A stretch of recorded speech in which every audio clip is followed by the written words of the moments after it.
Just a reminder to council to be in the correct committee on eScribe. So good afternoon and welcome to the Sustainability, Infrastructure and Development Committee meeting on February 10th, 2026. I will now call on Tim Brubaker, Regional Clerk, to conduct the roll call. Thank you. Regional Chair Redmond. Present. Councillor Craig. Present. Councillor Erb is at an appointment. Councillor Foxton. Present. Councillor Gowing. Ready to go. Councillor Harris. Councillor Hunick. Present. Chair James. Present. Councillor Liggett. Present. Councillor McCabe. Councillor Nowak. Councillor Rodriguez. Present. Councillor Salonen. Present. Councillor Shantz. Present. Councillor Verbanovich. And Councillor Wolf is in transit. Thank you. I would like to acknowledge that the land in which we gather today is the traditional territory of the Haudenosaunee, the Anishinaabe, and the Chinanton peoples. We continue to recognize the enduring presence and people on this land and the historic and ongoing contributions. Let us remember to commit to learning from Indigenous communities to protect the earth and to ensure that our actions today support future generations. I would like to entertain a motion to reconvene in open session. Do I have a mover for that? Councillor McCabe and Councillor Hunick, and you will be prompted in eScribe.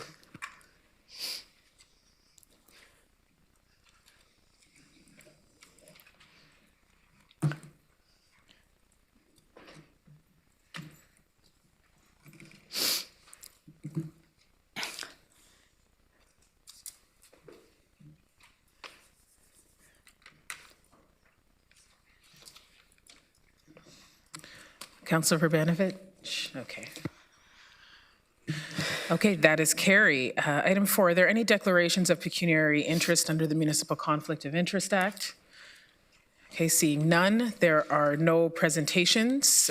We do have delegations today. So today we do have a large number of delegations and a number of councillors who do have commitments this evening to their councils. To make sure that we hear from all delegations and have time to properly discuss the other reports on the agenda, just want to urge councillors to hold questions unless you have a direct and succinct question for the delegation. If there are questions, I will be firm, as you know, in holding to a limit of one question and a follow-up.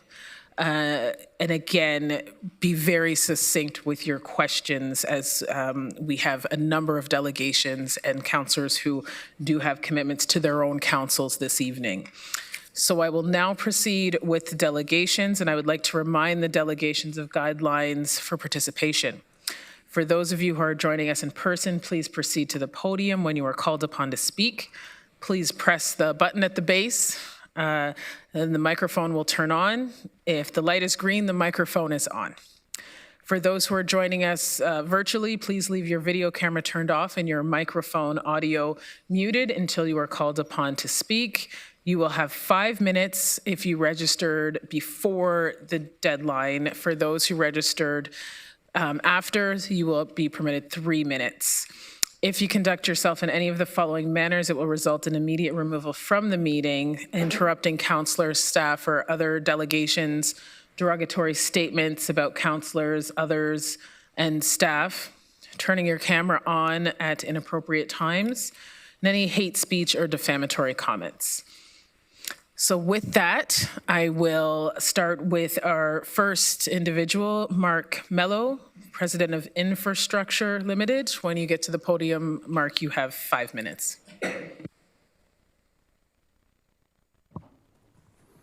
All right, I'll keep this short and sweet. I saw all the delegations. Good afternoon, Chair and members of committee.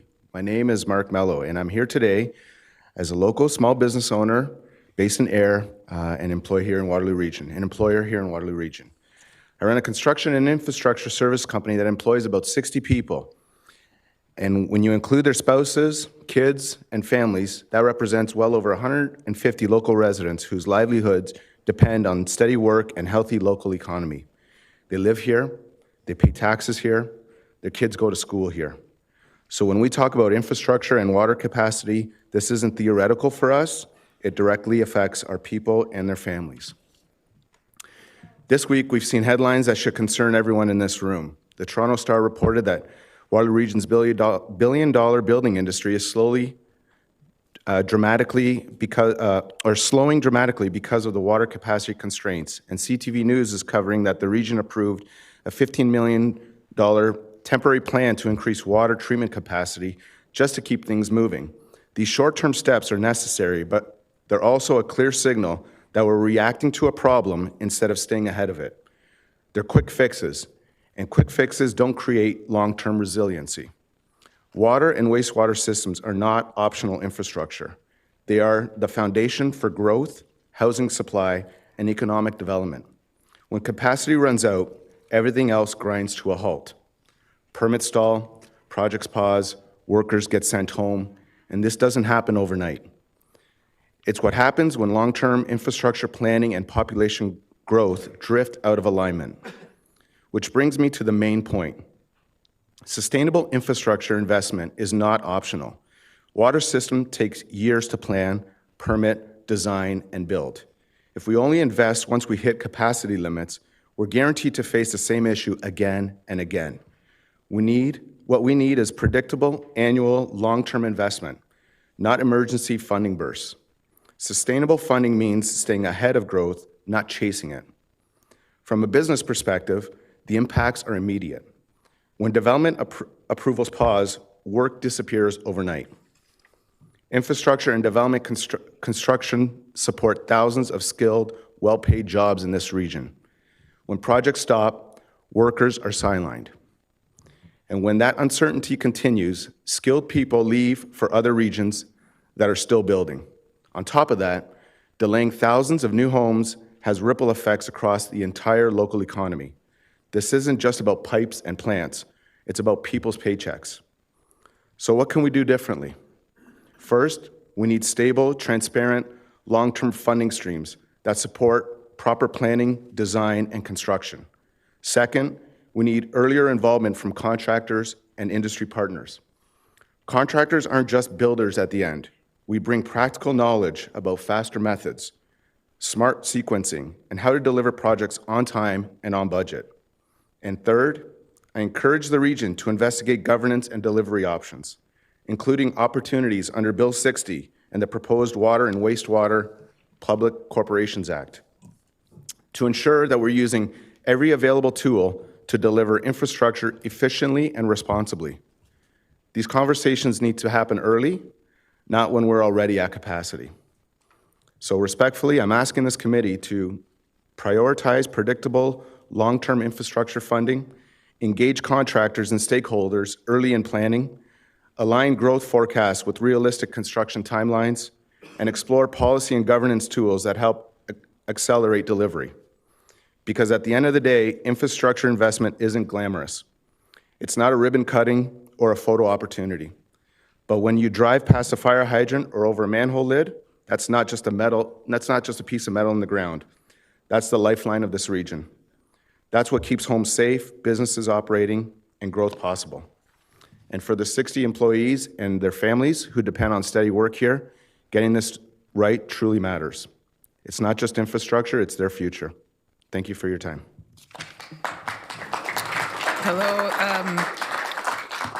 So those in the audience, I'm just going to remind you, there are no clapping. You can kind of do this, the jazz hands, just in terms of, neurodiversity sensitivities, please refrain from clapping, okay? Thank you, Mark, for coming and speaking and sharing your perspective on all of this. And as we continue to hear, there's a collaboration piece that is running through all of this. So thank you. There are no questions at the moment. Thank you. Next, I will call on Mark Ribeiro, President, Conestoga Heavy Construction Association. Mark, welcome. You have 5 minutes.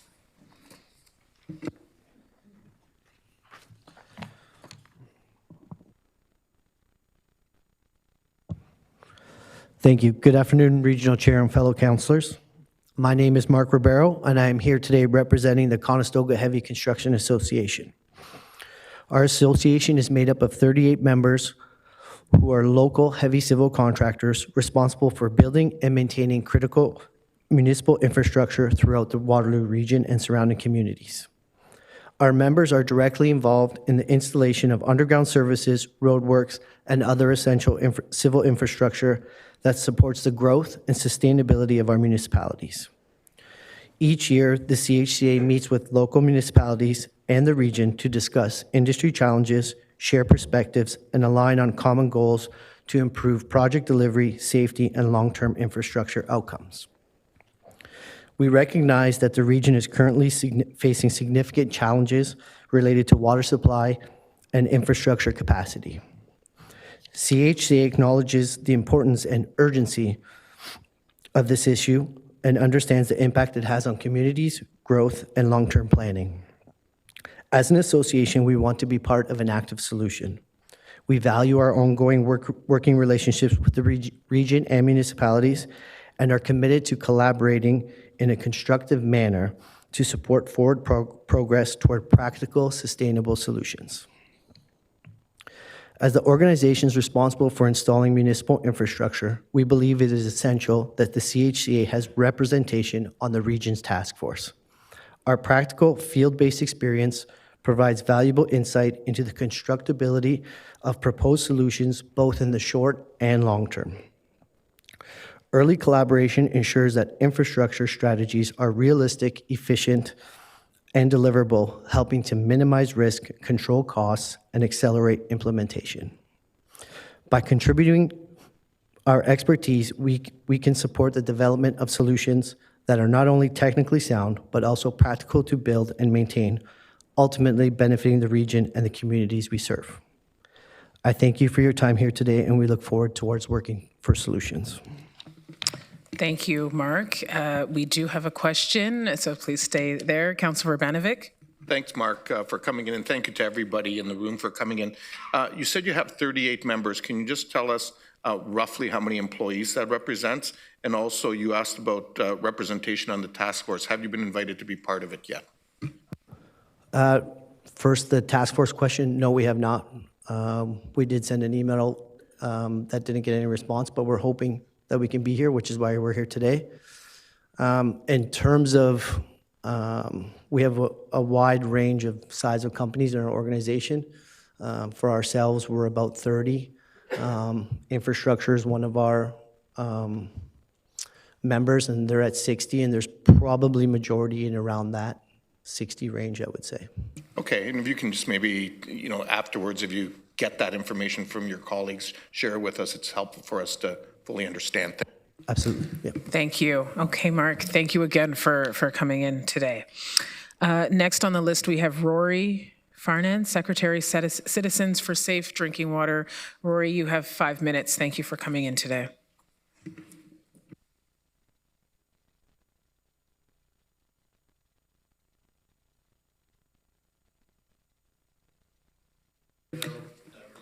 Rory, I'm just going to interrupt. Can you turn on your mic? Yeah, so we can hear you. Thank you.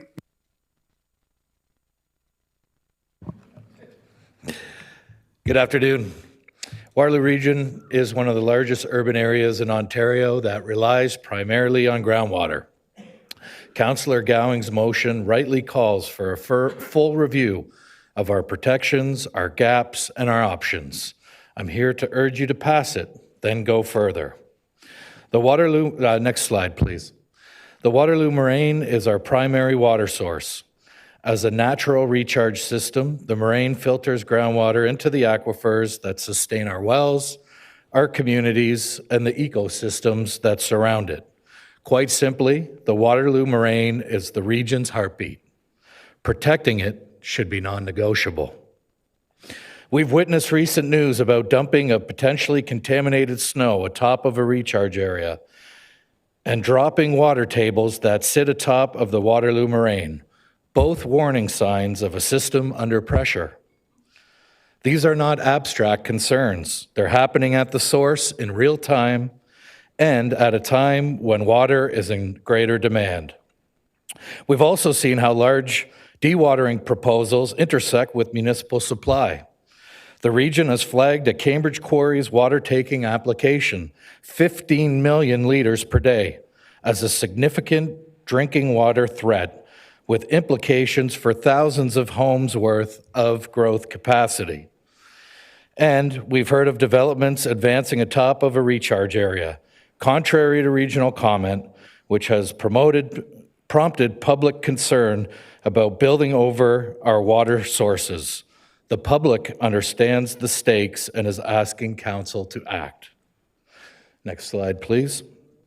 Councillor Gowing's motion directs staff to verify the effectiveness of our current protections, evaluate land use impacts, and identify the tools necessary to reinforce protection.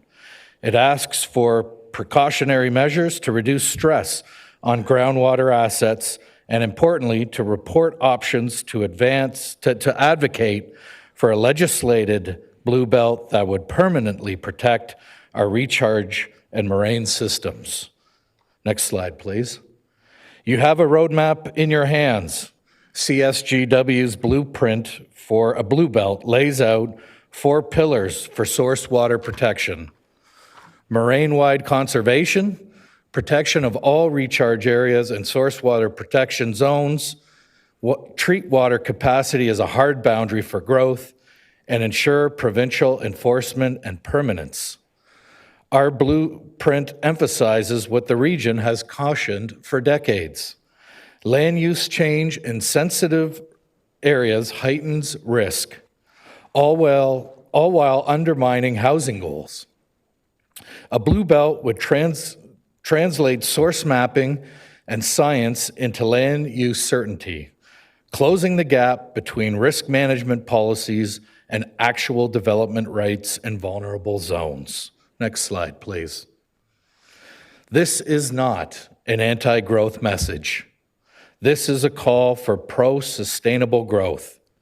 Our blueprint calls for steering growth to areas already serviced, higher intensity areas, and areas outside of the boundaries of the Waterloo Moraine, keeping our recharge landscapes safeguarded.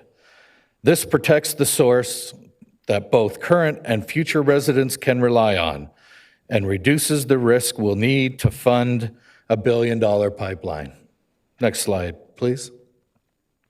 So my asks are this: adopt Councillor Gowing's motion in full, direct staff to prepare an advocacy package drawing on the Citizens for Safe Groundwater's blueprint to request a legislated blue belt that permanently protects our recharge areas, wetlands, and moraine lands, engage with municipalities to align land use decisions with source water science within their upcoming official plan updates. Rory, you have about 30 seconds. Thank you. Okay?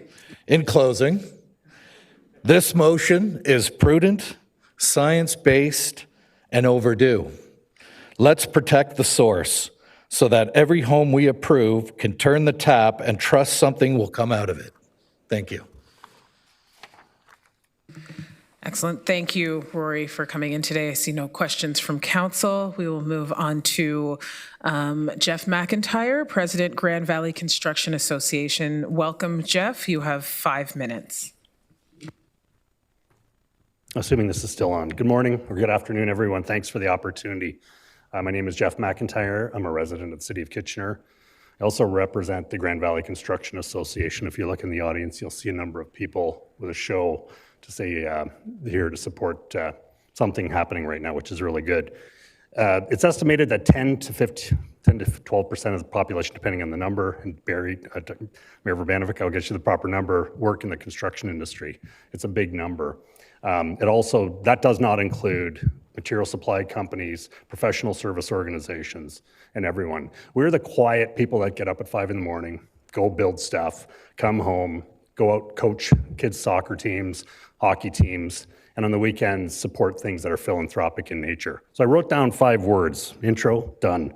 Jobs, philanthropy, mobilization, and emotion. I ran into my counselor a few weeks ago at the grocery store, and she accosted me to say, thank you so much for everything you do, creating jobs for the region of Waterloo's Path to Employment program, focusing on building this community and the philanthropy attached to it. And she goes, isn't it great working for a city that's running on all cylinders? And I stopped her. I said, we have to stop this narrative. We are not running on all cylinders. Maybe we're tuned up very well, but we're out of gas or we're driving around with a parking brake on. I was trying to make a point to say that this is a good example of a concern that we have as an industry and a community. We're not flippant on the need for safe water, we understand that, but our industry gets up, signs contracts every day, assuming liability for the people that go to work. They're personally on the hook if there's something situation, whether it's an injury or fatality. This is just what we do, but what we do is we mitigate risk and we manage risk to make sure that these things don't happen. The jobs are big. In this room, there's probably people that have forgotten more about water than than a bunch of other people too. So what I want to do is offer out the fact that we have resources, much like Conestoga Heavy said, if we can participate, that would be fantastic. The other thing that this industry does, and I think we can't underestimate the importance of it, is giving back to the community. If you look at every event you go to, there is a construction company that supports that. Just, beyond, we create jobs, but we also give back significant amounts. I've got Mandy Bujold in the room with me today. She's running an event, Champions for Charity, focused on the Children's Hospital.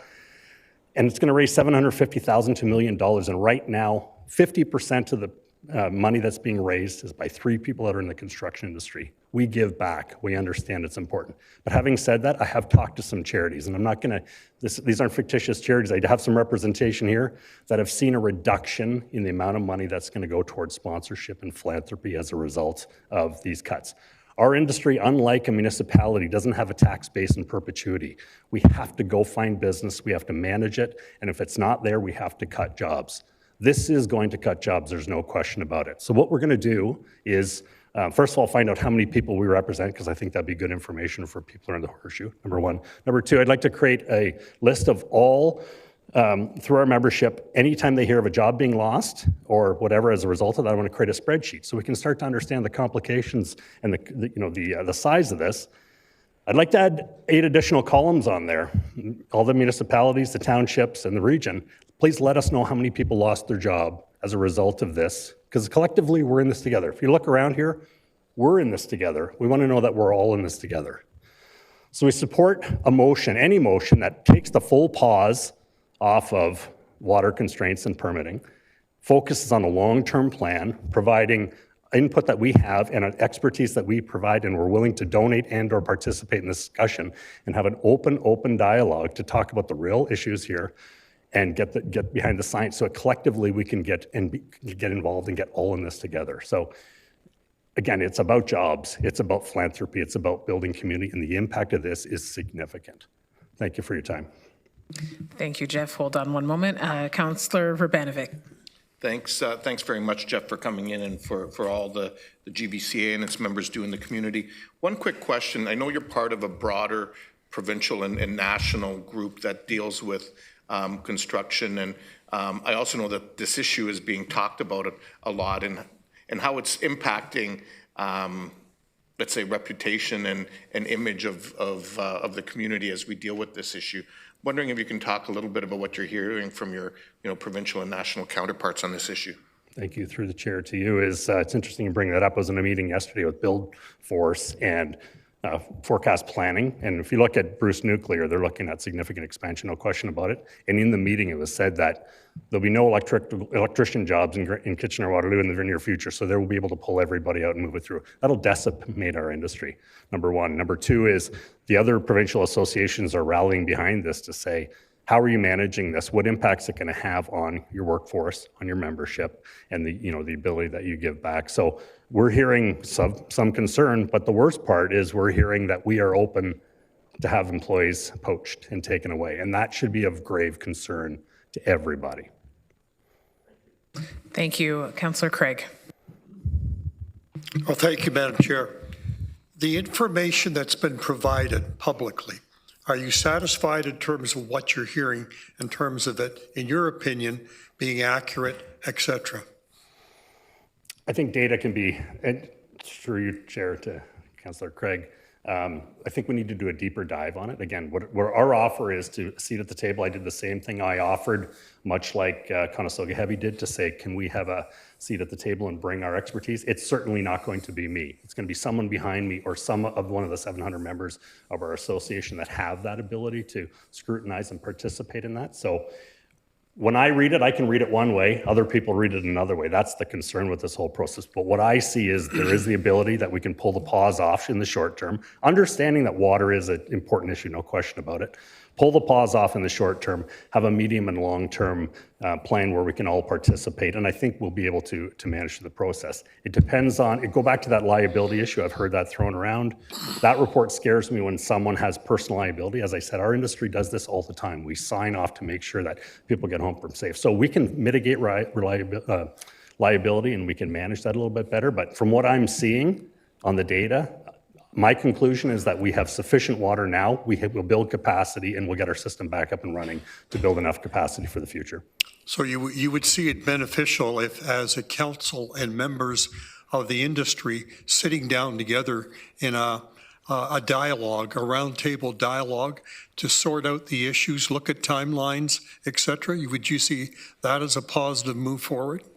Through you, Chair, to Councillor Craig, absolutely. I mean, I think that the most successful construction projects are one where it's open book. The building owner and the general contractor and the subs are all participating in a project whereby everyone understands the financials, everyone understands the risk, they share in the upside and they share in the downside. So I think any time that we can get people at the table, not just now, but going forward, will make significant improvements in the process. Yeah, thank you, sir. Thank you, Jeff. Seeing no further questions, appreciate you coming in today and speaking with us. Next, we have Brandon Simon, Principal of the Planning Partnership. You have 5 minutes, Brandon, and welcome. Thank you very much, Chair and members of the committee. I'm going to take a tiny bit of a detour. Obviously, there's a bigger discussion to be had about the permission for development in general, and I support all of what's been said already about how important it is to keep the industry up and running. But I want to talk about some other unique development opportunities that I think exist outside of new development that I think should be able to move forward unhindered by the current water capacity supply issue. And because this is such a new issue, I think we've run into an issue where the focus has been on just saying no to anything new happening and not considering opportunities where maybe something could happen, and it might not be new development, but it might involve retrofitting of a building or permitting of additional uses within an existing building as an example, which can bring new employment opportunities, commercial services, and revenue to developers who already own those buildings. Next slide, please. So again, I think most of the focus right now, because it's happened so quickly, has been automatically to say no to any new development, to do any new official plan amendment or zoning bylaw amendment application. But there are unique opportunities, and I'm going to really focus on two. The first being the retrofitting or the reuse of existing buildings that have some or partial or full vacancy, but have the potential to permit new uses that may use the same or lesser water demand than other permitted uses or existing uses as a way of spurring short-term development within existing buildings, and also the redevelopment of former uses that have or had very high water demand, have existing water connections, and that water demand could be redirected to new redevelopment opportunities in order to come up with an approach that has potentially a net positive or net neutral impact on the broader water capacity issue. Next slide, please.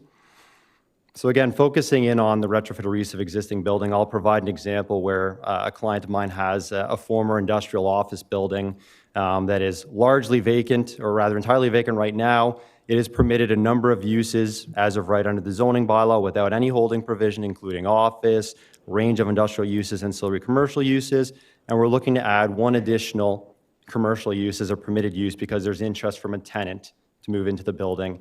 The use, as directed by our civil engineer, would have reduced water usage than the other uses that are already permitted in the zoning bylaw and were historically used in the building.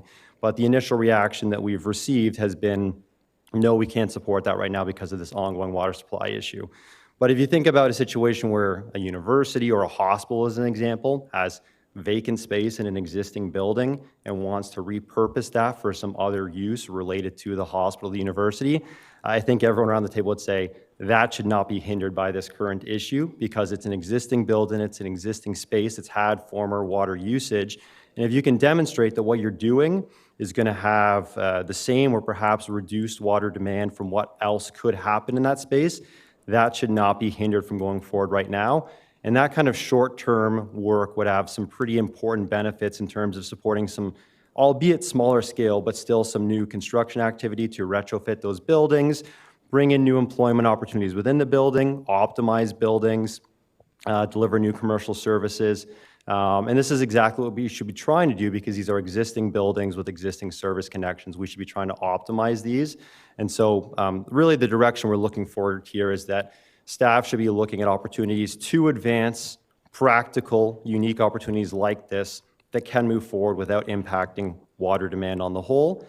Next slide, please. And the other big opportunity are situations where you had a former use, perhaps industrial, and you're looking to redevelop for a mix of uses, and that former industrial use had very high water demand, and there might be an opportunity to essentially kind of take some of that water demand and redirect it towards the new development. And really the benefit here is that that also incentivizes the developer to really optimize water efficiency so they can develop as much as they can with that former water capacity. So I know, again, the immediate reaction, understandably, was we have to say no to everything. But really, I think we need to have some flexibility to look practically at unique situations to see if we can find a way to support something happening where it makes sense to do so. And next slide, please. And the other thing I want to quickly touch on is just logistically, there are situations that are going to be impacted by the development freeze if it's prolonged. And one example is the brownfield DC credit. Once you start the eligibility period, you only have 7 years to do the demolition, pull a building permit to get your development charge credit.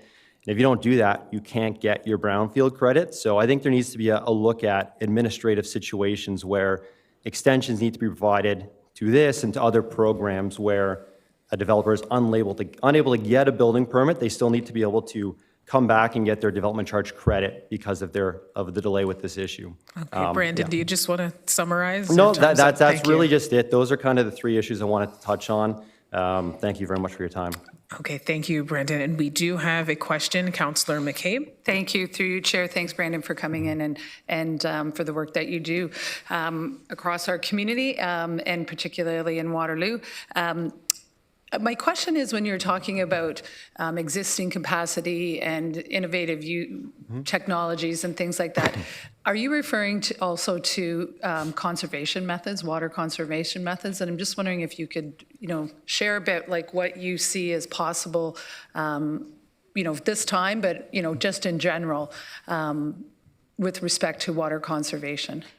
That's a great question. Through the chair, I think there are a few buckets here. You have existing developers who are big landlords of multiple buildings, potentially have opportunities to retrofit those buildings to implement water-efficient fixtures and come up with a quantifiable reduction in water demand by doing that. And if they are able to do that, they should be able to redeploy that found reduced capacity somewhere else as a way of unlocking development without having an impact on the overall water supply. But even at a more kind of basic level, going back to the idea of if you have an existing building, the zoning bylaw permits a number of uses that could be very heavy water demanding uses.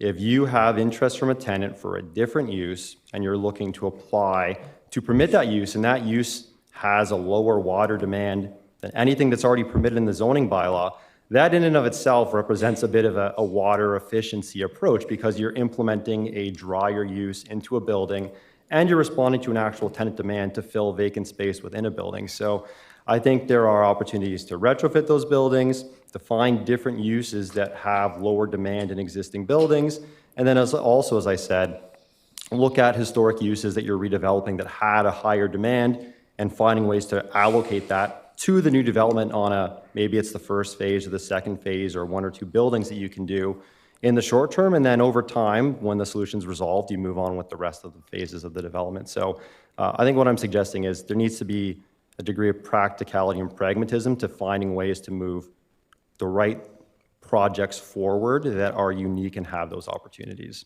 Thank you very much. Thank you. Thank you, Brandon. Next, we have Joseph Pupolo, Co-Chief Executive Officer, Paulo Corp. Welcome again,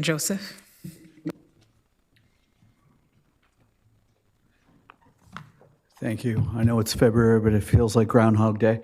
Through the chair, I'm happy here to present just some of my thoughts on where we go forward and how we come to a resolution on this issue. Next slide, please. So sometimes the way to find your way forward is looking back. If anyone in this chamber has not read it, I encourage everyone to go back and look at the 2015 water study report, just as a foundational document of how we got here. And I think it's important because this document speaks to the nuances of our system, what the system can do and what the system can't do. And I think it was important to acknowledge that historically within this region at all different times, whether it be water or other different issues, we've been open to managing different types of risk at different moments in time. And looking at the risk going forward, not doing something is, in my opinion, an even higher degree of risk than saying status quo and saying we're not going to proceed. So I'd encourage everyone in this room to read that because I think it's really foundational. Next slide, please. So looking at the potential impact of the policy, and I think it's really important to look at through the lens of construction development, through the lens of timing. Any new development put forward in front of us right now is not going to be drawing water at the most critical time. The most critical time is evaluated by the data is looking at July through September. So even if someone pulls a building permit likely in March, the impact to the water usage is not going to occur until later. And on larger developments, it has an even more delayed impact, and I'll allude to that when we get to the next slide. But I think the critical component is that development today doesn't impact this issue, and we have to really look at decoupling when we're thinking about risk, decoupling when the timing is when we're approving things to when it's actually impacting our water system. Next slide, please. I think this slide really articulates the lag and delay from the time of approval to the time that actually impacts it. And I'll use two different topologies of development in terms of subdivision development. So from the time that you get a servicing agreement to the time that you actually do all of the necessary servicing, the home construction and final occupancy, assuming you start at the point of the servicing agreement or registration, you're looking at least 3 to 4 years from a time. And this is a huge significant time delay and lag from the time the critical document of a servicing agreement is issued. The second typology is high-rise development. So you might have a Form 1 at the beginning point when you're getting your building permit. But again, there's significant time lag. There's servicing, there's financing, there's site prep, there's the actual superstructure construction. The water only effectively is used at the time of occupancy. So I think it's really important that when we're looking at this to really decouple this, and this is really where in all my delegations I'm looking at what the modeling is. Next slide, please. So I think this is a really important sort of formative slide in looking at all the impacted developments and what our existing capacity is. So we have the top line capacity number, and then we have all those approved developments. Looking at roughly about 234 liters per second of known development is already within the pipeline. Let's assume another 66 more just for fun.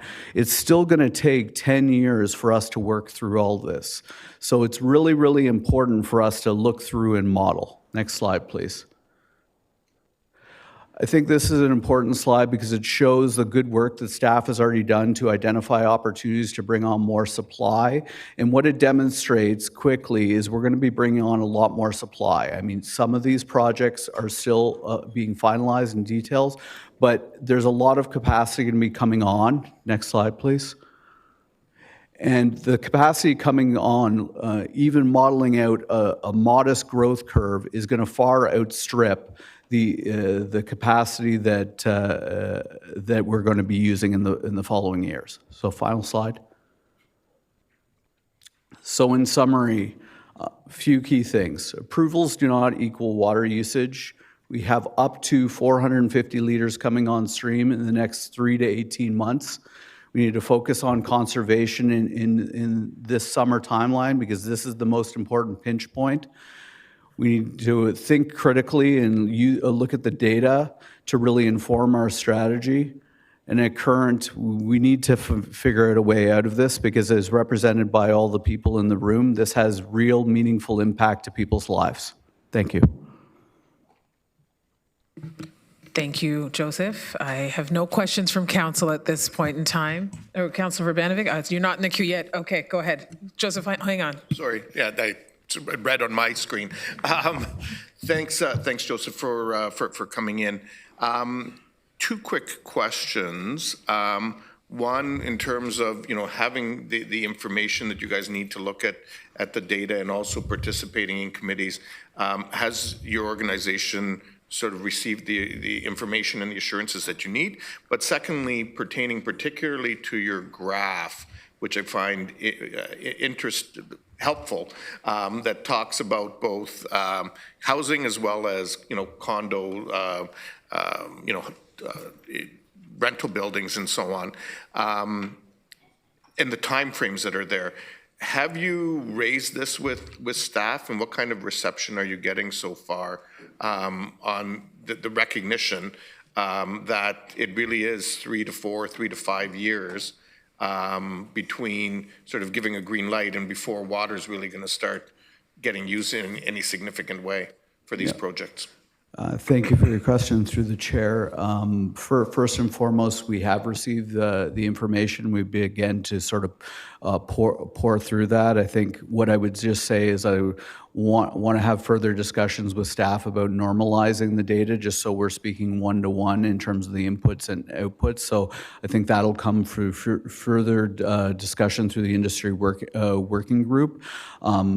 The second point that you raised is in terms of what discussions with staff we had regarding this. I think there's a general recognition or understanding of there's a decoupling of timing and when these things are going to happen.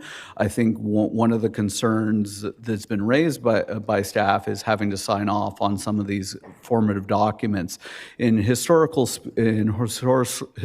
speaking, like, it hasn't been a concern because there's always been viewed as capacity.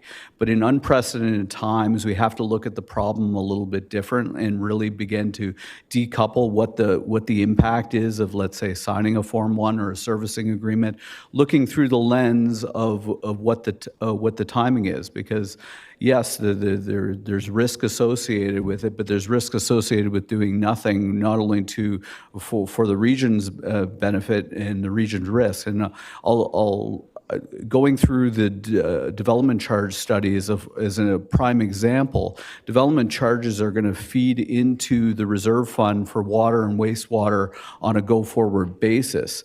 So anything that's going to be doing to, whether it be in the construction industry, that's going to blunt monies that are going to be coming into a future reserve fund for the purpose of addressing this issue is a principal concern to everybody. Thank you, Joseph. There are no further questions. I will now call on Ryan Muncy of Waterloo.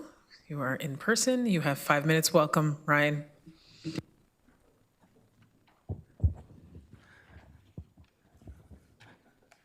Thank you, Chair, councillors, staff, and audience.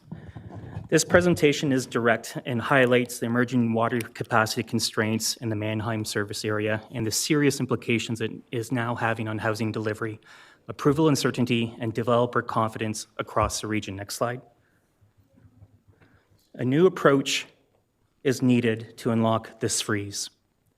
One that prioritizes projects through a fair triage framework while maintaining safe long-term system resiliency. After 3 months of stalled and frozen approvals, an open-ended pause is not sustainable. Next slide. I have 25 years of experience in the region and have been in various roles and represent over 2,500 residential units with 25 development applications. I have a sense of what's happening today in real time. This system must be able to accommodate modest housing approvals and to support real people and real jobs. Next slide. The approvals process has become highly uncertain, with applicants investing significant time and cost without clarity on whether water access will be ultimately available in the short term. This level of risk is destabilizing the development pipeline and investor confidence. This is the process right now. Next slide. The slide shows that even minor lot severances are being caught in this development freeze. However, this was the first severance application to be approved by a Waterloo Committee of Adjustment. It was so small to create these lots, and the decision was made, either you approve it or we go to the OLT to make a decision for us. Next slide. Development deferrals from the region are being placed on all severances right now, with all projects being frozen and deferred. I have multiple applications coming up in the meetings, including February 17th, and there's no progress being made. Next slide. These are the news articles that are hitting our headlines right now. I just grabbed a portion of them, notwithstanding this Friday's good news announcement. If there is an issue related to the way that capacity has been calculated, this could be an issue of fairness that I'll loop back with. Next slide. This is on the Regional of Waterloo website. This provides clearer direction on development approval status. This is buried on the website and is hard to find. Please put it on the water capacity website so everyone can see. And this is essentially telling there is a freeze. Next slide. So while some applications can move through the approval process, like site plan approvals through the municipal city processes, it gets stopped at building permit stage and right before with the Form 1. Next slide. This is an example on January 28th of an application that received registered site plan agreement with an executed agreement. They're working through their final plans, working towards building permit. We don't have clear direction if we can get a building permit issued for this development in Waterloo. Next slide. Here's another project in Waterloo on a major corridor. It's working through the processes. Extensive time and effort has been put on to provide intensification along Herb Street. We don't know the status of this. Next slide. This is a student housing project in Conestoga College area. The parts have already been ordered. They're moving ahead for a spring construction. We may not get approval. Next slide. This is a project that's worked through the approval processes in Kitchener, and they're looking at downsizing it. What happens to the approval processes here when you're actually reducing capacity? Next slide. So at the end of the day, there is a development freeze, and I'll conclude in the next minute, is that this is a regional hammer, and this hammer is stalling and pausing and freezing development. Next slide. Ryan, you have about a minute left, okay? Thank you.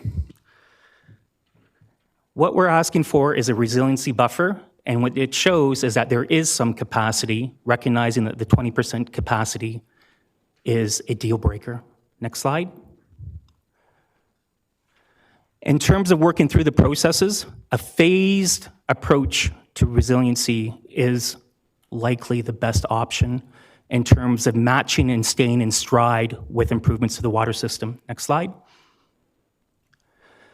By phasing in the resiliency buffer at 5%, 10%, 15%, 20%, the development can catch up and you can still allow development to proceed. Next slide. This is an example of going from first to worst in population growth. And this is hard news to absorb, but what it means is we have vacancies and space in our housing supply. Next slide.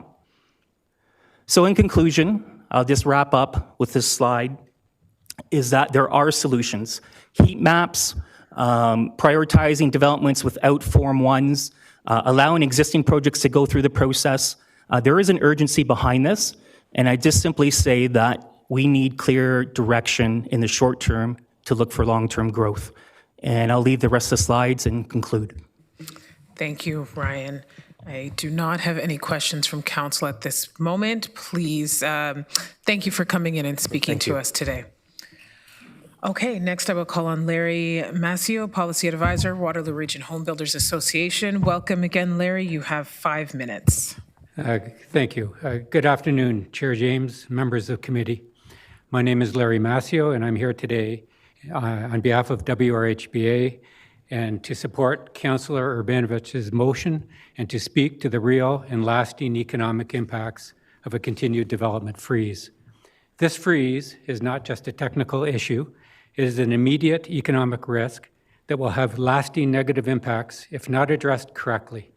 The Greater KW and Cambridge Chambers of Commerce have already advised that the freeze effectively hangs a sign on Waterloo Region that says closed for new business. One of the most serious threats is the departure of institutional capital, especially for rental housing, which our region urgently needs. For years, Waterloo Region has attracted pension funds, REITs, and other long-term investors because we could reliably maintain servicing and construction timelines. With timelines now uncertain, capital is leaving in real time. Institutional investors are adjusting their funding initiatives and telling local partners that projects in Waterloo Region can no longer be reliably underwritten. The freeze is damaging investment confidence and is now jeopardizing progress on major development projects. Institutional capital needs predictability, and it is starting to seek stability in other regions that are ready with adequate water capacity. The hard truth is that when capital investment exits the market, it does not return quickly. With new servicing agreements now on hold indefinitely, even previously approved projects are affected. This creates an uncertainty that investors simply cannot tolerate. Not taking immediate and decisive action and worst case will delay and worst case kill the ability to bring projects online. This is how we lose essential rental supply, not because demand or zoning isn't there, but because the delivery risk cannot be justified. The development freeze is not limited to builders and developers. It cascades across the entire regional economy. The list that was distributed to you by email this morning identifies the breadth of this impact. Professional services, site work, civil trades, building, construction trades, manufacturing, logistics, retail, community services, all of those sectors and more are affected. The number of jobs impacted in some way is truly enormous and well beyond the 24,300 direct jobs noted in the motion before you. Staff have outlined preliminary steps to expand and stabilize capacity and accelerate upgrades to the Mannheim system. While those efforts are critically important, they do not address the immediate economic crisis created by this freeze. What investors, builders, and employers need now is a clear and actionable plan that allows continued development approvals and new home construction while long-term infrastructure is delivered. Councillor Urbanovich's motion provides exactly that. It replaces uncertainty with a clear, supportable path forward and gives the precise signal institutional investors require to keep their investment here rather than shifting their focus to other communities. It tells the market that Waterloo Region is serious about restoring certainty and protecting its status as a competitive investment destination. This motion aligns directly with Council's 2025 economic strategy. First, land readiness. We need serviced, development-ready land, and to freeze that is the opposite, creating unpredictability that pushes investment away. Continued capacity allocation restores predictability and supports private and long-term rental housing capital. Second, strategic sector support. Construction, tech, advanced manufacturing, education, and healthcare all rely on reliable servicing and the housing their workforce needs. So decisive action is required to protect these sectors. We respectfully urge Council to support Councillor Urbanovich's motion to continue allocating water capacity to new residential development, and two, signal to institutional investors that Waterloo Region remains a stable, investable market for new capital. This is a pivotal moment. The direct development freeze is no longer merely a planning constraint, has become an investment crisis. with thousands of jobs already affected and more at risk. If we lose capital for institutional housing now, it could take years to reestablish the business case required to bring it back.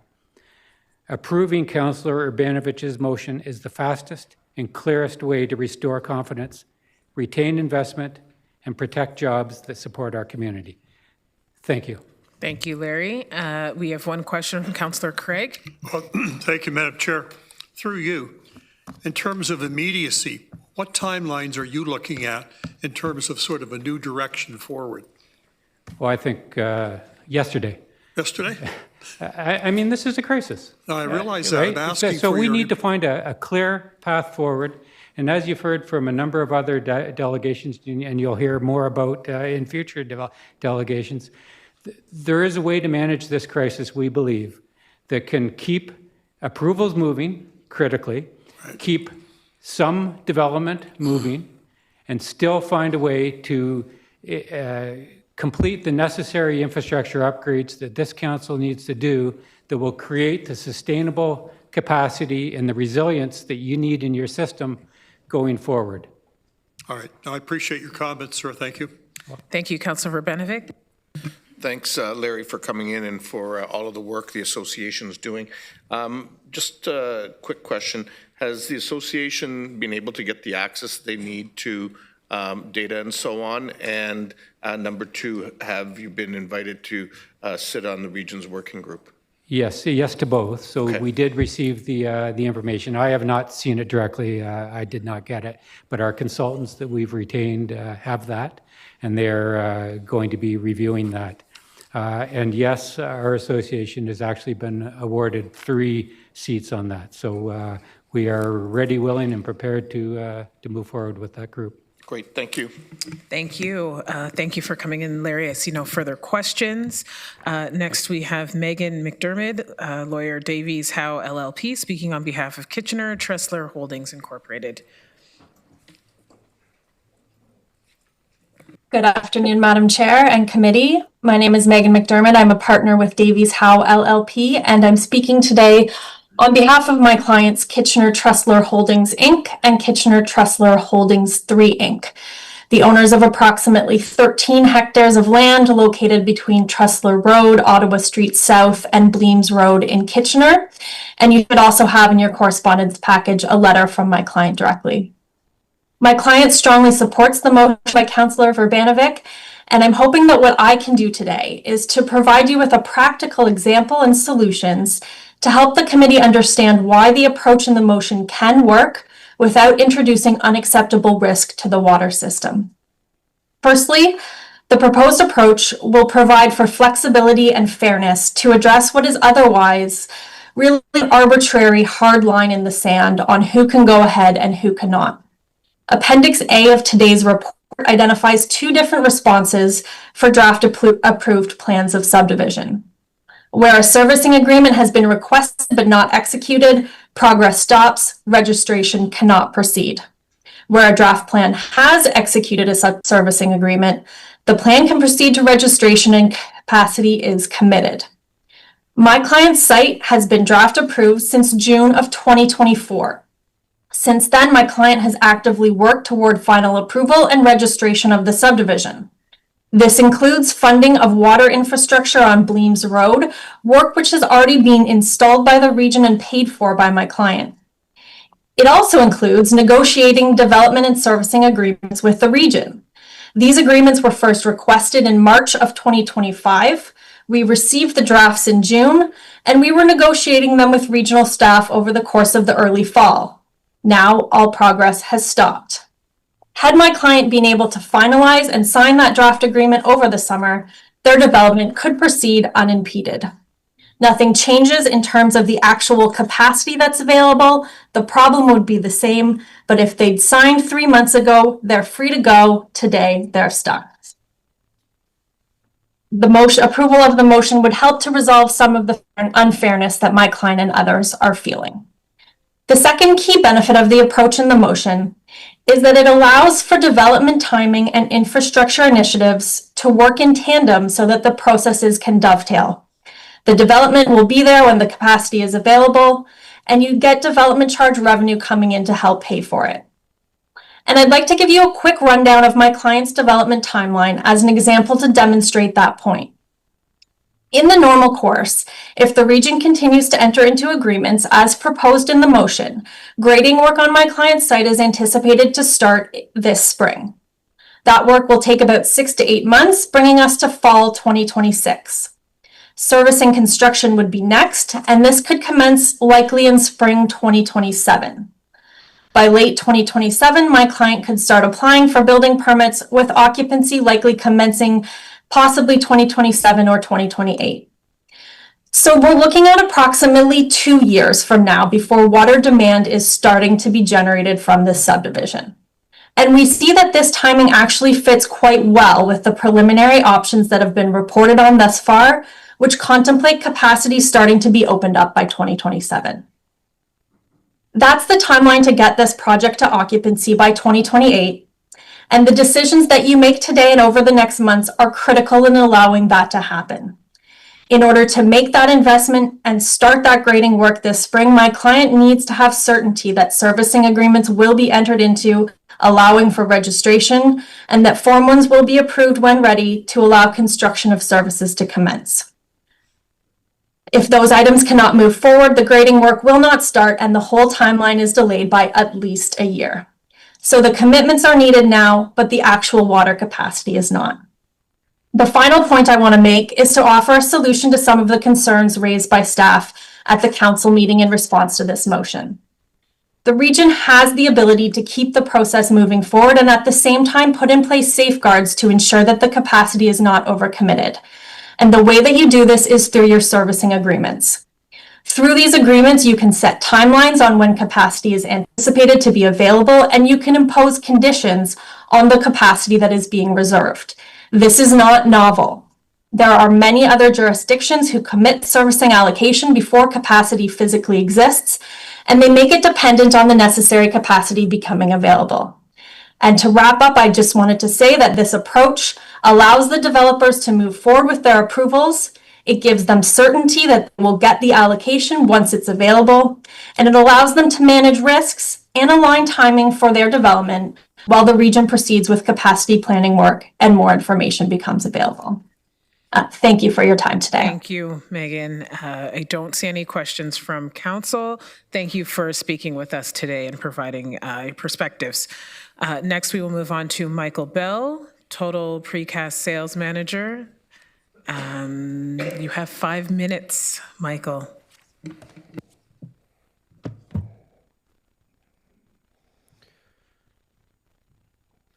Hello and thank you. My name is Michael Bell. I'm the Total Precast Sales Manager at Stubby's Precast. Stubby's Precast, we are the Ontario leader in total precast solutions for high-rise buildings. Within the region here, we have built over 25 high to mid-rise buildings alongside many local developers and general contractors, that many of which are actually here alongside me today. These builds, we're ultimately trying to go and solve for the housing crisis that we are ultimately in and still into today. Stubby's provides the production, installation, engineering for all these total precast builds. That amount of work takes about 10 months to a year ahead of time before we are arriving on site. The impact of this water issue has been immediate because we have had numerous projects that have been put on hold indefinitely with this uncertainty with how we are progressing further. Stubby's employs approximately 1,000 people, many of which live within the Waterloo region. With these projects on hold, there's a possibility of layoffs if we are unable to find short-term work to bridge this gap. Ultimately, right now within the construction industry, things are very competitive, I will say, so finding short-term work could pose to be a difficulty. While we recognize the effort that the region has put in to go and put in a short-term supply, we ultimately need a long-term solution, because just going in to give a short-term supply where we can build, but we're running into this issue 5 years down the line is not a solution that we are going to be looking forward to. So we encourage to go and strive towards a long-term solution to ultimately encourage building to be still happening within the Waterloo region. Thank you. Excellent. Thank you, Michael. I am not seeing any questions from council. Thank you for coming in today. Next, we have Melissa Durrell, Executive Officer, Durrell Communications. You have 5 minutes. Welcome, Melissa. Thank you, through you, Chair. Here on behalf of Bill Durbin, sorry, a bit of a admin there. So, good afternoon, Regional Chair, members of committee and council and staff, and all the people that took time out of their day to be here. My name is Melissa Durrell, and I'm speaking on behalf of Build Urban, which is a group of urban developers in Waterloo Region building residential, commercial, and mixed-use projects. I'm here to speak about the Mannheim service area water capacity issue, and more specifically, the impact that the development freeze is having on jobs, investment, and the local economy. Over the past several months, I've been at many tables with business leaders, developers, and others who have a real stake in the success of our regional economy. The stories I've heard are deeply concerning. Leaders from our local Chamber of Commerce, prominent business owners, community organizations are telling us about projects being delayed, even canceled, because of uncertainty over water supply and development approvals. For example, one company paused its 300,000 square foot space, while another put its planned expansion on hold. Another example involved an international employer that was considering investing hundreds of millions of dollars to build an advanced manufacturing facility here in Waterloo Region, and that company has now removed the region from consideration because the water supply issue was too risky. Based on just the stories I've heard, this represents over $1 billion in investment that is no longer coming to the region, and hundreds of jobs that could have supported families and our local economy. As developers in Build Urban, we're seeing firsthand how the development freeze is affecting the broader employment landscape. Projects rely on years of relationship building with lenders, investors, and capital partners to secure financing. When confidence in the region weakens, capital moves to more predictable markets, and local job opportunities are lost. Construction projects also support teams of tradespeople, consultants, suppliers, and small businesses. When the development freeze stalls investment, the work that sustains these jobs disappears and moves elsewhere. And the impact doesn't stop there. These workers aren't just numbers. They're your neighbors, your friends, and your family. Every morning they start their day on job site, maybe around 7 a.m. They grab a coffee. They maybe stop for lunch locally. They pick up groceries or dinner on the way home. When these jobs aren't there, it's not just the workers who feel the impact. It's the local cafes, the restaurants, the shops, and the small businesses that rely on their daily spending. The ripple effect of the development freeze will impact every corner of our community. And it doesn't have to. This is fundamentally an engineering issue that is solvable. The region has already identified solutions, including a temporary side stream treatment pilot at the Mannheim Water Treatment Plant. There's a healthy water reserve that can help fund the identified solutions. You have a willing partner in the province to help expedite the approval processes. It's also important to remember that development moves slowly. What gets approved today will not be constructed immediately, and most new water demand will not come online until several years later. Against this backdrop, it's difficult to justify shutting down the local economy and displacing thousands of workers in response to water demand that is manageable over time. Council, please support Councillor Verbanovic's motion at 10.3. The solution exists, and the capacity is there to move forward. Lifting the development freeze now will protect jobs, support families, and restore confidence so that investment can continue in Waterloo Region. Thanks for your time. Thank you, Melissa. We have a question from Councillor Craig. Well, thank you, Madam Chair, through you, and I appreciate, Melissa, the delegation and your earlier comments when you were here and the chart that you provided to everybody, which I thought was rather enlightening at the time. If in fact we give approval to just simply go ahead, council still has ability at some point to say we can't do certain projects. Am I correct? My understanding at this point is we don't 100% know the answers to that at this time. My understanding here, and what I'm hoping will happen in council with Councillor Bavanovic's motion, is that we'll stop the freeze and start to open up the development, and the mayors of the cities and townships know what the capacity is as they're working with the region on that. So when you look at immediacy, are we looking in terms of resolving this as next few weeks, that kind of thing? I'm just interested in your commentary here. Yeah, through you, Madam Chair. Like, I know it's a crisis, I know that. I'm just Yeah. looking at a practical, what's the next step if council wants to move forward quickly in I would terms say of timing? support Councillor Verbanovic's motion today. Yeah, okay. And I mean, you have staff here that will be able to give you information on what the next steps look like. There's also an industry task force that hopefully will be able to give information as well to the council to help you with that information. My understanding from the numbers that I've seen, there is a 7% reserve right now. That is all that's currently there. And we would also submit that some of the numbers within the water capacity are slightly, they're looking at development that hasn't actually occurred yet. So the numbers are higher than they need to be. Okay, thank Okay, you. thank you. Councillor Urbanovic.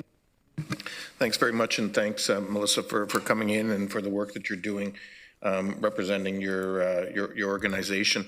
I guess my question to you is going to come kind of trying to blend the three lives you've had. The life you have right now, sorry, the life you have right now, the life you have as a communication professional with a company and a former media person. And, part of the challenge, quite frankly, that I think the region as a whole, as an institution, is experiencing has been how the messaging around this has been conveyed from the beginning. And it's created, quite frankly, a sense of panic from my perspective in the industry, in the investment community, and so on. And so I'm just wondering if you can give us some professional perspective, I guess, trying to get some free advice from you here, in terms of, what are we doing right and what do you think we need to be doing differently? Thank you, Councillor, and through you, Madam Chair. What you're doing right now is actually expediting some of the minor issues that we need to deal with. So the wells, putting money forward to fix those wells. I think I would be a lot more verbose about what that looks like in the long run for the people here. Putting the words freeze, and I think that is the biggest struggle that you're going to have to get over. And so we know that we have water capacity. We know this is an engineering issue, and I think it is absolutely fixable. So signaling to this entire community, the province, nationally, that we have enough water and we're open for business, and we'll manage it in a smart way as we move forward. That's what we need to do to start getting people to look at our region again. No one's going to look at it when we have words like freeze on our websites. I mean, look at the amount of people in here. This is really affecting our economy in a way that I hope that none of you would have imagined would have happened. Thanks. I appreciate that perspective, and I know I and others have been trying to deliver that message, and hopefully we can see that being a unified approach. Okay, thank you. You have one other question from Councillor Hunick. Thank you, Chair. Thank you, Mr. Earl, for coming in. You just mentioned 7%, and I know previously you provided Council with a chart that Councillor Craig referred to. Could you remind Council where those numbers came from and how we can verify them? I do not have those numbers in front of me, Regional Councillor, but I can send you that information after I've got it on my computer, so I can send that to you too. I'm not so interested in the numbers as the source of the numbers, please. Oh, they're right from your source, from the information we were given by Rod Regier, who met with our Build Urban developers. Okay, thank you. Thank you, Melissa. Seeing no further questions, thank you for coming in and providing your perspective with your many lives that intersect. Okay, next we have Barbara Robinson from Kitchener. I believe you are in person. Welcome. You have 5 minutes, Barbara.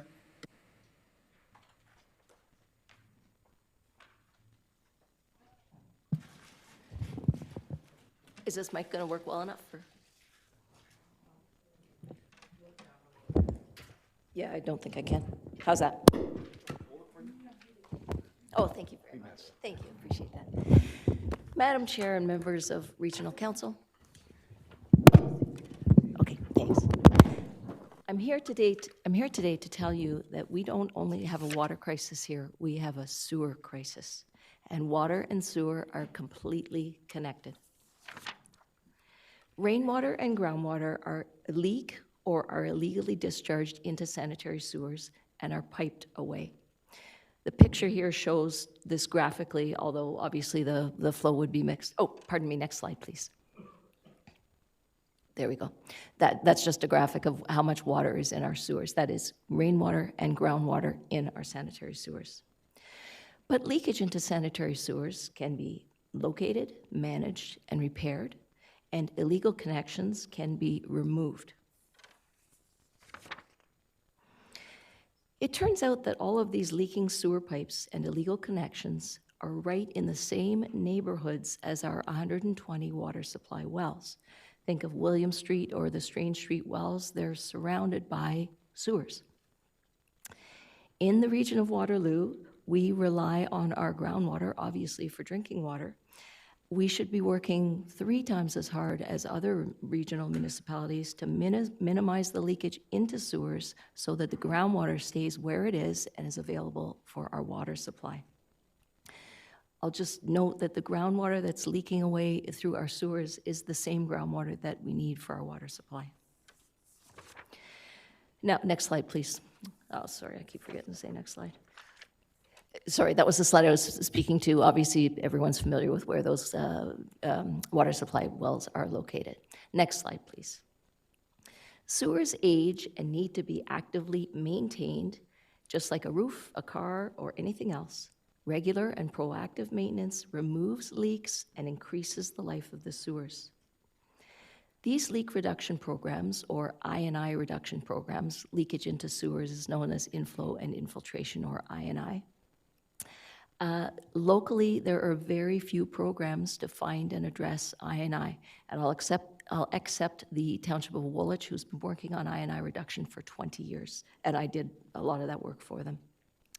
Most local municipalities in Ontario have active I&I reduction programs, and all regional municipalities in Canada that I'm aware of, and I work across Canada, have active programs to support their locals in removing this inflow and infiltration through leadership, funding, support, incentives, whatever. But these programs largely don't exist in the region of Waterloo. Next slide, please. Waterloo region has no sewer staff.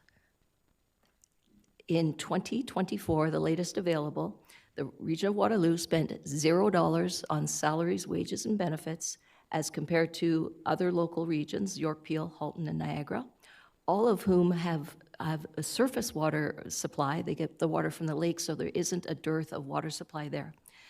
Other regions who also don't own the sewers recognize that reducing leakage in sewers reduces flow at the wastewater treatment plant. So they have these programs to support and fund and monitor leakage in local municipal sewers. Here, we simply expand wastewater treatment plants for hundreds of millions of dollars, which our residents pay for. Removing rainwater and groundwater costs pennies on the dollar compared to expanding sewage treatment plants. Let me give you a couple of, next slide, please.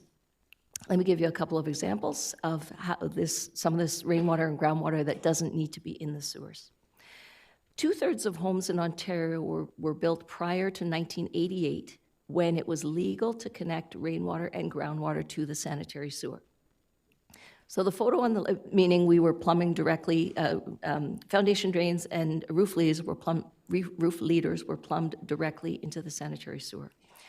The photo on the left shows a downspout flowing during a rainfall. That's in my backyard. Here, it's directed to the ground where it will recharge the groundwater. But what about the 2/3 of homes that were built with this water going into the sanitary sewer? That is 1 downspout out of 4 from my house, and that is a lot of water, and it's being pissed away into the sanitary sewer when it should be landing on the ground and recharging our groundwater. The graph on the right shows flow monitoring in a sewer. That's 6 days of data. I should have labeled it, but the first 2 days is the normal flow, and then it rained. That is the kind of volume of water we see in our sewers when it rains, before and after rainfall. And graphs like this are everywhere. Barbara, I'm just gonna, if you could summarize your, at your 5 minutes, so just Thank you summarize. so much. Thank you. So just to say, all that water could be supporting our groundwater. Next slide, please. I'm going to skip that one. Final slide. The region and the locals need to immediately implement a comprehensive I&I reduction program. Mandatory and enforced downspout disconnection program may well be enough to buy us a few years of capacity. We could start this spring and start getting these downspouts out of the sewers. And inspections for illegal sump pump connections as well, which I didn't speak to that slide. This may well buy us a few years of capacity at very low cost, and we can start this next week. Thank you. Thank you, Barbara. I'm seeing no questions from council. I do have a question for you, though. You said you worked with Woolwich in some capacity before. Can you just explain what you did in that capacity? Yes, so Woolwich has I&I reduction programs, and they've been going on for 25 years. So I worked there for 20 years. So that means we're flow monitoring, we're finding the leaks, we're fixing them, we're doing pilot projects. Would this work? Would that work? And Woolwich's, the flow at the plants in Woolwich, for example, the Elmira wastewater treatment plant, used to have a wet weather peaking factor of 10. That means the flow goes up by a factor of 10 when it rains. That peaking factor is now down to 5 or 6. All that work that we did, slowly lining sewers, all kinds of things, all that work contributed to reducing the flow at the wastewater treatment plant. And that was just for the wastewater treatment plant, never mind the fact that that water is now going back into the ground in Woolwich, and we need to do that in the other local municipalities here. Excellent. Thank you for that. And thank you for coming in today. Thank you. Next, we have Kevin Thomason, Vice Chair, Grand River Environmental Network. Welcome, Kevin. You have 5 minutes.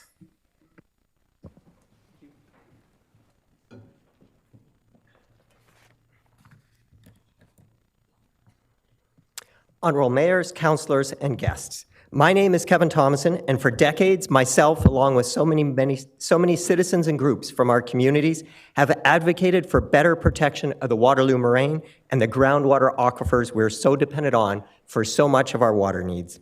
We've been appearing in this council chamber, all local municipal council chambers, the provincial legislature, and even Parliament Hill, speaking up for our water, calling out threats, and seeking the robust long-term protections we require. This excellent motion, protection of existing groundwater supply and wetlands, being put forward by Councillor Joe Gowing, is the absolute minimum of common sense solutions we need to be investigating in this water crisis. The optics of not approving a simple, straightforward motion such as this would not go over well or be understood by a very concerned public seeking reassurance about their water supply. In fact, it would be extremely difficult to explain the failure to approve these simple evaluations, assessments, and actions regional staff should be investigating and have already done such excellent work on in the past, as the regional staff report from March 2024, included in today's council meeting package, demonstrates firsthand. Also in the council package is a letter of support for this motion endorsed by every major environmental group in Waterloo Region. While many will try to convince you this water crisis is a simple engineering issue, that more pumps and valves will solve everything, your own third-party report is blatantly clear, starting right on page 3, that in 2023, 2024, and 2025, unsustainable levels of water was pumped from the Waterloo moraine, lowering aquifer water levels faster than they can be replenished. This simply isn't sustainable, and as you have heard, simply putting more straws into an already overtaxed aquifer isn't going to create more water. But the solutions outlined in this motion can provide additional water, sustainability, and long-term security. We need to increase protections and increase groundwater recharge even more than we increase the pumping and demand on the natural resources we are totally dependent on. The minute you lift the development moratorium, much of this room will be empty. But we know that our water challenges won't be solved. It has taken years to get into this water deficit situation, and it'll take years of solutions and careful development planning to give us the needed long-term water security. Don't be bullied or pressured. The public is strongly behind you, seeking the simple, common-sense solutions like conservation, efficiency, living within our means, less infinite growth. Simply read the hundreds and hundreds of online comments to recent media articles to see the concern and the incredible support you have across our communities. Speaking of concern in the community, let's switch for a minute to agenda item 8.3 today, the rescinding of the 1980 Wilmot water taking agreement. This unilateral action by the region to rescind and override this long-standing agreement with no public engagement, no consultation, nor study is not being well received in Wilmot, where farmers are already complaining of low well levels.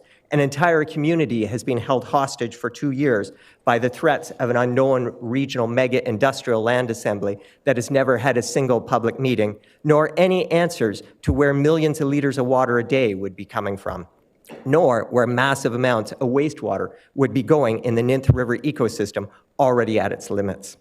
This mega industrial site needs to be canceled once and for all, and particularly now, if you're coming for the local groundwater it would have required.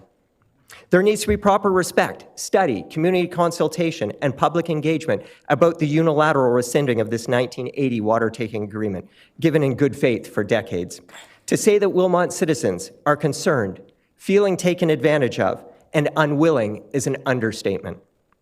Coming back to this motion 9.1, to investigate better protection and preservation of our groundwater aquifers. These are the solutions the professors, hydrologists, planners, experts, and citizens are calling for. We urge you to immediately approve this motion from Councillor Joe Gowling to ensure our future water supply and security. Thank you. Thank you, Kevin. We do have a question from Councillor Hunick. Please Kevin, go thank ahead. you. Oh, sorry, through you, Chair. Kevin, thank you for coming today. I just want to reiterate that there's not a member of council that doesn't value the development industry and doesn't, we don't want to close it. We don't want to end affordable housing or community development by any sorts of imagination. But I'm just wondering, from your expertise, what level of development would be sustainable for Waterloo region at this time? Yeah, excellent question. And I think many around this horseshoe may like my answer. We already had the sustainable visionary plan we needed for the future with our regional official plan. That regional official plan gave 40% growth into the future for 30 years to 2051. That is the same record-setting growth that leads almost all of North America that we've enjoyed the past 40 years. And we need to get back regional planning authority. We need to get back to that regional official plan and back to that sustainable visionary plan we already had for the future. We already know what we need to do, which is being distracted by a province that has gone in different directions and overridden that, taken away planning authority, and done all sorts of other things that have been against the best interests of our citizens or water aquifers. Agreed, thank you. Just so you know, I look forward to supporting Councillor Gowing's motion today, and I hope my colleagues will do the same. Excellent, thank you. We hope so too. Thank you, Kevin. I have no further questions. Thank you for coming in today. Excellent, thank you. I will now call on Peter Terzin. Kitchener, I believe you are in person. You have 5 minutes. Thanks. Welcome, Peter. Good afternoon. Thank you, Madam Chair, members of the committee, council, and everyone that's joined us today. My name is Peter Trzynski. I've been a resident of Kitchener for the last 20 years. Proud University of Waterloo graduate and supporter of local businesses around Waterloo region. My work has taken me into construction for many years. Currently, I'm working as one of the suppliers of products that go into many of the builds that we see in Waterloo region today, many of the apartments and condominium towers that are sprouting out and growing our skyline vertically instead of just horizontally. I've been in Waterloo region to see the lows, where Ira Needles was built and fire trucks couldn't fit down it, where Amazon joined us in Cambridge and development charges were improperly assessed with a $14 million difference that was eventually settled. But I've also seen a lot of positive in Waterloo region. We've seen what happened after BlackBerry left and how the region came together, and we continued to supporting each other. We were able to work together and take up all that office space and not decimate industry after industry. I saw when the LRT came to town and the amount of growth that was going along that corridor and now future expansions going into Cambridge and the similar growth that we can experience in Cambridge and the benefit that can bring to the community. We're talking about plans for a new hospital to be completed by 2035, a once in a generation project that we all have just the pure value of having such a major infrastructure project to be coming to us. But all of those projects involve some type of planning. They involve partnerships with private industry. We have a wealth of knowledge just sitting here in the committee chambers right now, but this is probably just a small portion of the private wealth and the private knowledge that we have throughout Waterloo region, where we're able to work together, come together, and come up with solutions that are going to be beneficial for not just the developers, but for the small business owners, for the small carpet shops that are kicking in broadloom into our bedrooms, for the plumbers that are coming in and fixing that plumbing, that tub leak that happened out of nowhere, or, or after a kid threw a couple of his action figures into a toilet and all of a sudden that toilet's overflowing. We're able to bring benefit to all of these people throughout our community. We're able to attract doctors. We're able to attract multinational corporations.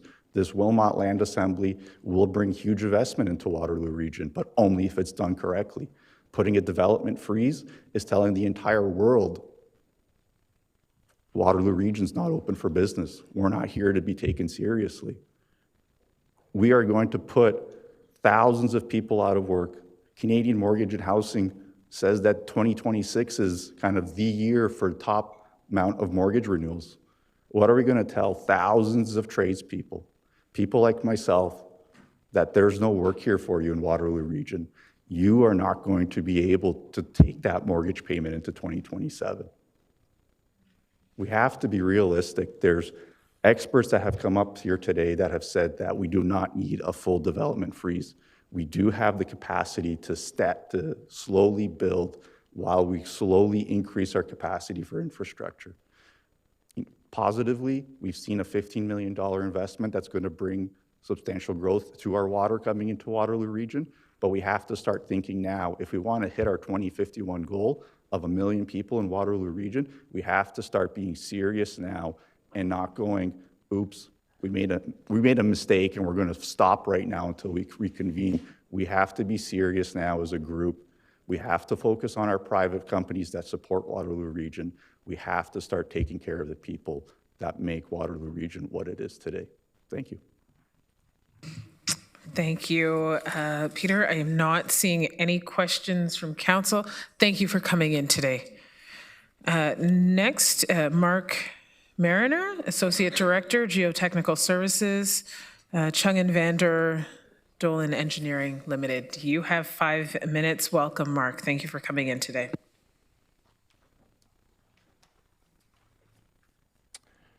We're good here. Good afternoon, Sustainability, Infrastructure and Development Committee, regional staff, and all other attendees. As mentioned, my name is Mark Mariner, and I'm representing Chung and Vander Dolan Engineering.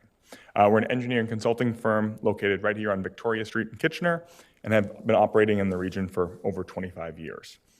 Over that time, CVD, or Chung and Vander Dolan Engineering, has been heavily involved in the development in the region, including a significant portion of high-rise residential, mixed-use buildings, residential subdivisions, and small-scale buildings as well. We work behind the scenes on the geotechnical, environmental, materials aspects that make these projects feasible from the ground up. Today, we employ approximately 40 to 50 people, including field technicians, technologists, laboratory staff, engineers, and geoscientists. Our work focuses on the ground level components of the development, these services that are required at the very earliest stages through completion of the projects. The current reality. So I'm here to share some perspective on how the water capacity constraints in the Mannheim service area are translating into the day-to-day operations of a local small to medium-sized business. What we are now seeing is a noticeable reduction in work, whether it's been on hold or we're not even getting an opportunity to bid on it because there's no proposal going out because everything is out of freeze. Because of this, obviously we're getting a reduction in jobs in the area and a reduction in jobs as a whole. For a local firm of our size, a pause in development does not simply delay future construction. It has an immediate negative impact on our overall workload, impacting all members of staff. When work in our primary service area slows or pauses, as it currently has, it introduces uncertainty for all of our staff. We want to retain skilled engineers, geoscientists, and professionals here in Waterloo Region, but talent is mobile. If the flow of work becomes unpredictable, we risk losing specialized professionals to other regions, people who are essential to delivering future development and infrastructure solutions locally that we need. This impact is, as we've heard today, is not limited to any one group, but a large group. It affects big developers as well as small, medium-sized companies such as ours. And the efforts then trickle down further to our supply chain, including local drillers, subcontractors, equipment providers, who depend on a steady and predictable pace of development. We fully recognize that the region has a responsibility to ensure water capacity planning is accurate and sustainable. That said, we are hopeful that medium and short-term measures that have been identified are implemented, allowing applications to continue moving through the system while broader capacity review is completed. Avoiding a full stop and start cycle helps local firms maintain stable employment, retain technical expertise, and continue supporting the regional economy. Waterloo Region has a strong record of solving complex challenges through collaboration. Our goal is to simply ensure that, as long-term water solutions are developed, we do not inadvertently lose the local technical capacity, experience, and momentum that have made this region such a successful place to build. Thank you. Thank you, Mark. I do have a question. Councillor Banovic. Thanks very much, and thanks so much, Mark, for coming in and along with everyone else, giving us your perspective. Just wondering if you can give us a sense of how many you employ, roughly in total. And secondly, you talked about the risk of, with reduced workload, losing professionals who might relocate to other communities and so on. How hard will it be to get those people back in the future if that happens? I mean, can you talk, a little bit about the particular expertise that you're looking for when you hire and how hard it may be to get those people? Yeah, so we have about 40 to 50 staff, depending on seasonality.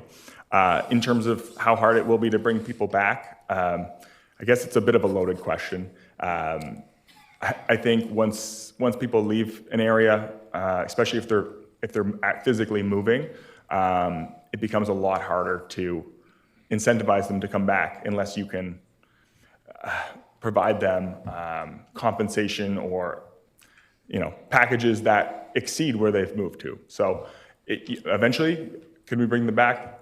Most likely. However, is there a lag? Is there a gap? And during that time, is that when we need these people here, right? If we can't employ them now because there's a shortage of work for 6 months, a year and a half, so on and so forth, it becomes harder and harder. Okay, thank you very much. Thank you, Councillor Liggett. Sorry. Thank you, Madam Chair. Do you quote jobs outside of the region? We do, but the primary work for us, we have a single office in Kitchener, so the majority of our work is in the Kitchener and Waterloo area, and because it's a very competitive market, the further out we go, the more challenging it is to be competitive. But you do quote outside the region, just like people outside the region quote for jobs here. And do you have the capacity to work from virtually or remote for the engine, because you're doing engineering, right? So other than going to a job site. Yeah, so it's mixed. Obviously, we kind of, our technicians and our field staff are primarily on site. Engineers such as myself, I'm on sites and I'm both virtual and I'm in person. It kind of depends on the individual and the job. Yeah, okay. But I would say 90% of our staff do physically attend sites, whether it's every day, like weekly. I would say. Yeah. Okay, thank you. I'm seeing no further questions. Mark, thanks for coming in today. I now have Kyle Kane, Civil Division Manager. I believe you are in person. You have 5 minutes, Kyle. Thank you for coming in.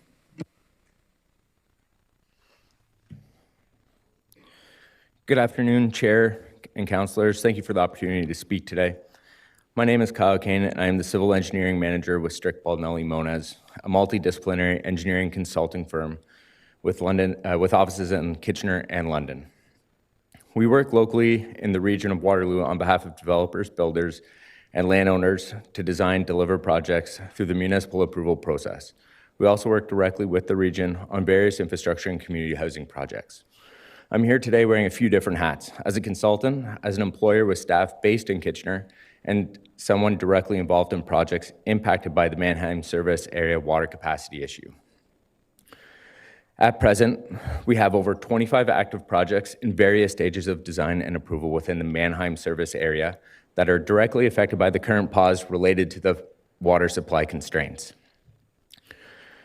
These projects are not speculative concepts. Many are well into the design process, have invested significant resources, and are technically ready to advance through approvals, but are effectively stalled due to the uncertainty around the water capacity availability.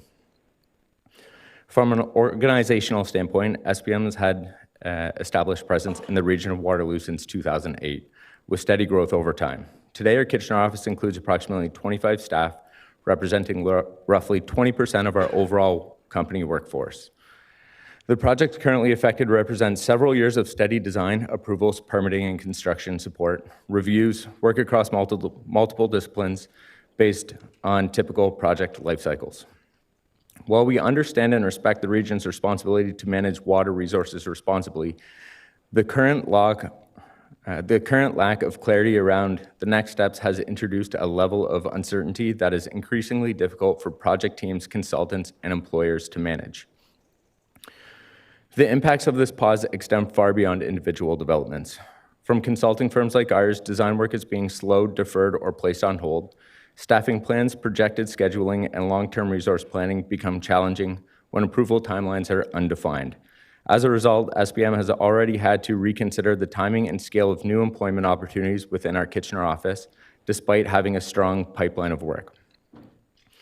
This uncertainty affects the entire design-to-build ecosystem: planners, surveyors, engineers, environmental specialists, contractors, trades, subconsultants, all of whom rely on coordinated approvals and predictable workflows. Even when one project stalls, the impact cascades through dozens of local businesses, from professional service firms like ours to suppliers, trades, and contractors. From a regional perspective, prolonged delays risk pushing investment elsewhere, reducing development charge revenues, slowing housing delivery, tax revenues, and placing additional pressure on the region's housing supply targets. While any single project delay may appear manageable, the cumulative effect across dozens of projects is significant. We are encouraged to see recent discussions around the interim measures, including the region's approval for a short-term investment intended to deliver approximately 300 liters per second of additional capacity by July 2027. However, several questions remain. Will allocations be released incrementally as capacity comes online, or held until system upgrades are fully commissioned? How will decisions be made, geographic locations, order of applications as they were approved or received, or is there any other prioritization framework? Will interim capacity meaningfully enable development to move forward, or is it intended primarily to support the servicing upgrades themselves? And as part of the capacity issue is related to the newly recommended 20% reserve, can development projects proceed concurrently with short and midterm capacity solutions to gradually increase the reserve to the desired 20%? These are the types of questions we and our clients are struggling to answer today. Greater transparency on how interim capacity will be managed, even at a high level, would significantly improve the industry's ability to plan responsibly. To be clear, the core challenge at this moment is the absence of clear communicated process and timing. Without interim framework or defined pathway forward, projects that are otherwise ready to proceed remain in limbo.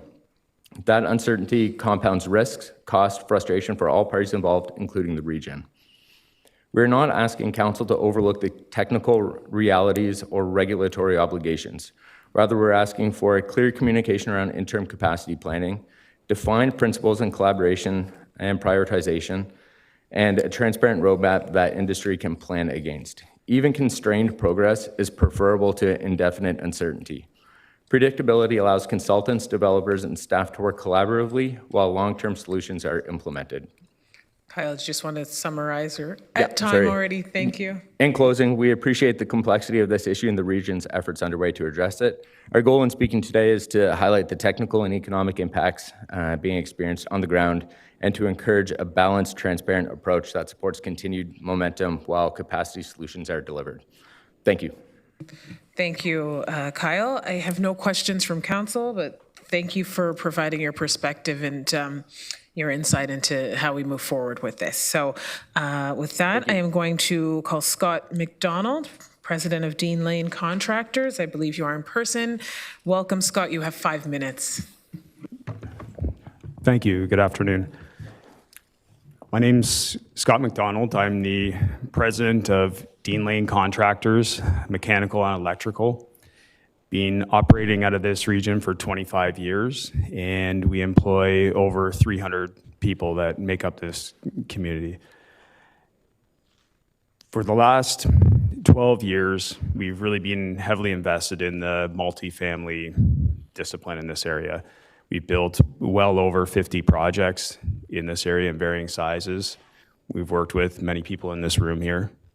And my concern today is the people that wear these hard hats. This is what I care about. I'm not here about my business. I'm here about the people that have committed their time to work for me in this area. It takes a long time to develop a good crew that you can do that many projects in a region like this. We have a great workforce. It takes a lot of time to get these projects out of the ground and get started. I am greatly concerned with the time frame of getting a solution. I'm worried that if we don't have a solution within the next few weeks to at least lift some of these permits that are held right now, come fall is when we're going to have a real problem, which is when the layoffs will start happening in this area. That's very concerning for me. I don't know if I can build the crew again if we can't keep it going. It's so hard to do that, and to do it in this region would be hard for us. So in closing, that's really what I'm here for today, is these people right here. I want that to be important. I want it to be more important than necessarily the growth that we're talking about, but let's worry about the people that are already here now and make sure they're still here in the future. Thank you. Thank you, Scott, and again, for the perspective for those that aren't here but are on the field. So thank you for that. You have Councillor Urbanovic. Hold on one second, Scott. Councillor Urbanovic, go ahead with your question. Thanks, Scott, and thanks for sharing some of the history and data of your company. I guess I want to just explore a little more on your comment near the end there around really needing solutions in the next few weeks, or we'll start seeing impacts on jobs by the fall. I'm wondering if you can just speak to that timing and the critical nature of it. Sure, no problem. So we obviously have projects on the go now that are nearing completion.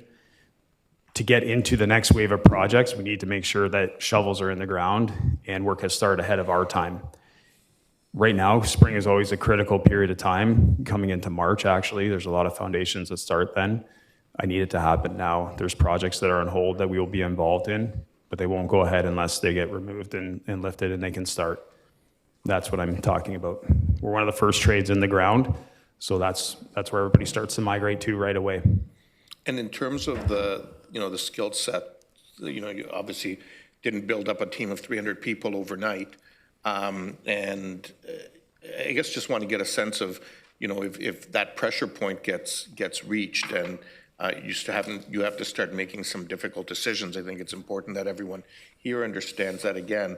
If those folks, have to leave your company, obviously in the current circumstances likely wouldn't find work elsewhere locally, so we'll lose them elsewhere. Wondering if you can just speak a little bit about the challenge around trying to get those people back then. And there is a difference between types of construction as well. Traditional residential construction takes a different skill set. It is repetitive a lot of the time. You have to find people that care about that, and that means a lot to them to do a good job over and over and over and over again. It's not the same as piping a school where it might change. at different moments. So building up people that can do those skills and then maybe not having a place to go after because a school project or something along those lines, they don't take as many people either. On a residential project for us, we might have 15 people just on the plumbing side alone in there, let alone the 10 sheet metal workers and the 12 electrical workers. It's a big project. When you talk about a school, they're a lot less. They get a lot of more focus, but they don't employ as many people. That's my concern. Okay, thank you so Okay, much. Thank you again. Next, we have Ali Hamid, San Kit Contracting. I believe you are in person. Is Ali here? Not online? Okay, I'll come back at the end. We're moving on to Joe Benninger. Are you here? Okay, good. Hi, Joe. Welcome. When you get to the podium, you have 5 minutes.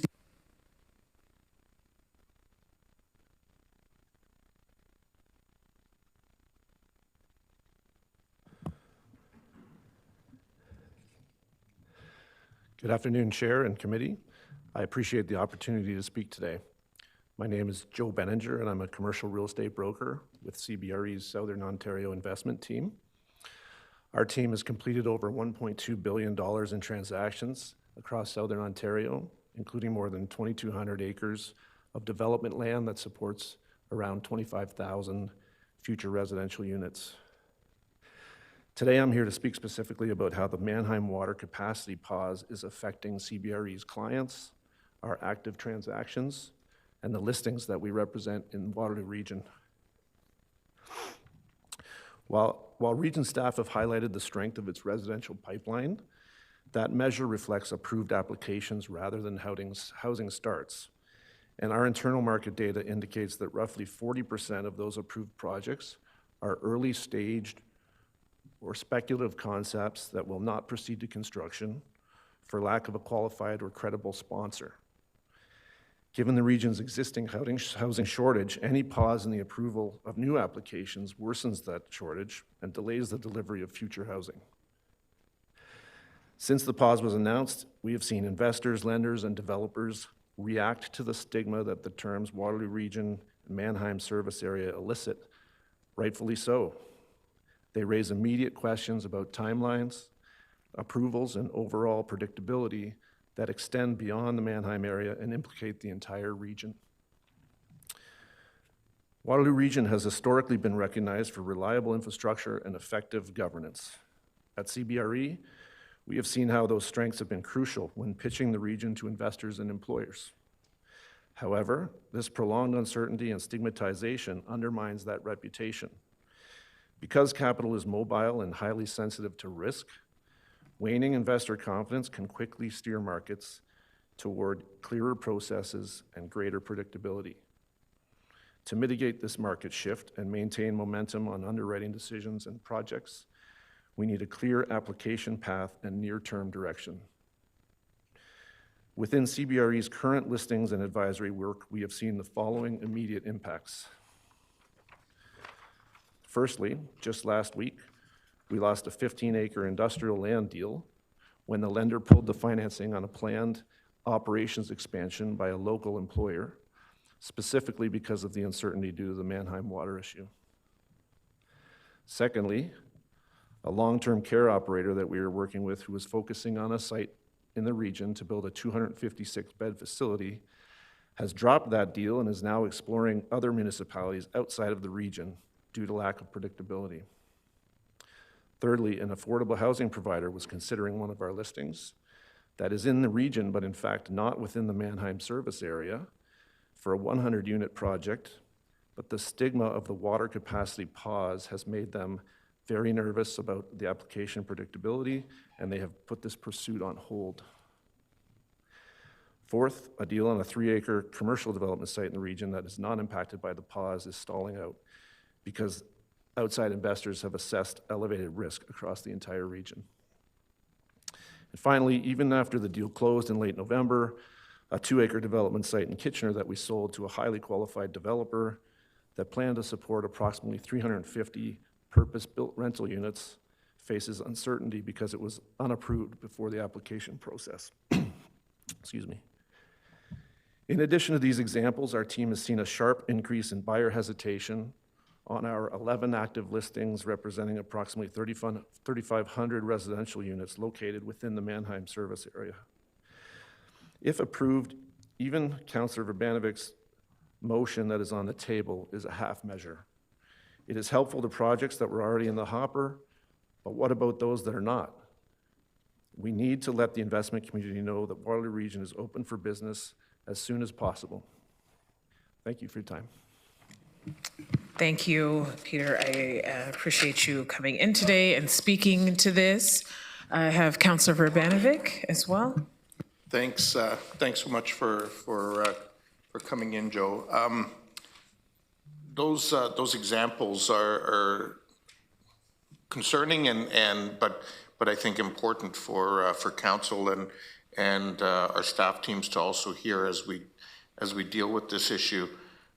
But I'm wondering, beyond that, beyond the actual ones that you've, talked, you're part of a national network in terms of real estate and so on. What are you hearing? And speak a little bit to this whole stigma piece, because it's what I'm hearing too, but you're obviously the professional in the field and are hearing it very much on the ground in terms of not just the impact today, but the long-term impact this might have. Through you, Madam Chair, it's a great question. I was just last week at the ICSC convention, which is an industry convention for real estate developers from all over Canada and the US. And it was a topic. Waterloo Region application pause was a topic of discussion at that conference. So I think that gives you a pretty good idea of how far-reaching and how powerful this stigma is. And I think it's going to, it's going to cause damage that's going to last a long time. Thank you. Okay, thank you for that, Joe. I now have Jawad, Business Development Director, SibWest Group of Companies. Are you here? Jawad Kaswari. You can correct me if I'm pronouncing your name incorrectly. Okay, you have 5 minutes. Thank you. Good afternoon, everybody. My name is Jawad Kaswari and I represent SibWest Group of Company, forming waterproofing roofing contracting company that has been operating in the Waterloo region for 10 years. We currently employ 70 crews along the project managers, office staff, and are actively working on the high-rise building and affordable housing across the region. I'm here to speak about Mayhem Service water capacity issue and impact of development freeze will have on our industry, our trades as a whole, and our subcontractors, suppliers, our company, and most importantly, people we employ in this region. To illustrate real-world effect, I would like to highlight a project that shows how development pause is already impacting our team and the broader community. We're currently working on a King Camo apartment project located at 3243 King Street East, Kitchener. This development will deliver 398 new rental homes to the market, critical steps toward increasing access to affordable and sustainable housing. For our crews, this project represents several months of city work. It supports approximately 700 jobs, including our own crew, local subcontractors, and local business in the region, and directly contributes to deliver much-needed rental housing and keep suppliers and small business across Waterloo region active. Today, crews are already facing uncertainty as they start their shift, and families are trying to plan their lives around their work that might or might not proceed. If development application remain paused, this consequence will intensify. The project could stall, hiring and expansion plan might be delayed, and skilled workers might be forced to seek opportunities outside the region. Suppliers, subcontractors, and small businesses that rely on steady work could face massive loss of revenues. The development and construction industry are moving among the largest and most critical sector of Waterloo region, employing thousands of skilled workers and supporting countless local businesses. Every project from subdivision and structure creates chain reaction across the economy, impacting electricians, plumbers, carpenters, manufacturers, truckers, and professional services. When the project slows or stops, the ripple effect is felt throughout the entire region. When the standard regional staff are reviewing water capacity in Mayhem service area, and that technical review is important. However, the human and economic impacts of described is already being felt and will only grow if approval remains delayed. It will be prudent for regional staff to begin implementing short and medium-term solutions that are already identified while allowing development application to continue being processed. This is not just about project on the paper, it's about the families, livelihoods, and the people who keep Waterloo region economy moving every day. Keeping approvals moving protects the jobs, supports the local economy, and ensures our community can thrive and grow. Thank you for your time. Thank you, Jawad. I have no questions from council. Thank you for coming in today. Okay, we are now moving along to our next delegate, Chris Garretts, Director, Development Manager, Hydrology, Crozier and Associates. And I believe this is our last delegation for today, and you are virtual. Welcome, Chris. Chair. Hello, thanks for having me. Are you sure you didn't miss one on there, Mike Conway? He is withdrawn. Oh, sorry. Okay, thanks. Am I good to go? Yep, you're good. Okay. Okay. Well, thanks for having me. Yeah, my name is Chris Garretts. I'm Director of Development and Manager of Hydrogeology at Crozier Consulting Engineers. We're a land development engineer that does a lot of work in the area. For background, I spent my career doing municipal groundwater supplies. I was first licensed by the province in 1993 and spent 14 years as a contractor in addition to all of the work I've done as an engineer. So I've done a lot of work on the regional system. That region of Waterloo was the main client of my parents and my business. Worked on most of the wells within the IUS system. So received all the information from the region last Thursday and spent the weekend reviewing everything. I want to say that I don't believe that there is a groundwater issue here. It's pretty clear that there is surplus groundwater capacity. What's changed over the years is what your consultants call the strategic philosophy. So with the implementation of an additional resiliency factor, that's put you in a position where on paper there is a crisis. You are using, or the proposal is to use a safety factor that far exceeds most of their municipalities. And your own consultants also suggest that when using or starting to use this factor, you should not stop development.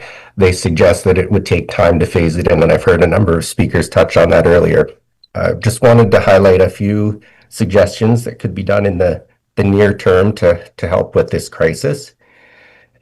The first one is just simply continue to use the security philosophy from the 2015 Water Master Plan. So if you use that factor, that puts you back on track, so to speak.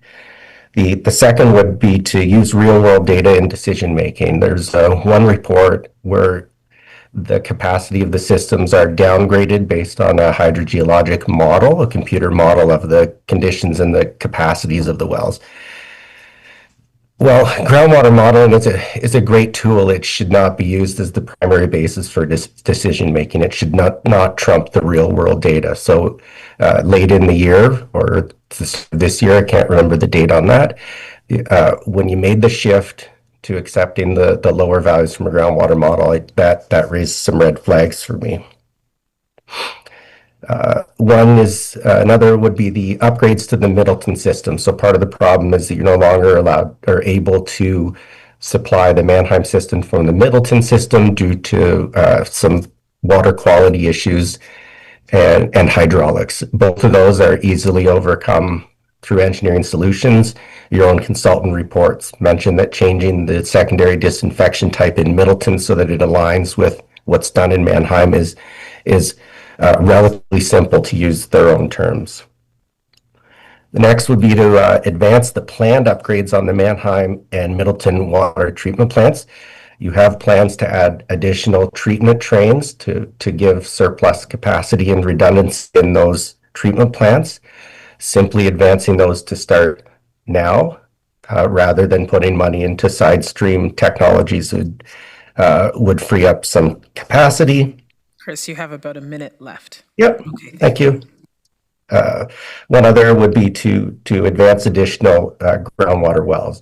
The recommendation in your consultant's report was to advance those wells to provide additional redundancy so that in case of an emergency shutdown, you could use the backup well and you wouldn't have any reduction in capacity.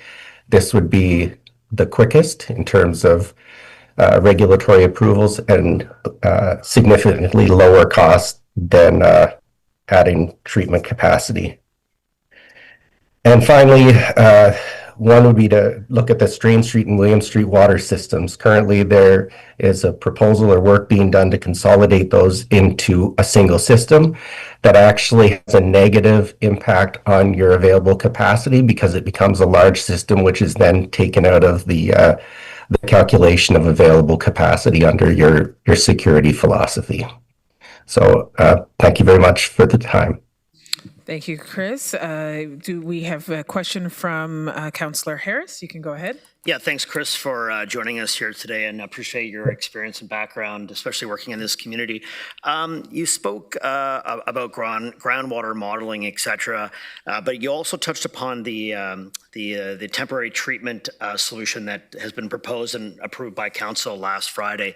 I don't know if you want to speak further to that. I think I caught that maybe you had a concern with that in terms of it acting counter to what we're trying to achieve here, but maybe you want to elaborate on what you were mentioning there. Yeah, it's just so they're two separate items, but the groundwater modeling is a great tool, and there's very skilled, talented, intelligent people that do that, but it shouldn't be used as the primary decision maker. So a computer model that is telling you, as I think it did in the latest modeling exercise, is that you need to reduce the Mannheim capacity by additional 13.8% because the model indicates that there's going to be a shortage. Your actual data, your 4 years worth of real-time data, doesn't indicate that. So best practice would be to use the real-time actual physical data for that decision making, not the results of a model. Models are great. There's uncertainty there. So actual measured values are certain and known. And then the temporary solution? I was just suggesting you have in plans adding additional treatment trains to both the Mannheim and Middleton systems. In all of the reports that I reviewed going back to 2003 through to the 2025 and 2026 reports, there was no timeline on that. So all I was suggesting was that you advance those actual permanent solutions as quickly as possible, and that may or may not result in not doing the side stream treatment. Thank you. Chair, if I might, if there's an opportunity, I know that this is the last speaker, and there's been a lot of statements, obviously, by the many delegations that bring a lot of expertise in this area, some counter, of course, and I'm just wondering if there's an opportunity to direct staff for additional information to be brought back to council, analyzing some of the statements that were made today to help have council better understand, the factness of some of those statements and how we can get maybe some more information. Of course, we only have 5 minutes to delegate, and so maybe there's an opportunity to engage with some of our delegates today to get further information and provide better information to council, perhaps by the end of the month. I don't know when that opportunity may arise, but I'd like to ask for direct staff if council's amenable to that. Well, if you're just giving direction, we don't need a motion for that. However, we do have a few people in the queue. Commissioner Getsky, just be on deck to respond to that to see if it's feasible. But we'll take the questions and then we'll come back to that and you can respond, Commissioner Getsky. Okay, so Councillor Craig. Well, thank you, Madam Chair. Just as a sort of clarify this situation for me. I've heard from a lot of delegations, and what I'm hearing, and especially if I'm encapsulating what you're saying, is we don't have a water crisis, we just have to manage it better as we go forward with applications? Yeah, I think based on the review, you don't have a groundwater capacity issue, so it's more of a a treatment and operations issue. So the scenarios that they're looking at that cause you to have the crisis are when large treatment facilities such as Mannheim plant goes offline. So it's not that the water can't get to there, it's that it can't get through there. And also due to the 40% reduction in capacity currently at the treatment plant, it's not that there's a lack of water coming in, it just can't get through the treatment process quick enough. So that's the basis of that comment. And just to the previous point, I am also working with the Home Builders Association and will be part of the working group. So if I understand you, so going forward, are you suggesting it is okay to go ahead and allow applications to proceed? Absolutely. Okay. I would say that if I may, that this is a change in your security philosophy, which is fine if you want to strive for that goal, but it's that's put you in this position of the crisis. But it's clear that your practice in the past has been to when you get to a certain point, or you get to within that factor where you need to add more supply, you add more supply. You don't stop development and then think about adding more supply or more. And when I say supply, I mean supply, treatment, all of that. Infrastructure, you add infrastructure. Well, I appreciate the clarity of your comments. Thank you. Thank you. Councillor McCabe. Thank you, through you, Chair. Just briefly wanted to thank everyone who's taken the time to delegate today. I would suspect most of you generally don't like to spend your afternoons doing this kind of thing, but we do really appreciate the care with which you did it and the information that you brought, and clearly the passion for our community. So thank you, everyone, for doing that. It is really helpful. But for the delegate, Chris, you're on the industry committee, correct? The region's industry group? I can't remember the name of the committee, but I'm one of the three that the Home Builders Association positions have. Yeah. Okay, and thanks for serving there. I'm kind of further to Councillor Harris's point. You've been bringing up these recommendations or ideas or arguments to the table, correct? Am I correct? That's correct, yes. Okay, so I guess I'm just wondering, to Councillor Harris's question about, providing council a bit more information around, like there was a lot of things said, a lot of suggestions, recommendations, sometimes sometimes in agreement with where we're going, and sometimes suggesting that we're not going far enough.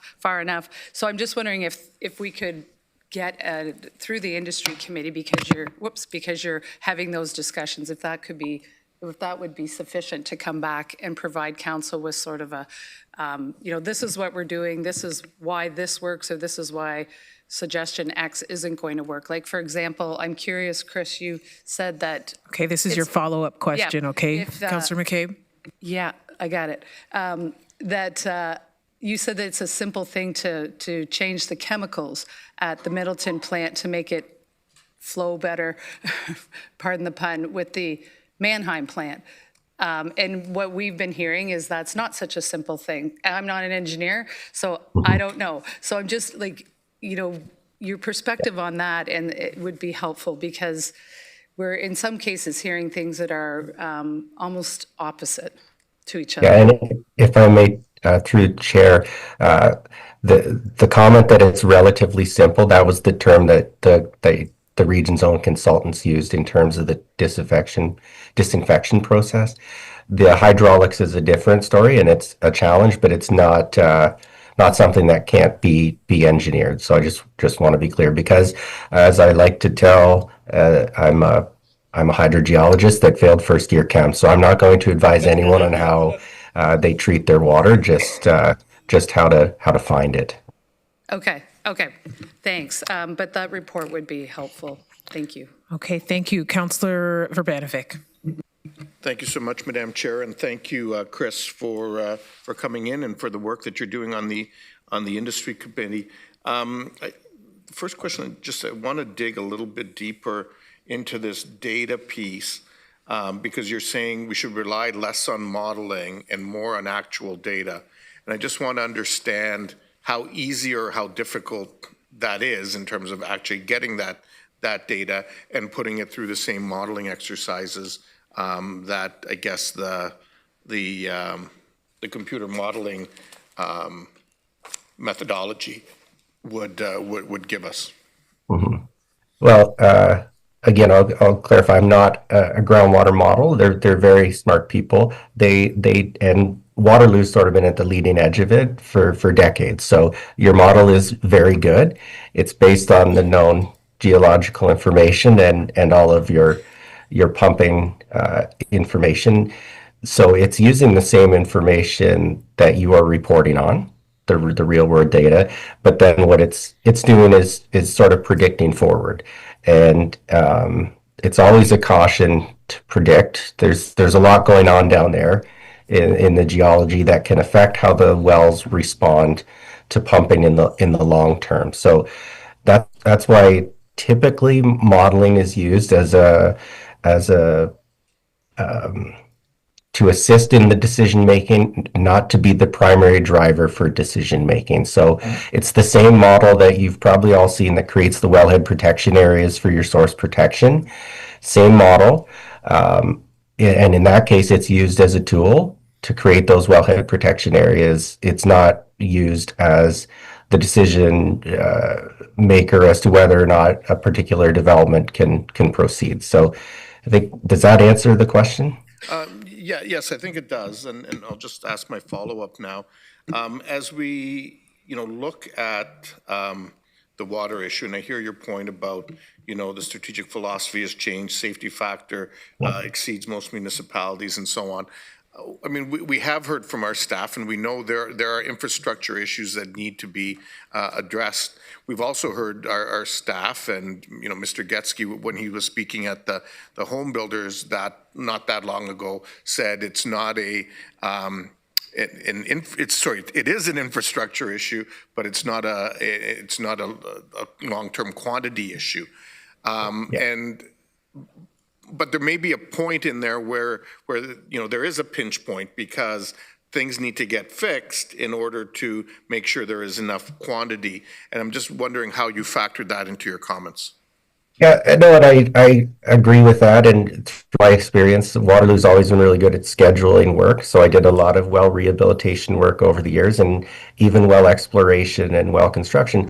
It was always scheduled around your peak season. So generally, we didn't count on being able to do any work anywhere from May through August at least, sometimes September if it was dry weather. So that sort of factors in. You can advance your work strategically, as you currently do. You currently do well rehabilitation on a normal basis. But what I'm hearing and getting through the reports is you may need to start looking at doing that more frequently. But it is possible to do it through scheduling with your current system, the way that everything works. The conservation factor then takes into account a sort of a catastrophic failure on top of that, where an entire well field goes offline.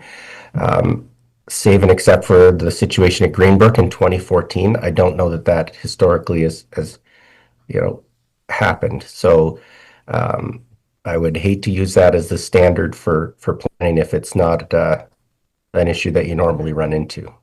Okay, thank you. Thank you very much. And Madam Chair, I guess my question just to you then is, I understand Councillor Harris's suggestion of direction, but I do think there are some questions that we need to get answered from staff today as well. You're going to allow that at some point? So after we get through the questions of the delegation, we're going to take a quick break, a bio break, and then come back. And if there are questions for staff, and again, Mathieu, Commissioner Getsky has to respond to the feasibility of what Councillor Harris is asking. So we could provide for some questions, but again, knowing that there's motions coming up, there's all of that still, there's wastewater, or not wastewater, garbage collection, and there's a bunch of things we still have to get through. So as long as we get through this delegate with the questions, and then we'll take a break and we'll come back, okay, for questions of staff. Thank you. Okay. Madam Chair, if I may. I mean, this is really an important issue, and I think we should make it prominent in terms of dealing with it. I am all for that, but I think you Well, I don't all have think been we are. sitting I here think for we're- 2 hours. There are people who do need to take a bio break. Well, I realize so that. We could do that. I've I'm not said saying there we come hasn't been back to it. discussion for questions, Councillor Craig. Now, I thank am you. just trying to create a process that makes sense, recognizing there is still a lot on the agenda. There are people who've been here. There's staff who have to respond. If we don't have a process, it's going to be all anarchy for hours. So I'm establishing the process to Well, allow for further you've discussion. educated me. Thank Okay, so I will move on to the next councillor, Councillor Foxton. You can ask the question of the delegate. Thank you very much. And first, just to recap, hello, Chris. It's nice to see you Hi. again.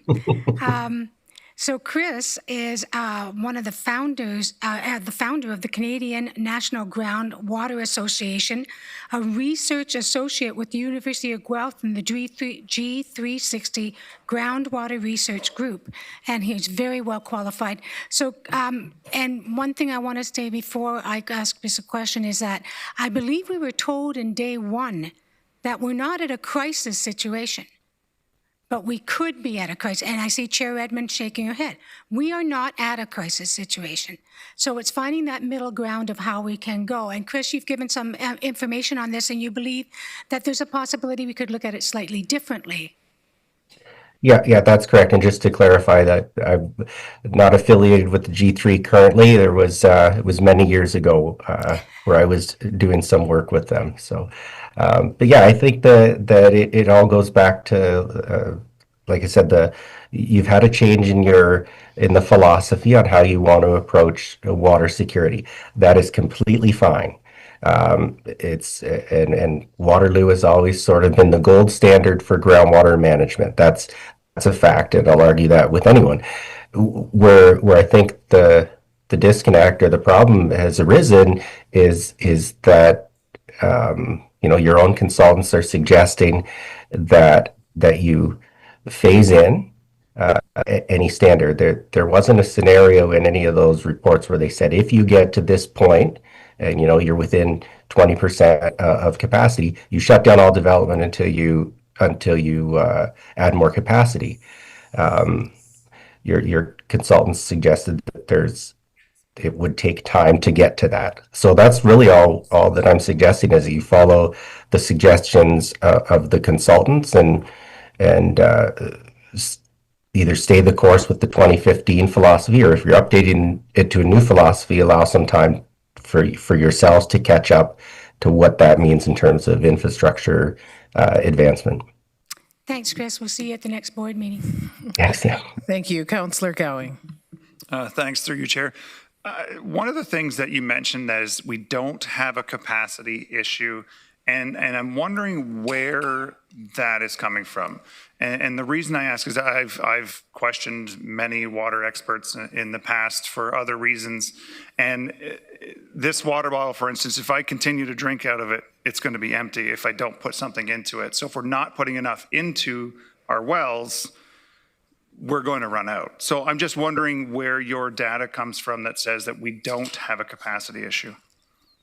Yeah, that's great. And my data is your data. It's just that in looking at the scenarios that get you to the point where you have this issue, you're taking off your two largest water systems completely out of the picture. So if you take those completely out of the picture, yeah, you have a capacity issue, but you're reserving a massive amount. And there's that, and then there's the fact that the Mannheim treatment treatment plant is operating at 60% capacity. So that's really one of the main factors is you can't get water through there fast enough to meet the current and future demands. So I'm not diminishing that the need to have comprehensive groundwater planning. That's key. It's just that right now that's not the bottleneck in the whole process in the region of Waterloo.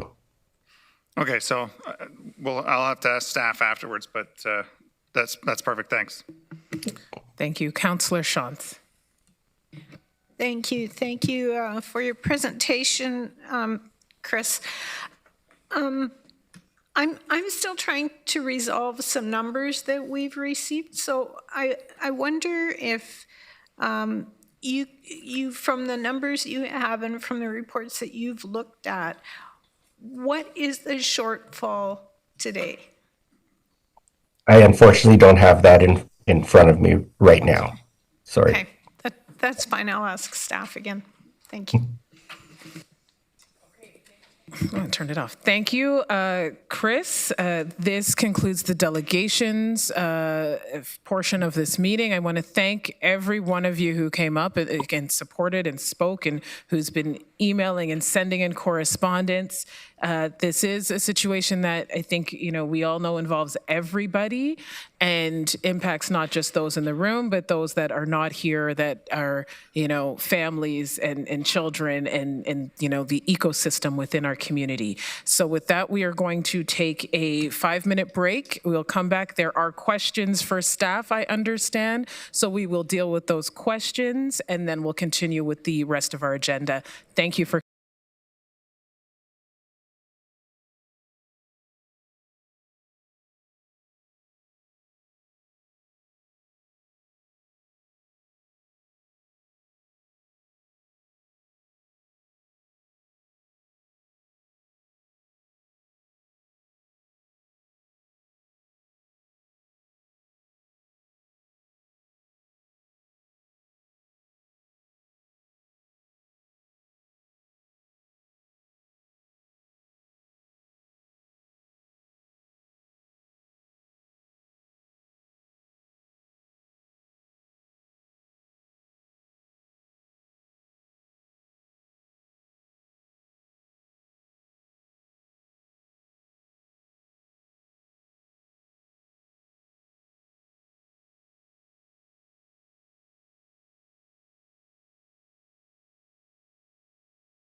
Okay, we are going to reconvene. So now the delegations have all gone through. Councillor Harris, where is Councillor Harris? Is he gone? Okay, of course. I mean, we do have a report in the agenda specific to Mannheim. So questions of staff can be asked at that point. There was a few others that were in the queue before we took a break. And then I want CAO Getsky to respond to Councillor Harris's suggestion. So Chair Redmond, did you want to speak to this? I'll try to be very, very expeditious. The one question that I had out of the delegation was actually, it was Barbara Robinson, when she was talking about staff managing wastewater. And I'm just wondering, and I don't know if it's Rod or Amy or who it would be that could just, those statistics looked alarming, and I don't know that they're particularly accurate. So I was just asking staff to put some context around that intervention.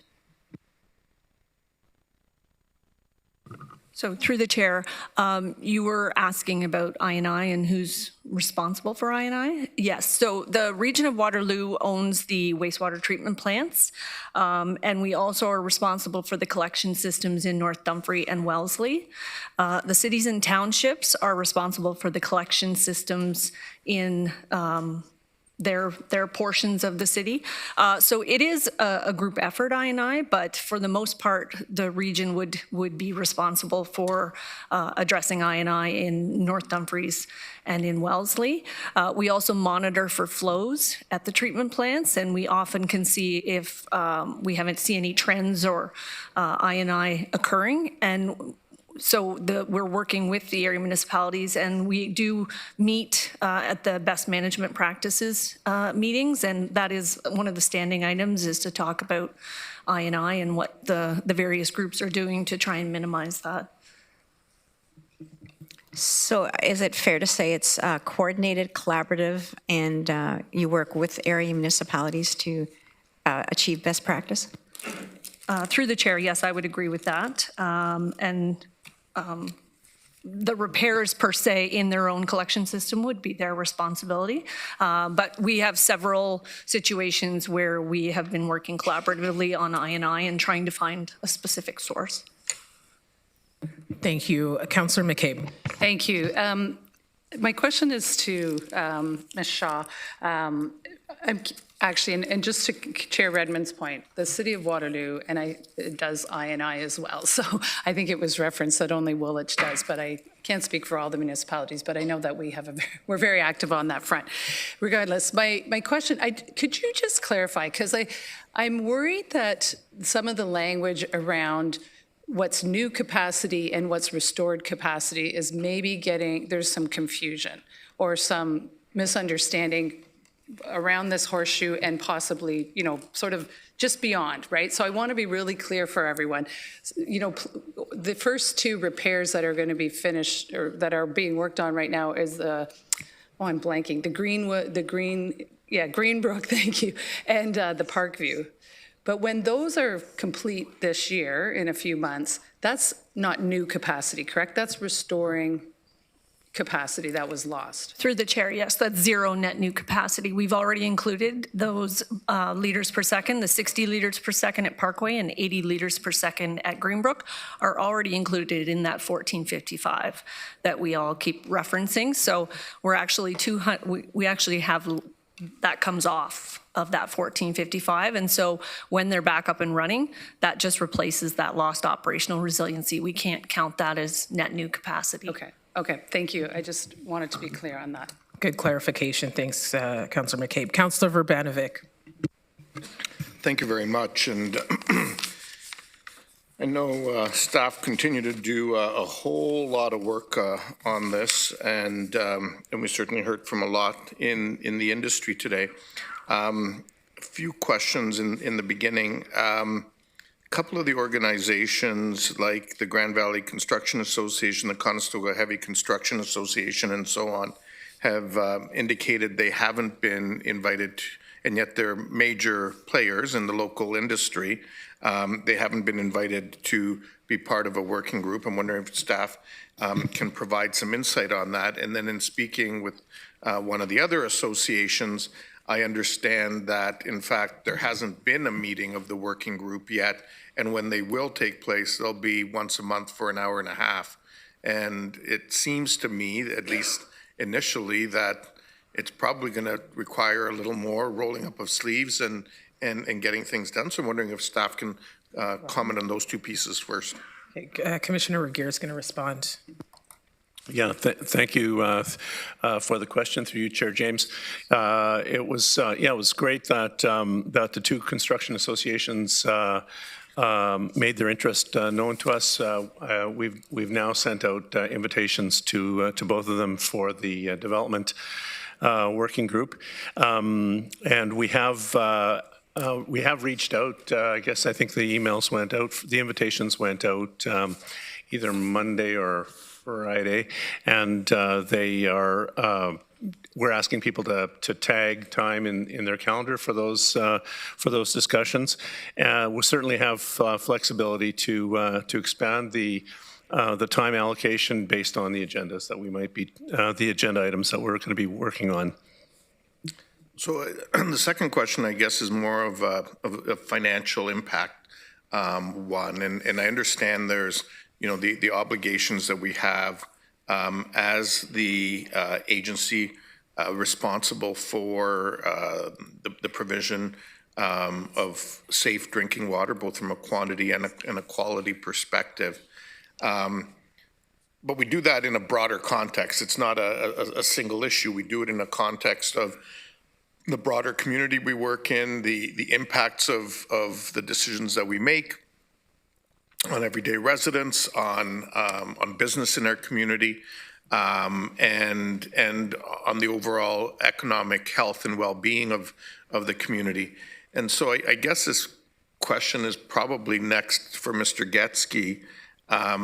Wondering if we can talk a little bit about how much we have considered, and we heard from people today that represent thousands of employees.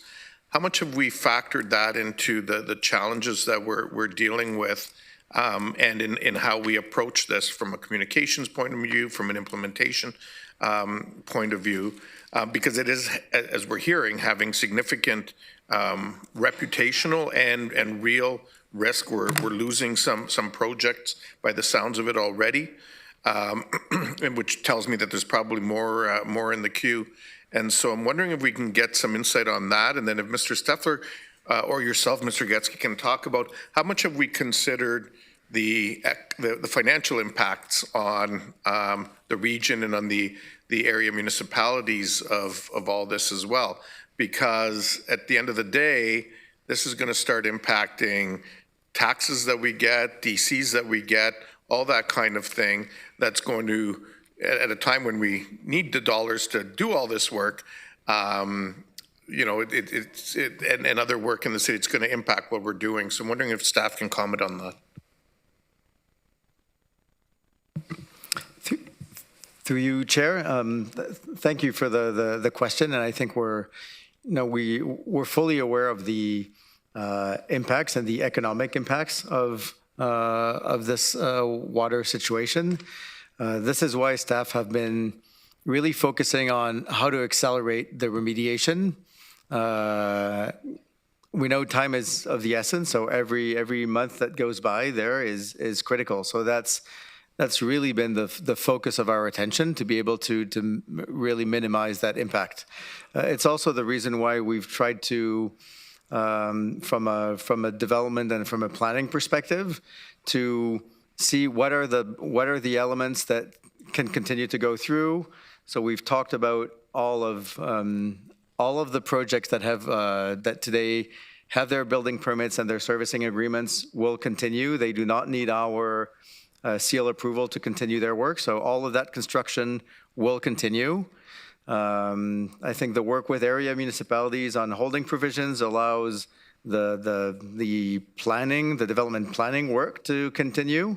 So we've tried, and we've also looked into, how do we evaluate projects that have a net zero impact on water usage to be able to allow them to continue. There were some delegations today that made references to that, so that's been really our focus, to be able to allow as much development as possible to continue that was either committed or does not impact water usage.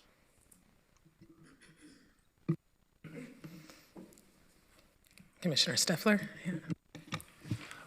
Through the chair. So in terms of financial impacts, we've just begun to start considering what those could potentially be. It's really still early days in that sense. What we're looking at is doing a bit of scenario planning, because there's a number of assumptions we'd have to consider to be able to develop that. So it's something we'll be working on, but we don't have details at this time. So I guess I would just ask that you engage with the area municipalities on this, because I know our teams have started looking at this, and it's concerning. Okay. All right. Councillor Liggett. You're good? Okay. Councillor Shantz. Thank you. I'm not sure if this is the right time for this question or not, but I'm going back to my notes from a couple weeks ago on capacity and resiliency and those numbers. And I guess what I wrote down then, and maybe I misunderstood, was that we have an immediate shortfall of 200 liters per second, and that we need an additional 400 liters per second to manage the queue that's already existing. That's about 600 liters per second, which is approximately what all the projects that were listed add up to. Can you please square that circle for me? Because I'm hearing different things from different places. Sure. Through the chair, I don't believe it's 600. I don't have the numbers exactly in front of me, but I believe it's around 450 liters per second to get us, that's with a 20% resiliency included. There's been a lot of talk about the operational resiliency and that it's additional and it's being added on. I can tell you, and maybe this is not the right time, but you are correct. We are actually in a deficit right now. The average day demand is higher than what we have sustainably operating, our sustainable operating capacity. So the demand is higher right now. We actually are at a negative 6.7% operational resiliency right now. So we don't have 20%. We're actually in the minuses, which is why I actually like the motion to be able to come back and be able to maybe provide some of this information to council to kind of, set those numbers straight again. Can I follow? Yes, you can have a follow-up. Thank you. I was talking to a hydrogeologist, and she explained to me what happens if you pump below your or above your capacity for an extended period of time. So there's a sort of a cushion in there. You can do it for a little bit, but after a certain period of time, there's some very serious negative impacts. Can you speak to that? Or maybe that's a different time that you need to speak to that, but I'd be curious to hear what you have to say. I am not a hydrogeologist, but Jeff Morose, who is the manager of hydrogeology and water programs, is here, if you indulge him to answer that question. Welcome, Jeff.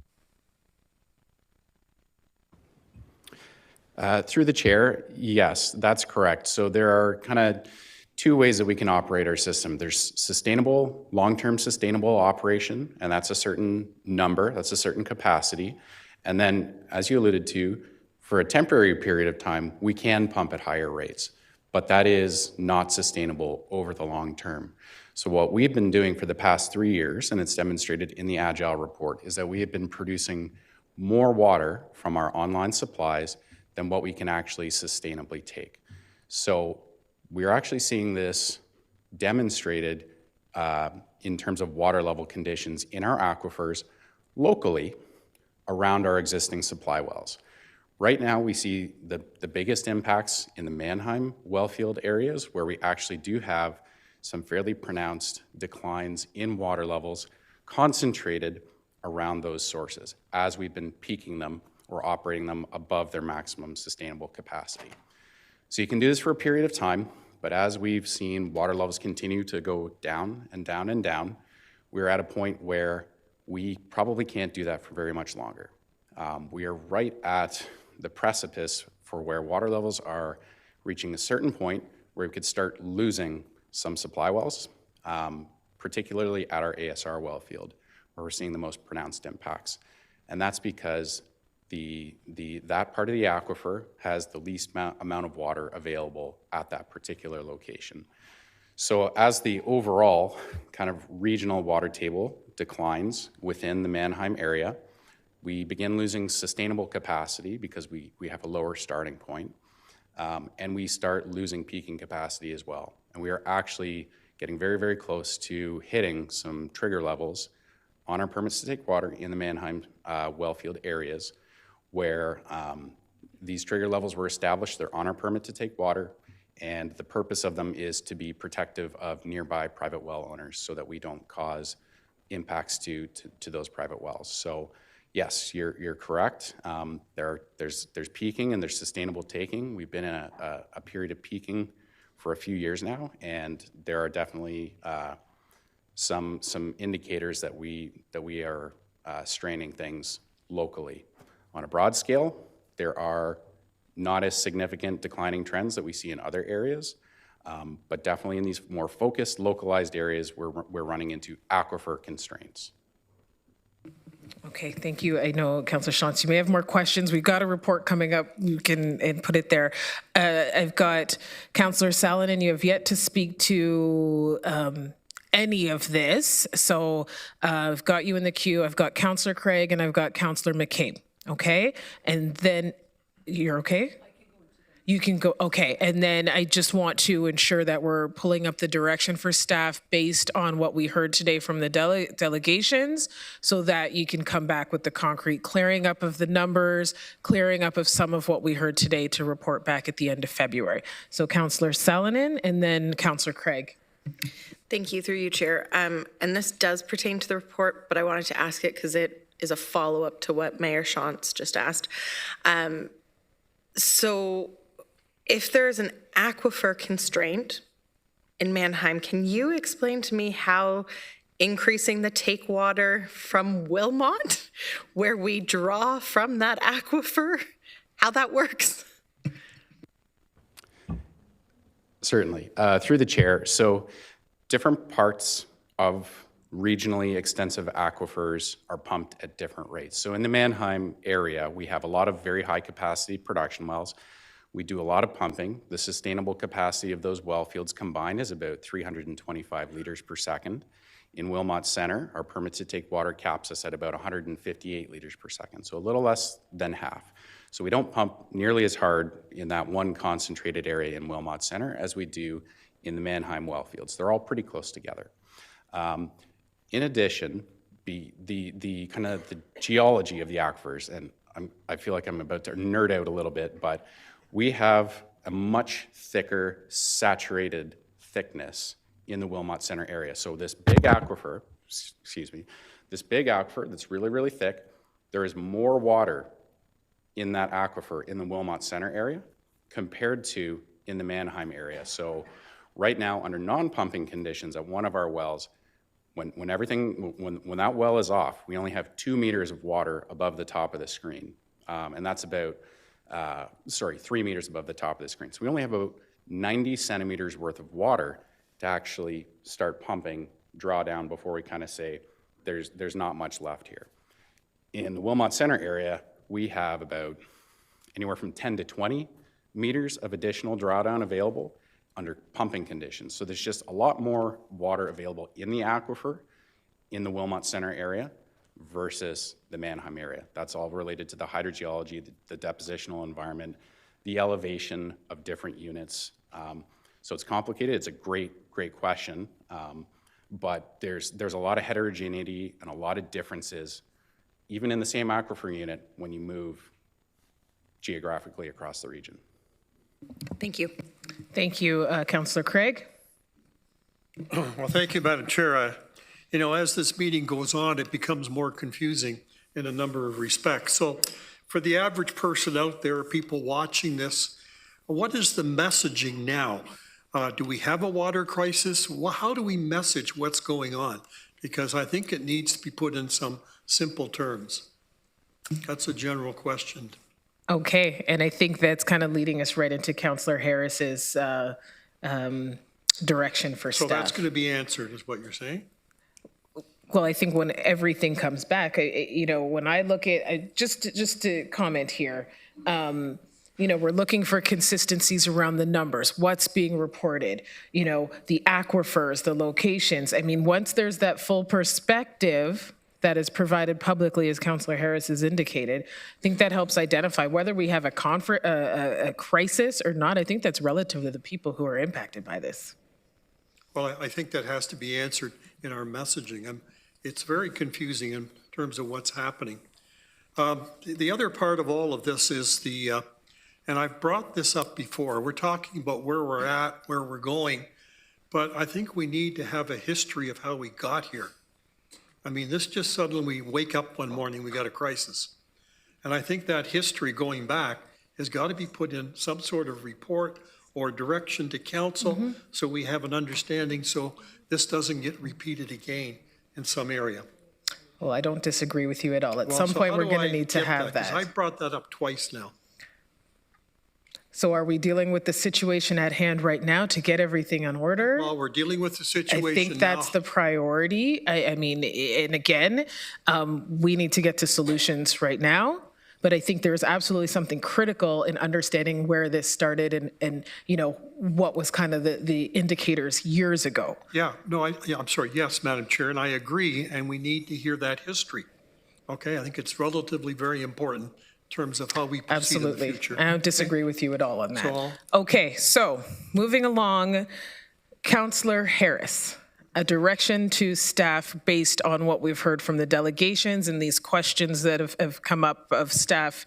What would you like to see back? Yeah, thank you. I mean, I don't know if CAO Getsky wants to comment on this, but obviously, you know, as I mentioned today, you know, there are a lot of statements being made publicly, and we feel that it's probably a benefit to council that there is additional information that could be brought back to council, say perhaps the end of the month, that would add clarity to the current capacity constraint and the rationale for the recommendations being made. I think those clarity points would, I think, assist council in a lot of the questions they have, even the public. And so maybe I'll let staff comment on that request. Okay, CAO Getsky, do you want to respond? Through you, Chair.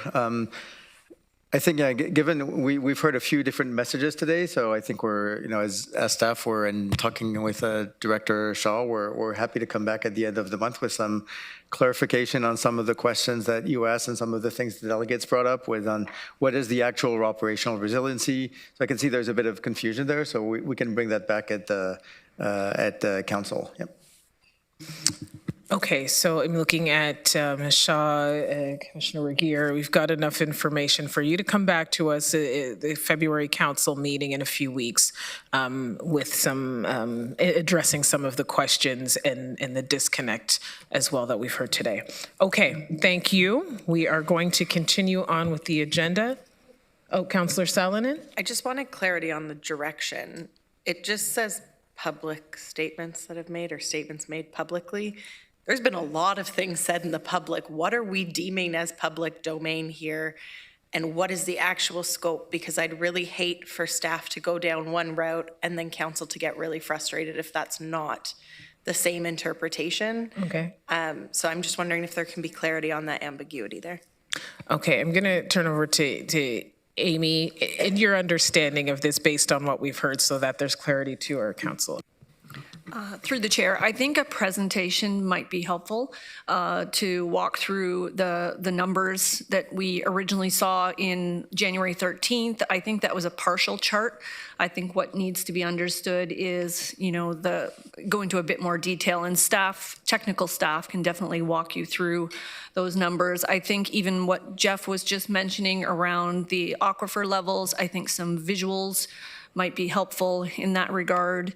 And so it would be mostly a presentation outlining the concerns and why we are saying there is a capacity constraint in the Mannheim service area. Commissioner Regier, did you want to add to any of that as well? Yeah, through you, Chair James. I think we can also go through the transcript. We'll go through the notes. I've got a bunch of notes. I know others have been taking notes throughout the afternoon's presentations, and pull out the key points that were made by our delegations, and then respond to them individually. Excellent, thank you. Okay, we are going to move along with the agenda. I'm sorry, I just have a follow-up, just like Councillor Solomon. Okay, I'm going to shut this down. There's a whole other report that's coming through. We need to keep this moving. I do not mean to be disrespectful to you all, but at this point, it's 3:30. I know there are individuals who need to leave, and there is still another report that will come back. So I am going to move this meeting along, and we will continue when we get to the Mannheim report again if there are questions that come up. But at this point, we're not conducting a meeting at this point. This is just a dialogue based on delegations. I realize that, Madam Chair. Okay, I just simply want to know the messaging that's going to go out now and how we're preparing for 2 weeks. That's what I want to know.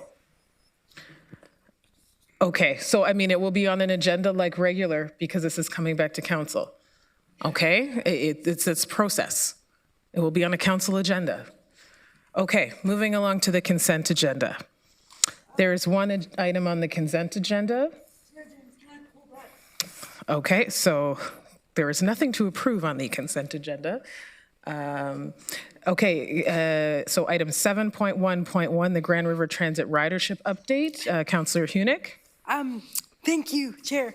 Director Neal, I was really excited to learn about the extra 16% of trips that Mobility Plus has offered in the last year. That being said, I have heard from several constituents who are trying to book the same trips day after day, or trying to go online day after day. And for the first 5 or 6 days, those trips are denied or rejected.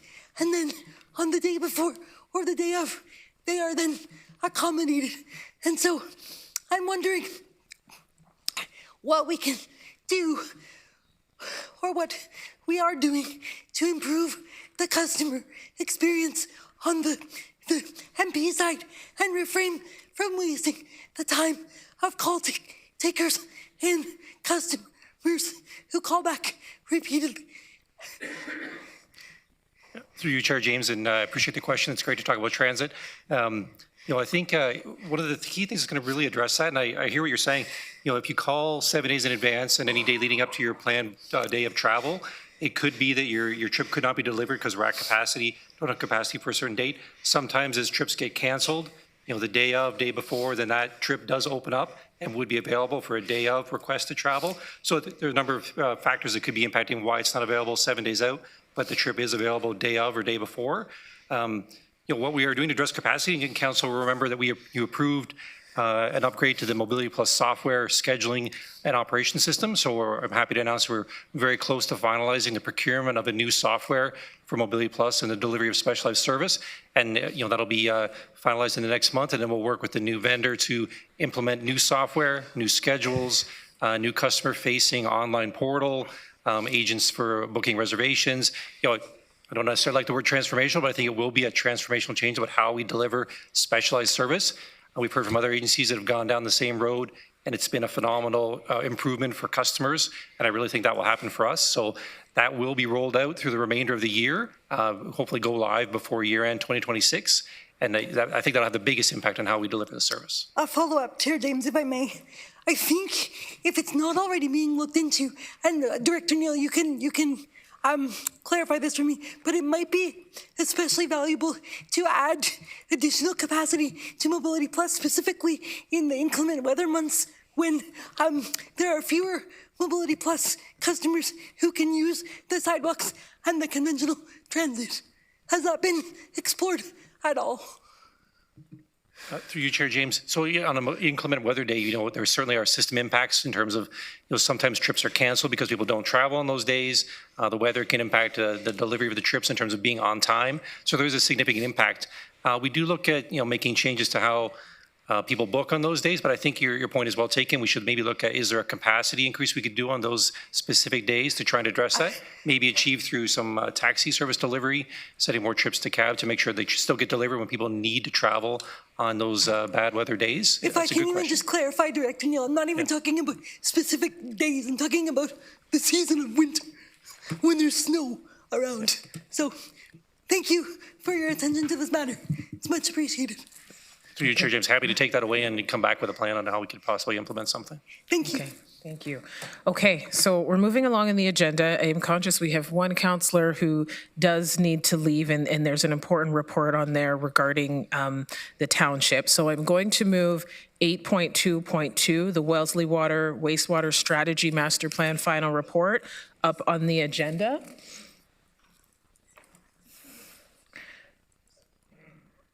Because we are now at the regular agenda. So 8.2.2 is where we're starting, and that's Councillor Nowak. Okay, well, I feel Now, special. hold on one second. Okay, so the Director of Water and Wastewater Operations, Amy Shaw, you're going to speak to this, and then there is a recommendation, I believe, or a motion, or a mover and a seconder required. Go ahead, Amy. So through the chair, yes, I will introduce the report, and then Carew is here with us. He's the author of the report if there's any specific questions that need to come out of this.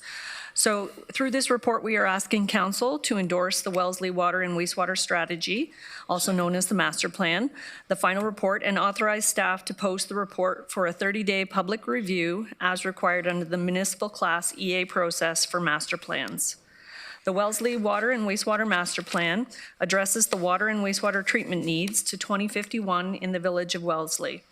The Village of Wellesley is expected to grow from a 2021 population of 3,700 to approximately 5,600 by 2051. The study was undertaken to find the best way to continue to provide water and wastewater services and to support that added growth. The region owns and operates the Wellesley Water and Wastewater Systems. The Wellesley Water Supply System consists of 3 water supply wells, a water treatment plant, on-site water reservoir, booster pumps, and distribution piping. The following outline the initiatives identified in the study. The Wellesley Wastewater System consists of a wastewater treatment plant that discharges to the Nith River, wastewater force mains, and wastewater collection system. So the water system will require increases to the existing water supply and also to provide off-site water storage in the form of an elevated tower. The off-site water storage will require a further Class EA.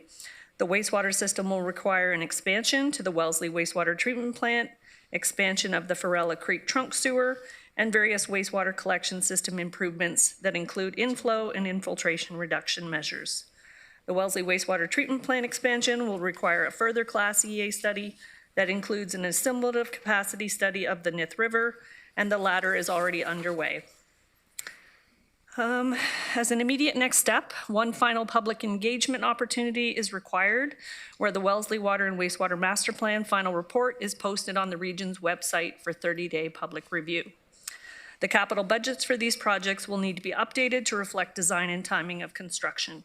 Through future budget cycles, staff will adjust the budgets for the capital work as required. There is no impact to water or wastewater rates as this work is fully funded through development charge reserves. That's nice. Okay, thank you. We have a couple, Councillor Nowak, you... I'm happy to move. Move it? Okay, so we just have a queue. Councillor Shantz, and then make sure to use your e-scribe instead of hands, everybody. Okay, so, but it is moved by Councillor Nowak, it's seconded by Councillor Erb. Councillor Shantz, you have questions, go ahead. I have a question. I do have a question, and I think it's just the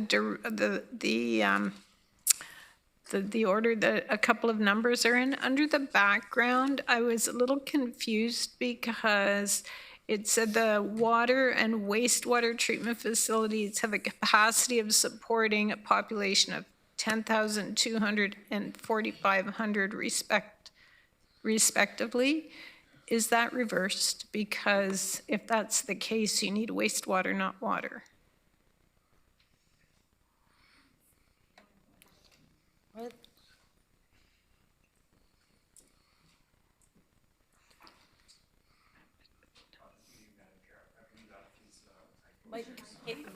Mike, yeah.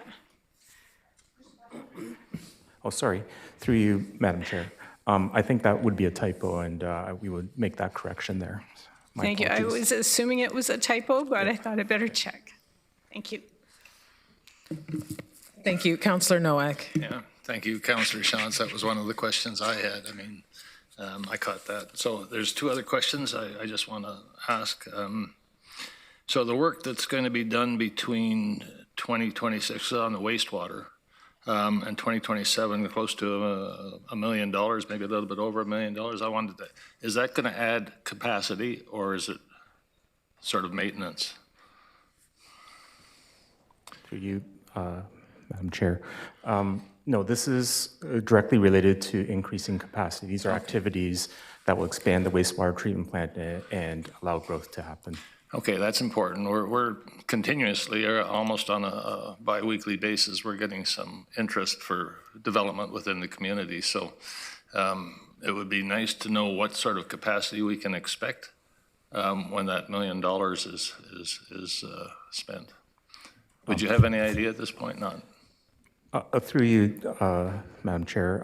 So we worked with township staff on their initial planning growth figures, and so where that comes from, we didn't question that. We just got the absolute numbers. What I'll also add is that this is a master plan, so very high level, and then the next stage would be a class environmental assessment where staff will again be invited to come in and provide updated numbers with a little bit more meat on what those growth numbers will be.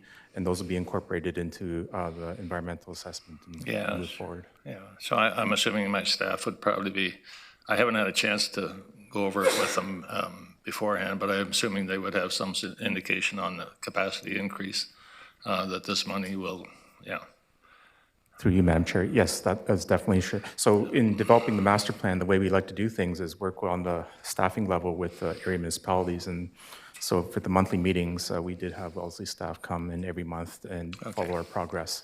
And they're providing us with data as we develop the master plan.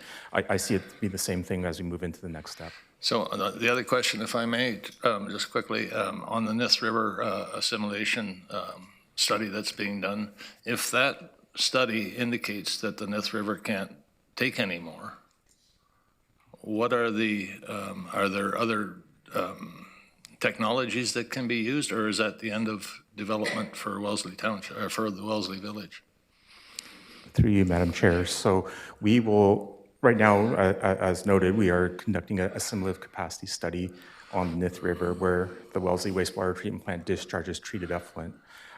So we will look at all technologies available on the market right now and seeing which ones would be able to fit the discharge requirements that will be imposed on us by the Ministry of Environment, Conservation and Parks. So we do need to make that analysis as we go along with the environmental assessment and report back on that. Well, obviously, it's good for us to know that. Any idea when that Nith study is being done or completed? Through the chair again. So that, as we said, that has already commenced. There are seasonal monitoring that we want to do, but then that will dovetail into the class environmental assessment to come up with a package of what we recommend in terms of the expansion. So you're a little bit early, so I'll defer to the study to be able to answer that question. Okay, thank you very much for your time. All right, thank you, Councillor Nowak. Gave you a little grace there. All right, Councillor McCabe. Thank you very much. I just wanted to be clear because we're talking obviously an awful lot about water, and this is a wastewater issue. But and I know I understand that that the repairs are necessary, obviously. I'm just curious about the timing because staff are really probably very much overburdened at this point in time with the, as we just discussed, dealing with the current water issues and trying to right that situation. So I just want to be cautious that staff actually have enough capacity to do this work while we're also really trying to solve this other problem. So I understand it's wastewater you're talking about, but I don't know if the staff, work in different divisions or like if there's staff that have been pulled from wastewater to work on the current challenges that we're trying to face. I just wouldn't want something like that to kind of divert anyone's attention. Through the chair, thanks for the question and thanks for the compassionate words for our staff. So for this particular project and this master plan, we already have staff earmarked to undertake the class environmental assessment for the wastewater treatment plant expansion. So we have expertise both on water, wastewater, and biosolids, and they are ready to go in terms of the next stages. Councillor Foxton? Thank you. And a similar situation with North Dumfries, as our acting CAO has said, it's full speed ahead, and then we find out that you haven't come through with the wastewater information, and we've been waiting quite some time for that because we do have a developer ready to go. So I did get an email back. You're looking for new staff to hire, I believe, and that hopefully we'll get that on the road. Through you, Madam Chair, thanks for the question or the comment. I believe that we did receive approval for a few full-time staff at the previous council report. And so once we start getting into the nitty-gritty, we will be able to have a better assessment and baseline our workloads for the engineering staff that we have. Don't want to ask too much all at once, but as we evolve and as we also, deal with the Mannheim servicing area deficit, we will be reporting back on, what our staffing levels are. But at the moment, because we have also talked to the CAO of North Dumfries and yourself. Right now, we have people aligned to do the studies that are required there as well. So is that like full speed ahead wait? Thank you. No, sorry, through the chair. No, it's full speed ahead. It's on our docket right now, and I have staff ready to scope out the work there. Okay, thank you. Seeing no further questions, we will be prompted in e-scribe to vote momentarily. Chair, I don't have the start, but I didn't figure. Okay, we'll make note of that. Oh, yeah. Okay, so just to be transparent with council in terms of the process for the rest of this committee, because we're going to start losing bodies in a few, I'm going to move to the curbside waste collection implementation bylaw next. I think that is something, warrants discussion and a presentation. And then I will go back to the regular agenda with item 8.1, and then we'll move things along as well. Okay, that is carried.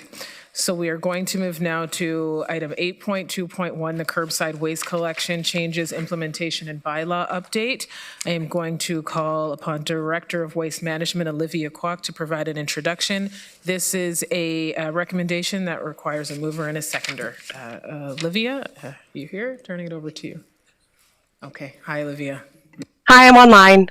I think Connie was just going to start us off. No worries. I'll be very brief through the chair. So today we're pleased to bring you an update on the curbside waste collection changes that are rolling out to our community next month. With the changes, we're looking to update our bylaw, which you'll see noted in the report with more information on the specific changes in the associated appendices. To give you an update on the implementation of the new curbside collection program, I'll pass it over to Director of Waste Management, Olivia Kwok. Olivia? Good afternoon, Council. As Connie mentioned, we're here today to give you an update on the curbside collection program ahead of the launch. This includes an update to the region's waste bylaw, which reflects the change to cart-based collection and that we are no longer responsible for residential recycling. Next slide, please. I wanted to provide a quick summary of the curbside collection program. In March, the region of Waterloo will be changing to cart-based collection for garbage and organics. Garbage collection will remain every other week. organics collection, which are green carts, will remain weekly. Bulky item collection will move to once a month. Yard waste collection will remain every other week, spring to fall. As a reminder, residential recycling is no longer operated by the region. It is now managed by Circular Materials, and they have decided recycling will move to every other week. Next slide, please. Over the last few months, we have delivered almost 350,000 garbage and organics carts to 170,000 residential properties. We began delivery in October 2025 to ensure we had enough time to deliver all the carts by March 2026. We have also allowed time to follow up on customer service cases related to cart deliveries in February. For example, if residents didn't receive the right carts or didn't get carts. Currently, we're following up with less than 1% of households serviced ahead of the March launch. The initial distribution of residential carts is complete, and the delivery of 5,500 carts to 1,400 eligible businesses within the designated downtown areas is in progress. We are on schedule with deliveries despite the extreme winter weather we have faced. Next slide, please.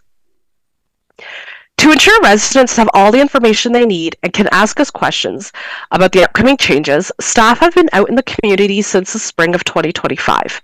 This engagement has included 288 events with more than 20,500 people that have been directly engaged, social media engagement with more than 6.4 million impressions, and approximately 358,000 residents engaged. Over 300 questions answered on our engagewaterlooregion.ca/carts page with over 50,000 views.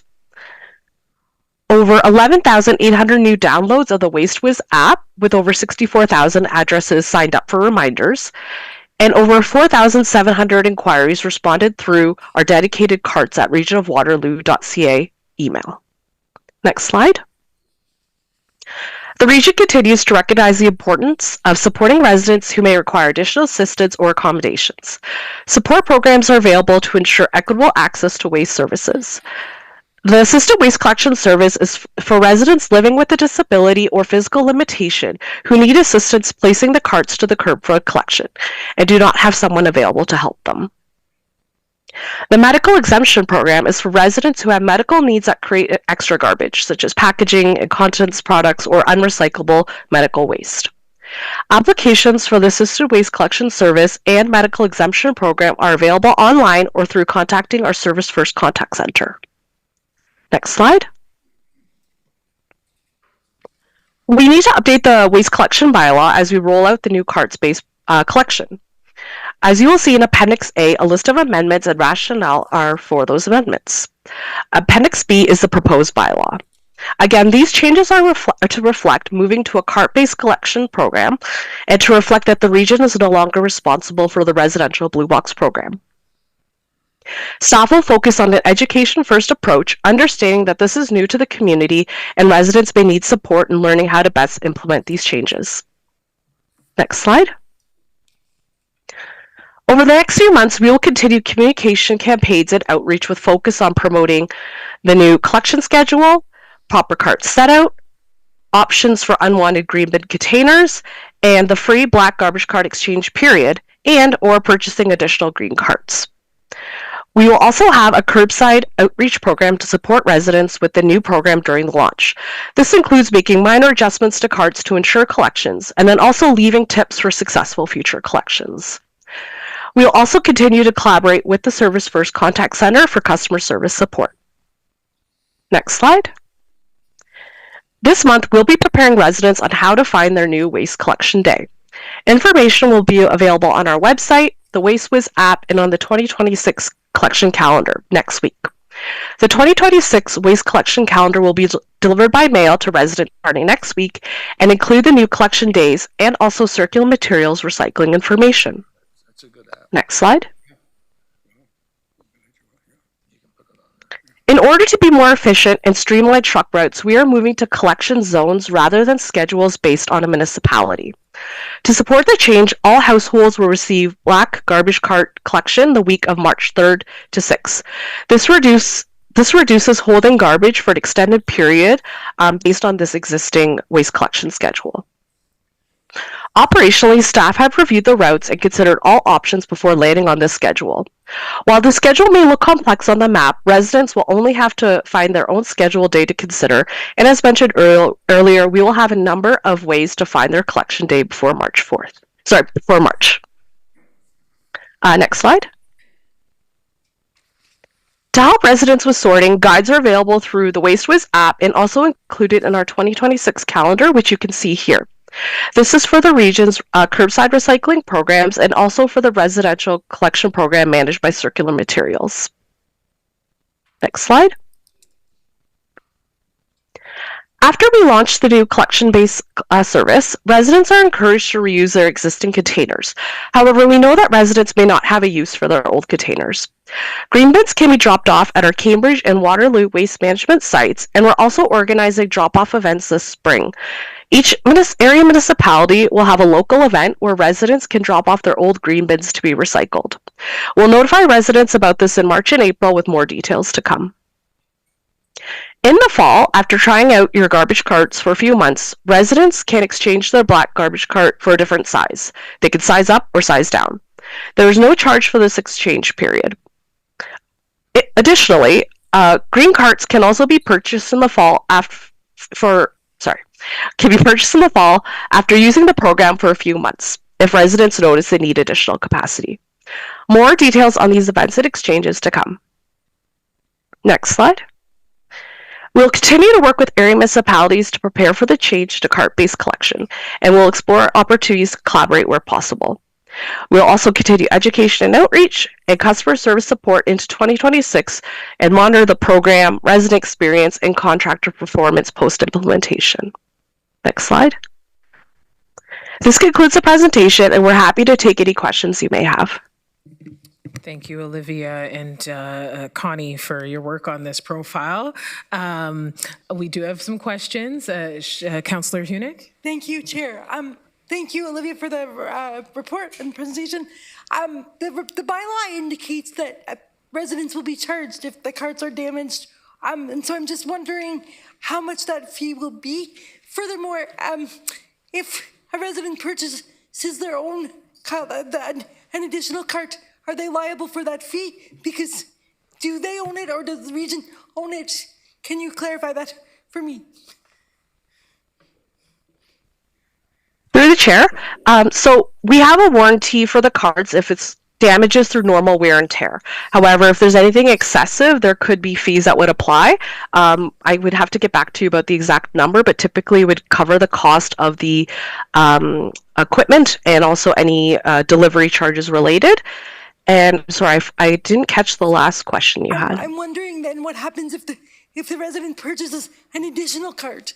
Because if they're purchasing at their own expense, do they own it, and do we own it, and are they therefore liable for the fee? Thank you for clarifying. Through the chair, the carts are still owned by the region of Waterloo. This is to purchase additional capacity and to have that collection of the weekly green cart. I see. Thank you. Thank you. Chair Redmond, or is that for? Okay, perfect. Councillor Gowing. Thank you, Chair. I know I have a motion later this afternoon about bulky items. Would it be prudent to bring it up now and move it off the agenda for later and talk about it at this point? No, we're going to keep the schedule and we'll bring your motion up after. Fair enough. Okay? That was my question. Thanks. Okay, Councillor Rodriguez. Yeah, thank you, Chair, and thanks to staff for a really great report and a really great update on what's been a Herculean effort getting so many carts out into the community. And I really appreciate in the report the references to some of the staff resources that'll be in place sort of in those 6-week blocks over the year to support residents in this transition, so that's great. And I mean, a ton of work also into the downtown transition and the ongoing work to make sure that is a success, and really appreciated the opportunity to attend the orientation session for that. I think an easy question. Very excited to see the calendar come together the way it has, so thanks for that. For the green bin drop-off events that you speak to, I've had a couple questions about if folks don't want or don't need their countertop container, either the new one that they got or an existing one. Could that be considered perhaps as you plan that event, and if there's any opportunity to specify that when the time comes?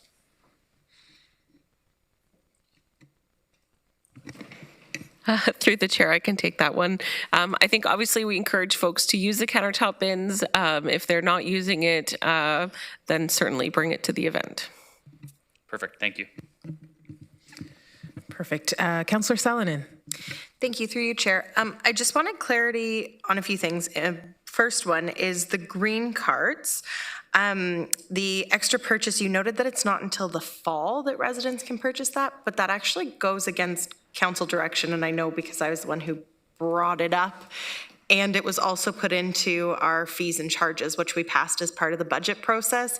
That intent was acknowledging that we already have people who have identified they need the extra capacity. So if we can get that corrected to better align with council direction, that those are available for purchase, / if you want to comment on that. Through the chair, Councillor Salonen, could I take that one away and get back to you just to make sure that that's feasible and that we have all of the dates and timelines correct? Okay, thank you. Then I was wondering on a bit of elaboration on the assisted waste collection service. I think in principle it's great. I'm curious, what are the rules for someone to qualify for this? I know I have many residents on rural properties with long laneways who physically are not capable of now getting the bins out. They used to put garbage bags in their vehicle and drive them down. So wondering what are the actual rules for qualification, because I don't want to mislead them that this opportunity may or may not exist for them. And just, I guess, generally, who can qualify. Thank you. Through the chair, I'll maybe have Director Kwok answer that question. So our online application is available now. We could take a look and see the requirements. Just as a brief kind of summary, it's similar to what our existing medical exemption program is now, where you would get a doctor's note just to verify that you may need assistance with waste collection set out, or if you needed additional garbage tags for your waste. But we can provide that information afterwards if you like in an email, or just provide a link to the website. It's all laid out for the residents, and also directions about what's required and how to get approval. That would be great if that could be provided, as well as clarification on if they don't have internet, because I know a few of my residents who are looking for that don't have internet access. And then my final question. One final follow-up. Thank you. My last one is, again, wondering where I can direct individuals who don't have internet access but are having issues with the bins either not being delivered to their house or not the right sizes. Just wondering, because everything seems to be online resources, if that can just be circulated to council. I don't need a direct answer on that now. Okay, thank you. Councillor Craig. Thank you, Madam Chair. Just a quick follow-up on the green bins and existing bins that people have for garbage. Is there no pickup for them if people don't want them, or it's only a drop-off issue? Connie? Thank you. Through the chair. So we're encouraging people to reuse their garbage bins, whether that's for landscaping material. I know in my house we use them for hockey sticks. But if for some reason you're not able to find another use for them, you can put a label on it for garbage and it'll be picked up. What about the green bins? The green bins, we're having the recycle events. So encouraging folks to drop those off at the public drop-off events. It's just my concern of people that are unable to do that, that's all. Anyways, I'll talk more later. Thank you. Okay, thank you. Councillor Erb. Thank you, Chair. I apologize, I was out for a minute if these questions were asked related to the blue bins. The green bins can go back to the transfer station, the smaller ones. Excess blue bins can be taken back as well. So everybody received 2 larger bins. Is the expectation that you're not going to be able to put out more than 2, or you could put out 3 if you have to? Through the chair, I'll have Olivia correct me if I'm wrong, but so you can still use your current blue bins. The additional ones that Circular Materials dropped off was to account for additional recycling that you might have with the change to biweekly collection. So if you'd want to, you could have 3 bins out? Yes. I know in my house we currently have 4 out every other week, so. Okay.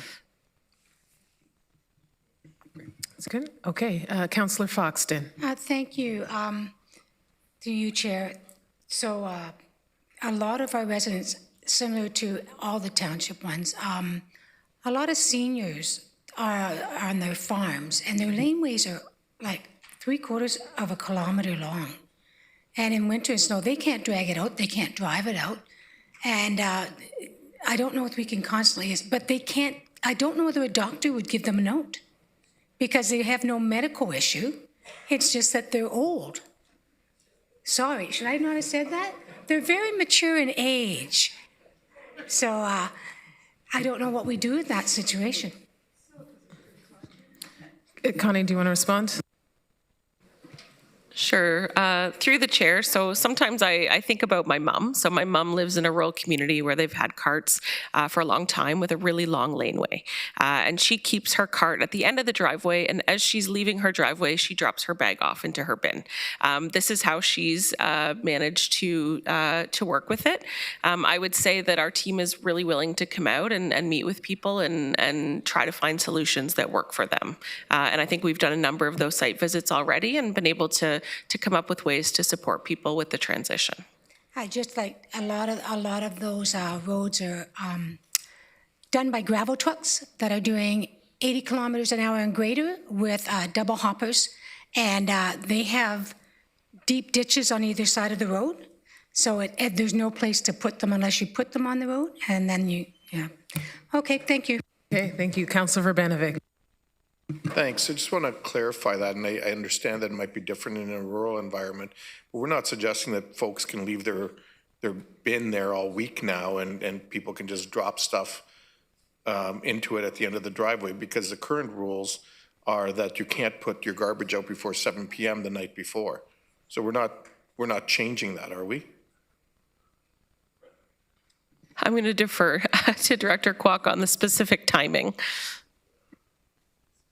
So through the chair, the example that Connie referenced about her mom is that she stores the carts inside her property for when she's driving by and dropping off the waste. But then on collection day, she would move it out to the proper set out location for collection. So that's what we would be encouraging for residents. We would not allow the carts to be set out at the collection point throughout the week. Okay, yeah, good, because I'm not sure the area municipalities or neighbors would go for that either. To be clear, and on the blue bins, are we like, I know that we now have 4 per household. Listening to some of our colleagues in other municipalities who have had this kick in on January 1st. As opposed to March 1st. In some cases where folks had more than 4 bins, like I think as Ms. McDonald, you indicated, right now, however many people put out, we have picked up. My understanding is that in some of these municipalities, the new provider is not picking up anything more than 4 bins. Do we know, Ms. Kwok, anything about that, or just so that we're clear on the messaging? Through the chair, so Circular Materials is responsible for that program. Therefore, it is up to them to determine the limits or the guidelines of their collection program. Based on what I'm hearing for the region of Waterloo, residents can set out as many blue boxes as they'd like, as long as it's on their collection schedule, it has the appropriate materials. But any questions about the blue box program should go through Circular Materials. Okay, but maybe we can clarify that, because the reality is it's going to be members of council that are going to get those phone calls, either regional council or area councils. Which gets me to my final question. How are we communicating this to our area municipal councillors? because the reality is that they get many of these calls right now and deal with them. So are we going to make sure that they have the right information?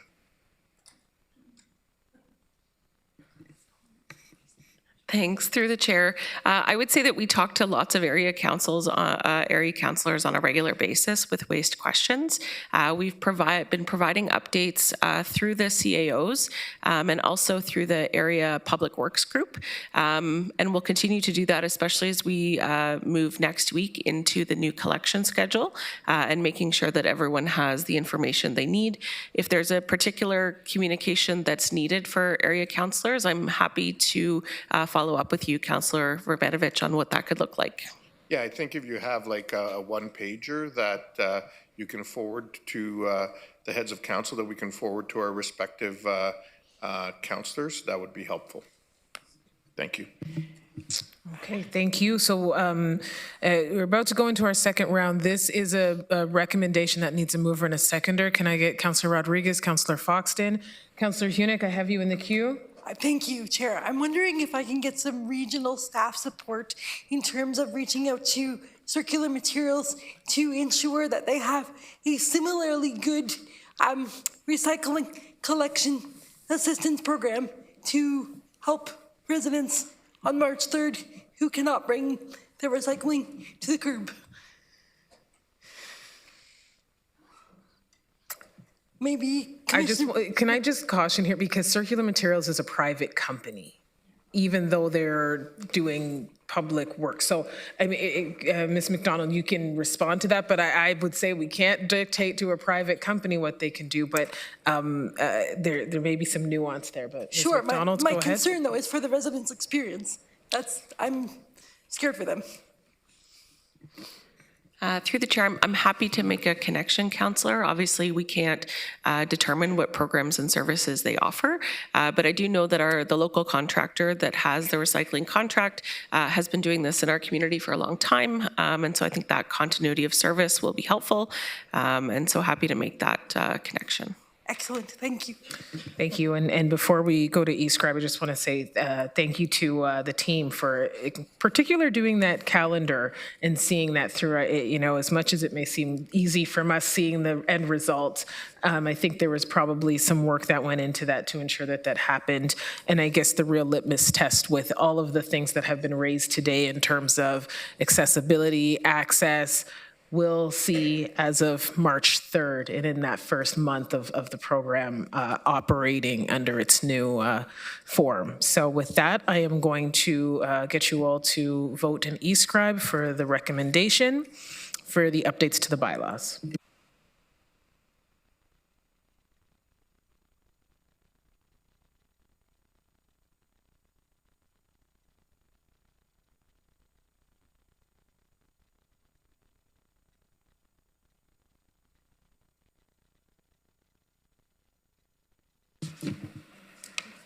Okay, so that is carried. I'm taking a little bit of a reprieve from our Mannheim for a second, because we do have an expropriation for lands for Victoria Street in Lawrence. That's 8.2.3.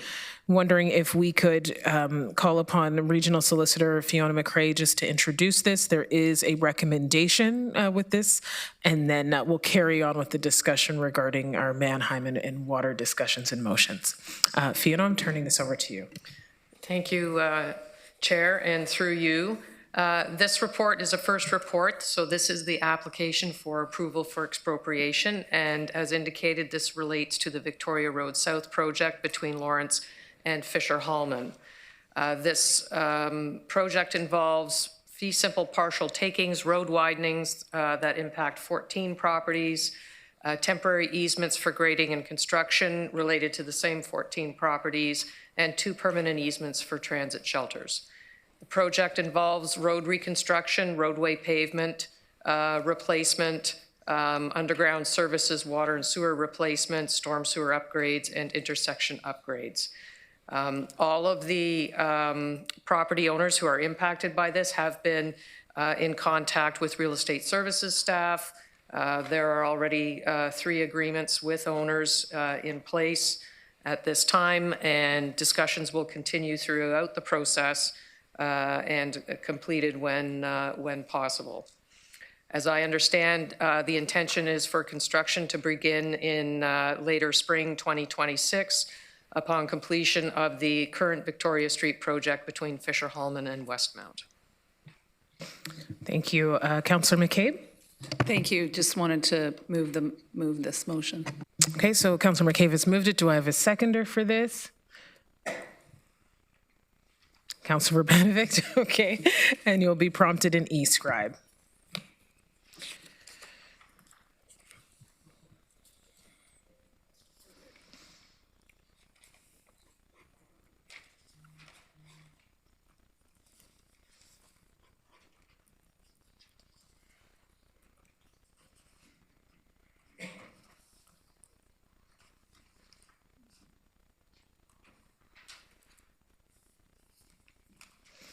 Okay, that is carried. Okay, so we will go to 8.1.1, the Regional Advisory Comments on Developments and Applications in the Mannheim Service Area. This report is for information. So if there are questions regarding this report. I can provide a bit of an introductory statement. Okay, it doesn't have you on here. Okay, Commissioner Regier, if you want to provide some introductory comments for this. Thank you. Thank you, Chair James. You have before you an information report that outlines the region's current approach to providing advisory comments on development applications in the Mannheim service area specifically. All other areas, and I want to emphasize this, all other areas of the region remain unaffected by this water capacity constraint, and development review continues unchanged in those areas. And that would apply to the Middleton area, which is primarily Cambridge, south of the 401, and Hespeler. The advisory comments are specific to the development applications that the region has circulated by area municipalities. The region is not providing advisory comments on processes that are within the area municipality's jurisdiction with respect to decision-making and where the region is not a commenting agency under the Planning Act. These comments represent a point in time with respect to the water capacity matter. It is anticipated that there will be further evolution on the approach to commenting as additional work is undertaken.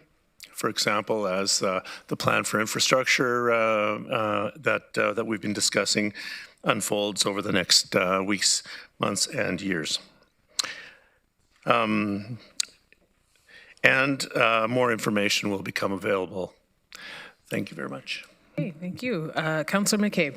Thank you. I'm just curious, I'm interested to know if it's, and maybe it's back to the report that Councillor Harris requested, but I'm asking the question now, but throughout this process, we need a full reconciliation of new population and an analysis of population data and the projects that we have. So can I just ask that question to I don't know if you have a timeline on, or if that's work that's in process, but I think that's a really key piece of what will help us with understanding, timelines and challenges and, how long the fixes are going to take. Yeah, through you, Chair James. You're absolutely correct.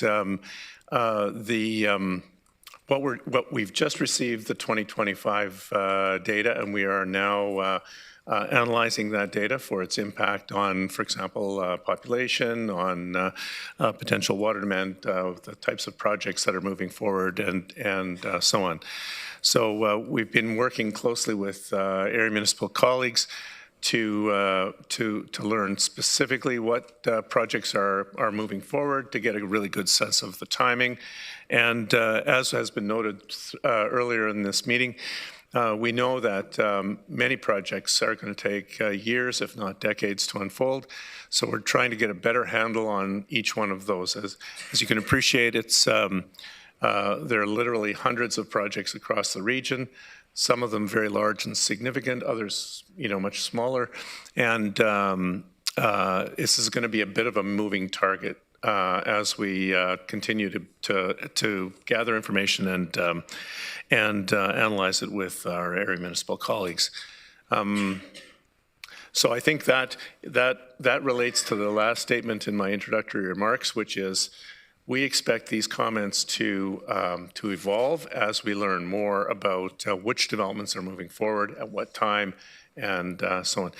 There's likely to be a fair amount of an ongoing bit of uncertainty because with every individual project, things happen. Projects are delayed for whatever reason. So, it's something that we'll just try and monitor very closely over the next little while. Okay, thank you very much for that. Thank you, Councillor Shantz. Thank you. I'm wondering if you can explain the relationship, I guess, between what the region and the regional comments are and the holding provisions that the area municipalities are using, because I noticed that you've sort of cross-referenced them in a way. Mm-hmm. Yeah, so thank you for the question, Councillor Shantz. Through Chair James, so a holding provision is a tool that's available for area municipal planning. It can be placed on as part of a zoning bylaw amendment or a site plan, and it's not a tool that's available for the region of Waterloo. But upon receipt of the comment from the region, it's possible for the area municipality to place a holding provision on the bylaw that pertains to the specific site, and that would allow planning work to continue on that site, and development would proceed when the region confirmed water capacity was available. So it's a good tool. I think it's something that we've had some considerable conversation with our colleagues at the area municipalities about. Sorry, if I can just ask for a little clarification. So in the, excuse me, in Appendix A, there's a section on holding provisions, and it talks about lifting a holding provision related to water capacity. And then there's also comments from the region on that. So, so if excuse me, if an area municipality is lifting a holding provision, but then the region is saying, we can't, you can't go ahead with the application, it just feels like another confusing piece of the picture. Can you clarify that? Yeah, so holding provisions are always placed on property, on either the zoning bylaw or the site plan that need to be, that can only be lifted upon the fulfillment of certain conditions.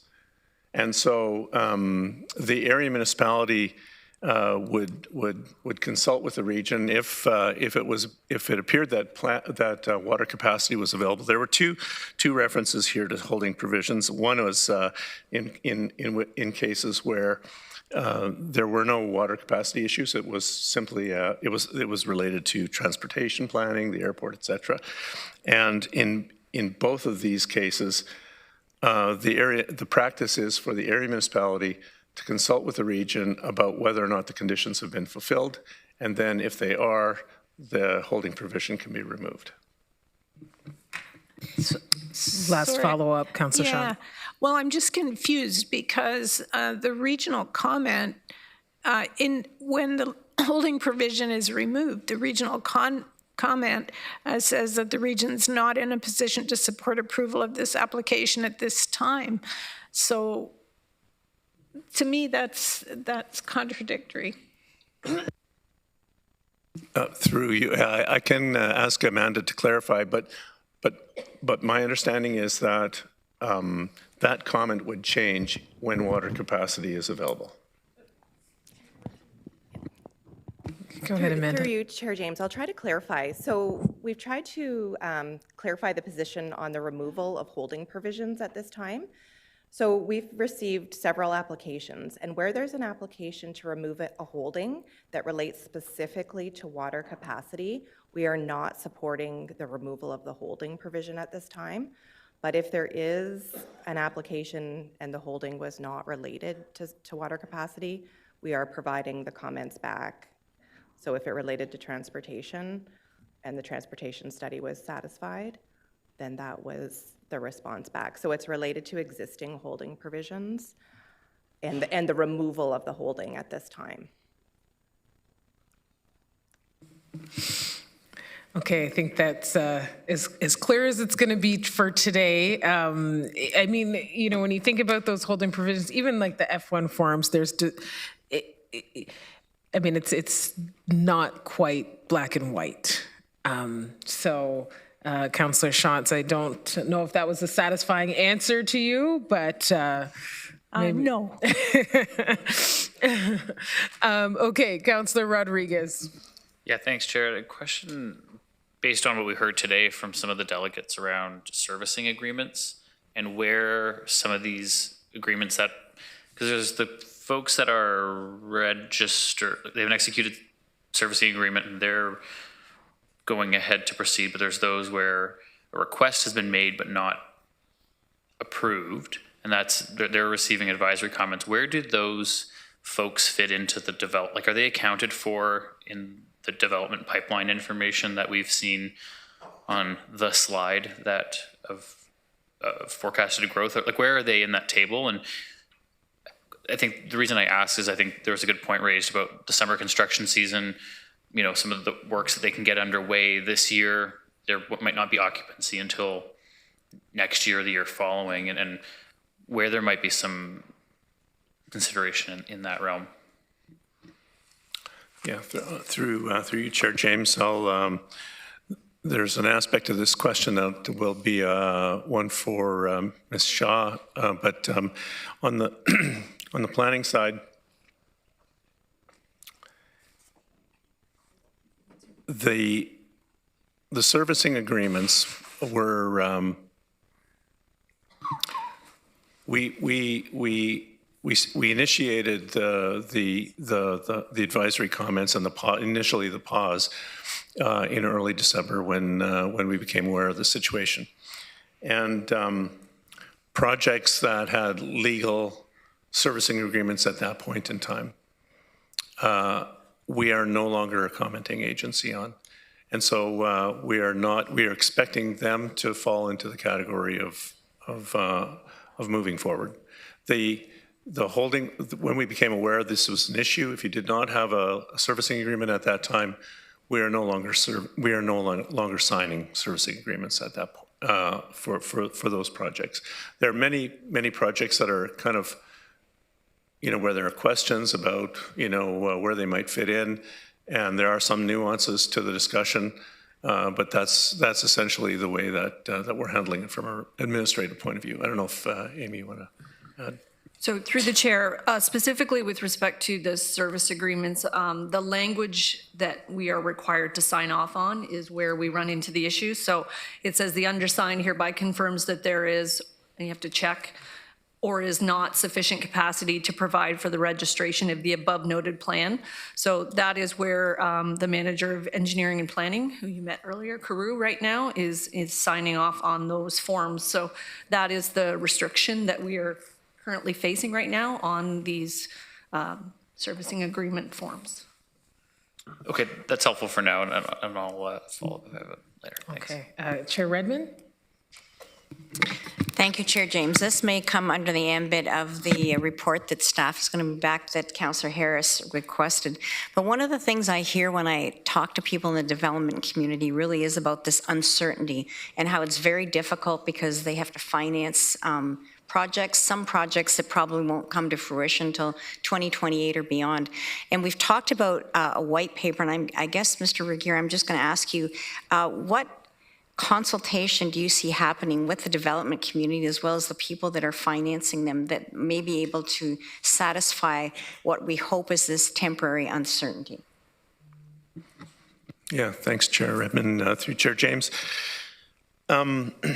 Yeah, so we're in regular contact with the development industry, both in groups and some of which we're formalizing now and individually.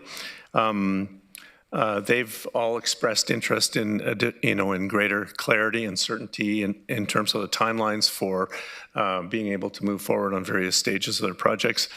The white paper that we've been discussing, which was initially proposed by Mr. Higgins, which I'm grateful for as a valuable contribution.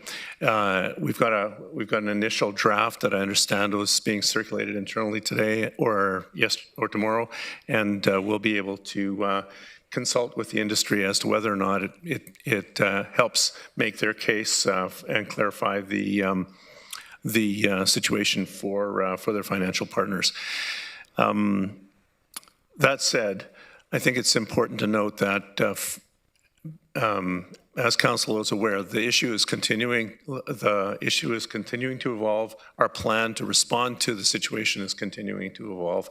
Over the next several weeks and ultimately months, we'll be gaining additional clarity on the specific timelines for the projects that we'll need in order to get through the capacity constraint.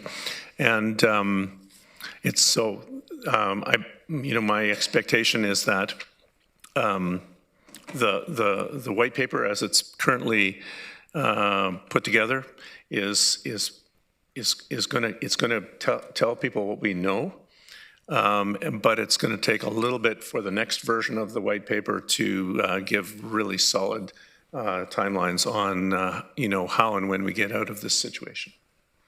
Amy, do you want to add anything there? Sure. Through the chair. So one important piece that we need to do is this risk-based interim approach that we talked about, I think, at the last council.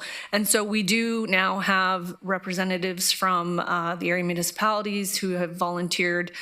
We had asked for staff from the area municipalities that have a really good understanding of our system, how the allocations are done historically, the water supply strategy updates, all of that. So we do have some really great representatives to work with us on that interim-based risk approach. And so really what that's going to do is it's going to set some thresholds and some targets for where we're comfortable and what we need to reach before we can potentially allow development to continue. So that's what we're hoping to set out. And it will be based on the timelines that we have in that preliminary chart. And as we meet with the ministry, which is going to happen this week and next week, we'll start to get a better idea about the expediting of these projects and whether that's a go.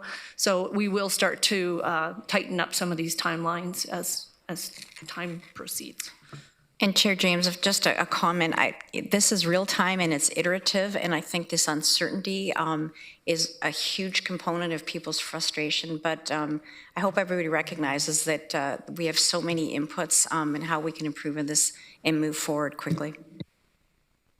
Thank you. Okay, so that report was for information. We have one more recommendation on our regular agenda before we get to a few motions. And so now I'm going to 8.3.1, and that is the optimizing the sustainable use of water resources for municipal supply, Wilmot Township. So I am going to call upon Jeff Moroz, Manager of Hydrology and Water Programs, to introduce this. And this does come with a recommendation, so we will need a mover and a seconder. Okay, over to you, Jeff. Thank you. Through the chair. So today we bring forward a report on the Wilmot water taking policy, which Regional Council put forward in 1980 and amended in 1984. It's commonly referred to as the 1980 policy, and the purpose was to guide the use of water from wells located in Wilmot Township, mostly between the years of 1980 and 1989. This report will confirm that the Wilmot Center wells have sufficient capacity to meet the forecasted growth needs of Baden and New Hamburg through to 2051, while still supporting the transfer of approximately 30 liters per second of additional capacity to the Mannheim service area where there is a current water capacity constraint. Since 1980, we've seen significant advancements in groundwater science, technology, and monitoring that protects the current and future supply of Wilmot Township. Several master planning exercises have been completed since 1980, with the most recent completed in 2015. The Water Supply Strategy, or WSSU, is currently underway and is scheduled for completion in 2027. The region plans water servicing holistically for residents in the IUS via the Water Supply Strategy update. And this type of approach is more efficient, more sustainable, because we can distribute our pumping more evenly across the region, and it's more cost-effective. There is enough water in Wilmot Township to meet the current and future needs of the community, even if some of that water is transferred to the broader system. Transferring some of that water would not jeopardize the current or future water supply for the remaining areas of Wilmot Township and would help the Mannheim service area capacity constraint that we have today. The region has used advances in groundwater science, technology, and monitoring to effectively and sustainably manage groundwater takings from our local aquifers. In addition to traditional monitoring associated with our permit to take water under provincial legislation, the region has also implemented the Wilmot Center Monitoring Program since 1997, which reviews groundwater and surface water conditions above and beyond what is required by the province on our permit.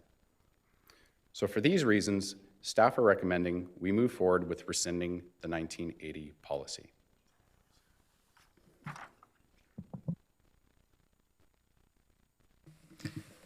Councillor Salonen? Thank you, through you, Chair. Thank you very much, staff, for the report. Wilmot Township Council did last night at our meeting pass a motion regarding some concerns that they wanted to express to Regional Council. That was circulated to Council, I believe, this afternoon through our clerks. And I actually have, instead of the staff recommendation, a motion that I would like to put on the floor that encompasses what Wilmot Council was hoping for. And so I guess I'd like to move that and then speak to my motion. And I do have a seconder as well. Okay, so who's the seconder for that? Councillor Gowing? Oh, sure. He wasn't, but yes, he can be the seconder if you'd like. Okay, so we just need to have this read out because I don't recall seeing this. That's okay. I can read it out and then speak to it. Thank you. So I did not put in any whereases, so it just gets straight into what I'm asking council to do.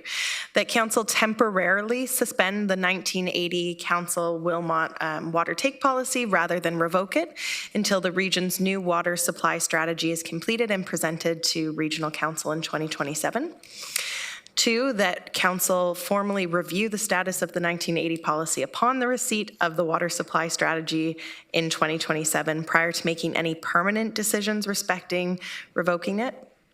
3, that upon initiation of any increased draw from Wilmot wells, staff provide regular public reporting to Regional Council and the public at a minimum of quarterly, including but not limited to total volume of water being taken, peak flow data, well performance indicators, aquifer health and drawdown monitoring data, as well as commentary on whether continued suspension remains appropriate based on observed conditions. 4, that staff establish and implement a monitoring framework to collect and publicly report data regarding neighboring private wells, surface water systems, so that would be like creeks in the area, agricultural water supply conditions, and any observed correlations associated with the increased regional draw. 5, that staff provide council and the public with a clear definition of surplus water as used in the regional staff SID February 10th report on the 1980 water take policy, including the modeling methodology applied, growth and demand assumptions used, safety factors and contingency thresholds, and alignment with provincial permitting requirements.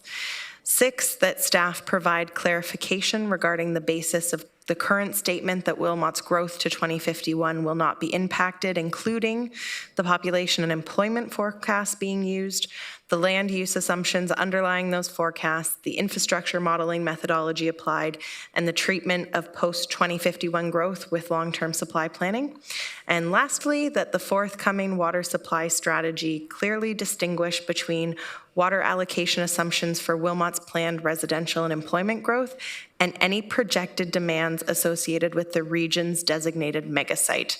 This includes the range of potential end user water demand scenarios being modeled for the megasite, the planning assumptions being used in the absence of a confirmed end user, and the implications of all those assumptions for the long-term water allocation, and that the megasite water is independent of the guaranteed allocations for Wilmot land growth as per Wilmot's 2026 official plan.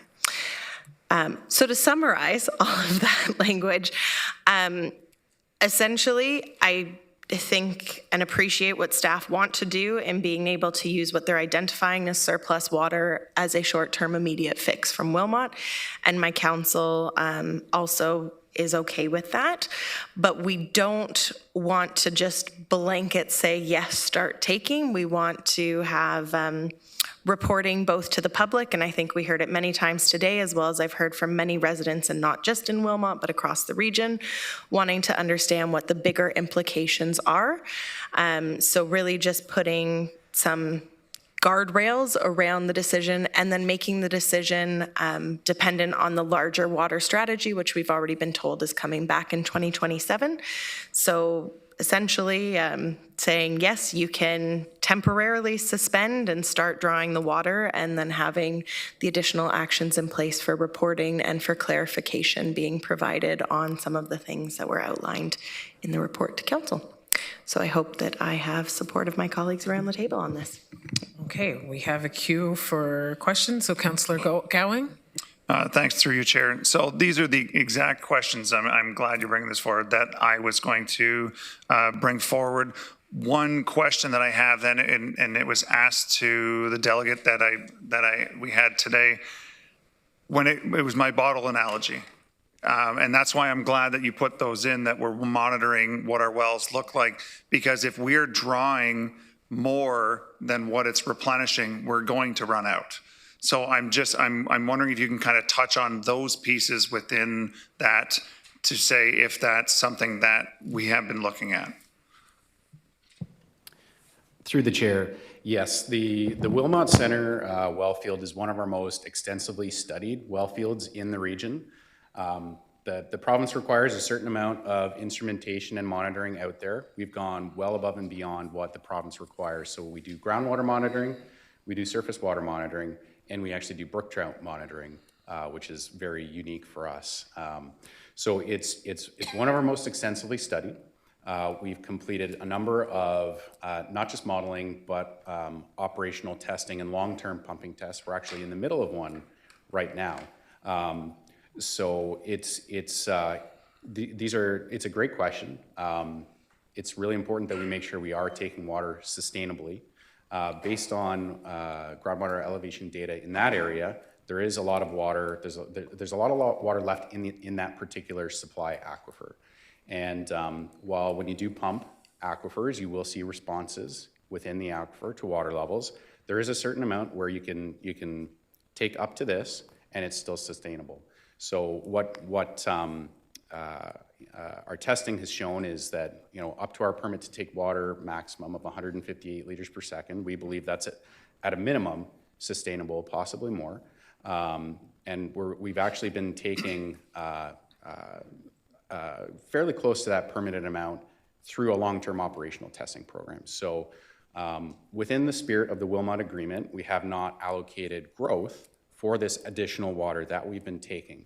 But in order to stress this system from a long-term perspective, rather than completing a pumping test, only sending X amount of water to the IUS and discharging the rest to a ditch, we've actually been sending this full pumped amount to the IUS. So we have about 6 years of long-term monitoring data already at these fairly high rates. So it's really valuable information. In that time, we haven't had any well interference complaints from nearby private well owners, which is a really important consideration for us out there because there's a very large agricultural community, a number of folks on private wells. So Yes, it's a well field that we have a very close eye on. We go above and beyond for those reasons. So I hope that answered your question. Yeah, and I do like the fact that it's a pause, not a revoking totally. So thanks. Thank you. Councillor Hunick. Thank you, Chair. I appreciate Councillor Salonen bringing this forward. I want to acknowledge the goodwill of Wilmot Township Council to have it happen temporarily. I think it's too forward to expect this on a permanent basis, and so I'm happy to support the motion as stated, and I appreciate the checks and balances within. Okay, Councillor Verbanov. Thanks very much, and thanks to Councillor Salonen as well for bringing this forward.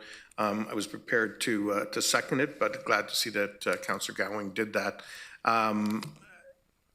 I also just want to say thanks to Councillor Salonen and the Wilmot community for helping be part of the solution as we deal with this challenging issue.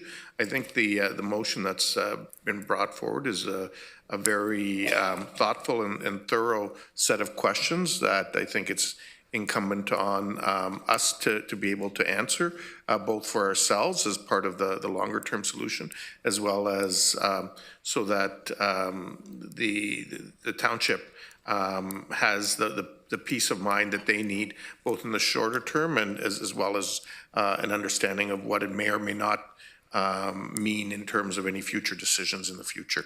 Thank you. Chair Redmond. So I too think this is a positive step forward and appreciate the fact that I know CEO Getsky and Ms. McDonald went and talked to Wilmot Council and felt that they asked really good questions.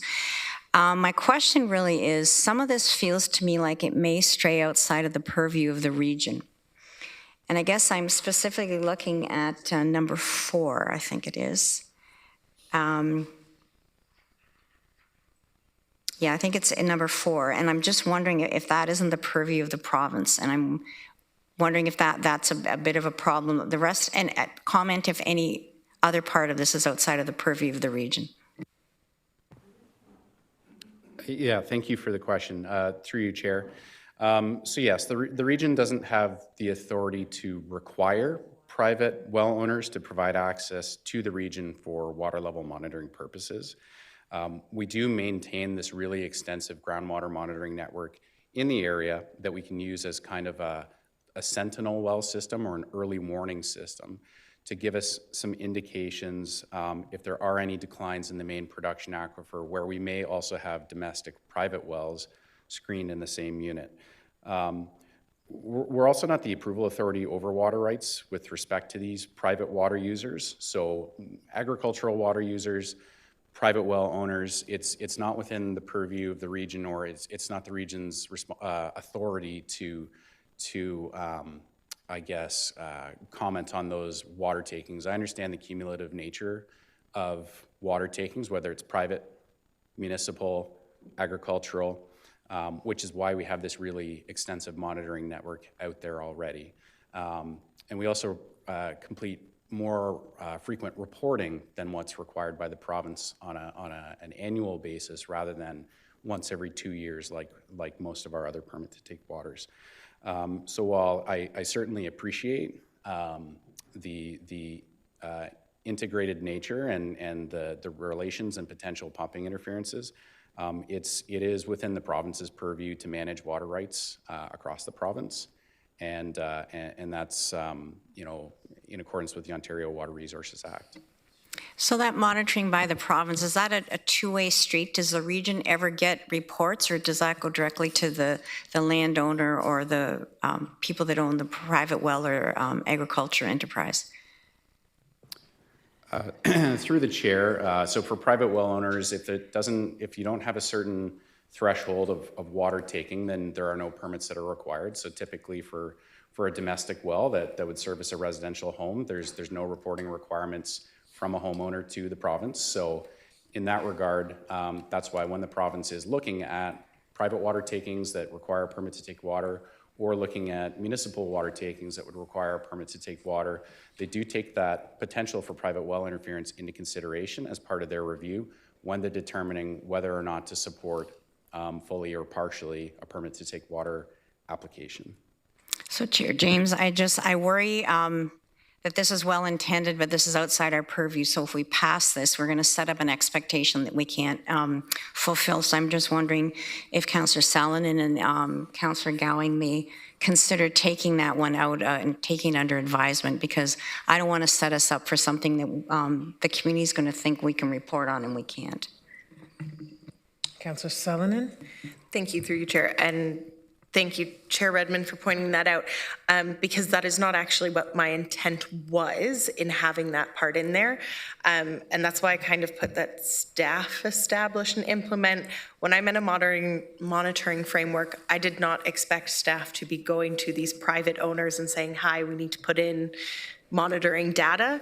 What I meant is, if staff hear from neighbors saying, hey, my well's gone down X amount, or I have this data and this information, because a big issue, and actually what we've seen is increased takes happened, I believe it was before my time, but when the Mannheim well increased, I know, for example, one of the Wilmot councillors, one of their creeks dried up, and they tried to prove to the province that it was due to additional taking happening from the water take permit that the region had. And what has been found is that one of the hardest things to prove is somebody taking water if they've been approved by the province, and then if it's impacted your well or not. So what I'm trying to get is data that in 2027 can be brought forward to regional council to make the best informed decision.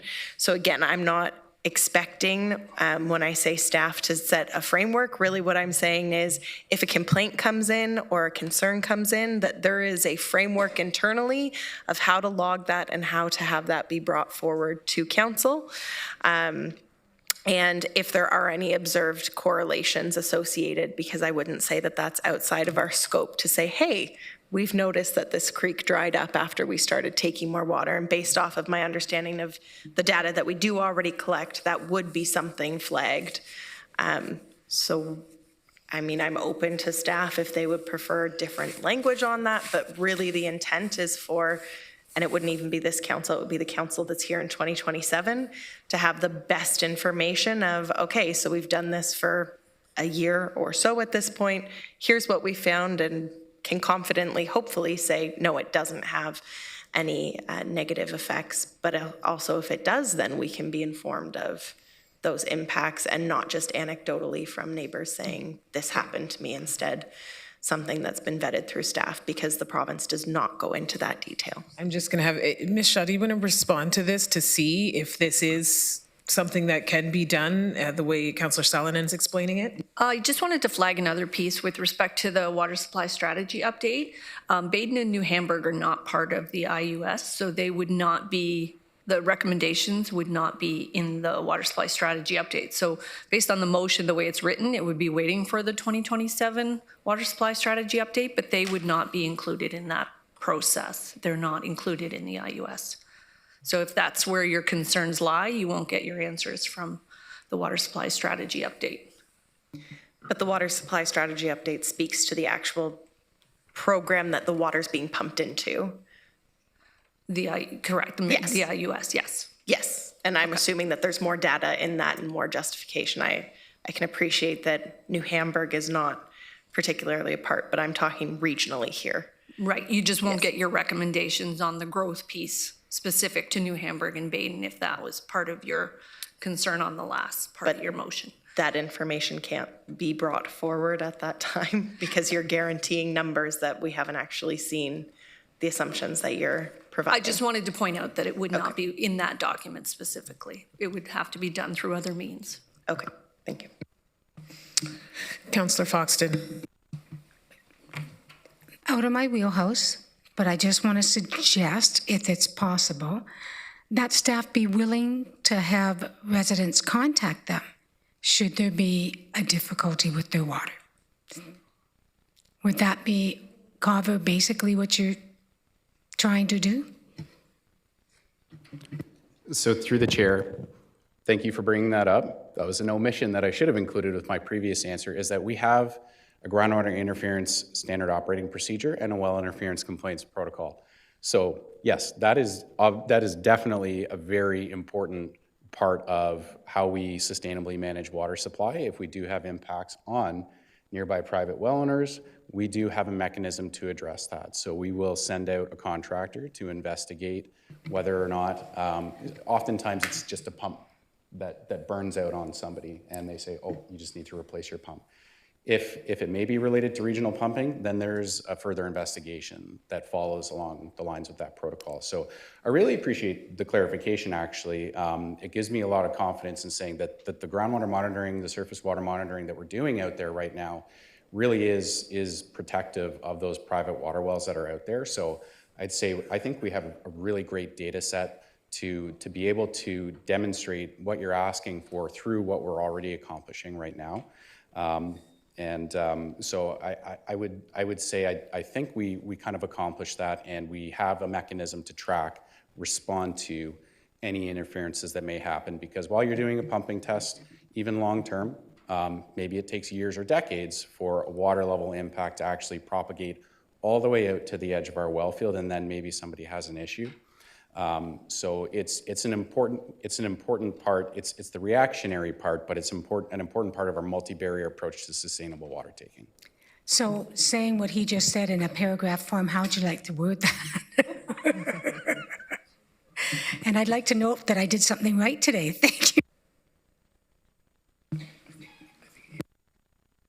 Okay, Amy, would you like to, yeah. Just one final thing. If we are counting this 30 liters per second as new capacity and we allocate that for development, and then this is not permitted down the road, we can't get it back. So I guess that's just a flag that the reason why we've asked to do this is so that we can utilize that 30 liters per second moving forward versus just for that temporary period. Because once it's given away, it's we can't undo it. Okay, Chair Redmond. I think I'm on the same wavelength as Councillor Foxton, and so I guess I would just ask staff. My concern was the wording, establish and implement a monitoring framework, collect and publicly report. So what you're talking about sounds a little bit less formal to me, a little bit more casual. So I'm just wondering, if this wording were to remain and it wasn't going to somehow be massaged to talk about reflecting what we already do, and if that gets at sort of the information and the outcome that Councillor Salonen was hoping for, I still, that's a flag for me to see that wording. So I guess I'm just asking if there's other wording we could use that would have the same outcome. So I just wanted, because it's getting a little bit murky with just this, I'm wondering if we could defer this to council so that staff could work with Councillor Salonen to make sure that the language is it's doable and it makes sense, because there's a lot of back and forth to clarify some things. So Councillor Salonen, I just want to know, are you open to that? We can bring this back for council next week or 2 weeks from now? As long as it comes back to that council meeting, I will flag I may have issues connecting into that meeting on the 25th because I have limited Wi-Fi access. That would be my only hiccup. But I mean, it needs to be approved by council regardless. Yeah, so yeah. I'm fine with it. And in the meantime, you can work with staff to ensure that it reflects exactly what is you mean and the intention and staff capacity for what language works. So, okay, so I am going to, I don't know if I can do that. I'll do a motion. Any objections to refer to it to council? Defer, okay, perfect. So it is going to be deferred to council? No, I said referred, and Refer it's to a motion council. Procedurally, I'm assuming. Yes. Okay. So I moved that. Okay, So so we need a seconder for that? Councillor Foxton? Okay, so any objections to this? No? Okay, so it is carried unanimously. It is referred to council. Okay. Okay, that is it for the formal reports. Moving on to item 9, the committee tracking list. There is communication from Felipe Diaz, Christian Lamana, Krista Strauss, and Nith Valley Eco Boosters. So now we're into other business. We do have a few motions. The first one is from Councillor Gowing, the protection of existing groundwater supply wetlands. Councillor Gowing, you've moved it. I need a seconder to put this on the floor. Councillor Hunick. Okay, so Councillor Gowing, would you like to speak to your motion? Thanks, Chair. So Council already knows that the Waterloo region is water constrained. This motion does not revisit that reality. Instead, it asks staffs to focus on how we protect the groundwater, recharge areas, and wetlands we already rely on for drinking water. Because those systems are degraded, they are extremely difficult and costly to replace. This is not only a water quantity issue. It is also about water quality. The region has experienced real documented groundwater contamination challenges in the past. In Woolwich Township, industry contamination impacted the local aquifer, forcing municipal wells to be shut down and requiring the community to rely on piped water from outside sources for many years. That experience is a clear reminder that groundwater systems can be permanently compromised if recharge areas are not adequately protected. In Cambridge is the same. Cambridge drinking water is also groundwater based, relying on a network of municipal wells drawing from vulnerable aquifers.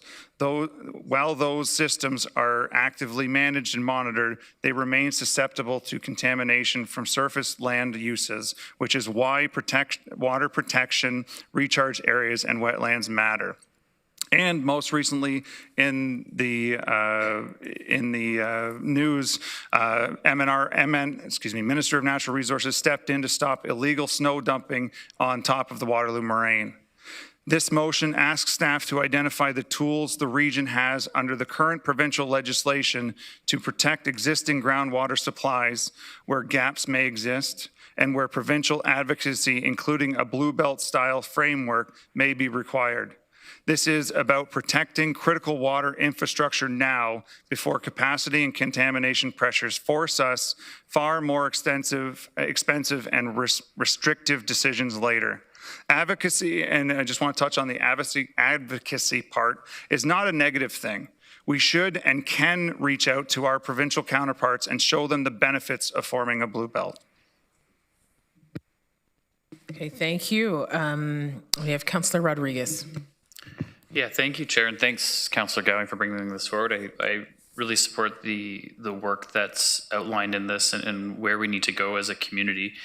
But I do have a question for staff just about timing and what is actionable from this outside of the water supply strategy. I see significant parallels between the work and what will come out of that. We'll know where our long-term play is in terms of water sources, what we need to protect, how we need to get there.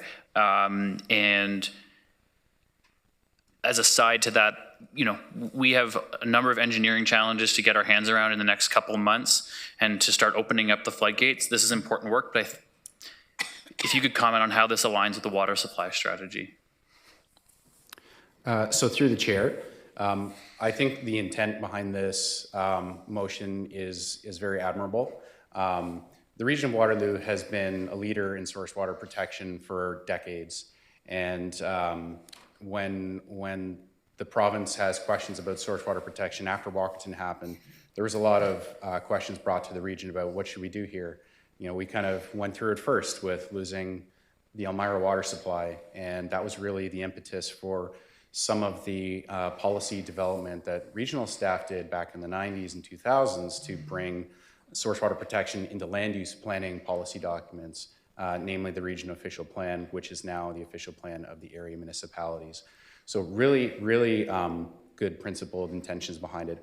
The way the motion is currently stated, I would say it's more tantamount to a master plan level of effort and exercise. It's not to say we're not doing a lot of that good work already. Maybe the measurables behind that would take a lot more time to actually build and develop, and I'd want to see that done through a consulting assignment. And I would see that as more complementary to the water supply strategy update. I think the water supply strategy update is going to dictate what our priorities are in terms of short, medium, and long-term projects. And then I would see this type of exercise as the next step in, these are our directives, now how do we execute that? Source water protection is critical. As we're going and looking for new water supplies, we can't afford to lose our existing water supplies because we're not going to get any further ahead. So while I certainly appreciate the intent behind it, I see the opportunity to review and build upon that as more of like a medium-term exercise. And in addition, you know, further policy development through different pieces of provincial legislative frameworks, it's an opportunity that staff can certainly look into. I will say that we have great working relationships with area municipalities on the topic of source water protection. We've had a number of area municipal planning staff reach out to us as official plan updates have been happening at the area municipal level. And they've been open and really accepting of our feedback and the continued protection of source water. So I'd say for now, that's a really great interim strategy to continue down that path. And then any other opportunities like the creation of a blue belt is something that I think we can look into. But maybe that's best for a more medium-term initiative to allow us to deal with the current issue at hand. Yeah, thanks, Jeff. I think you answered my question kind of exactly. And so with that, I'm going to move an amendment to the motion just to add some specificity, and I've sent it to clerks if we could pull it up.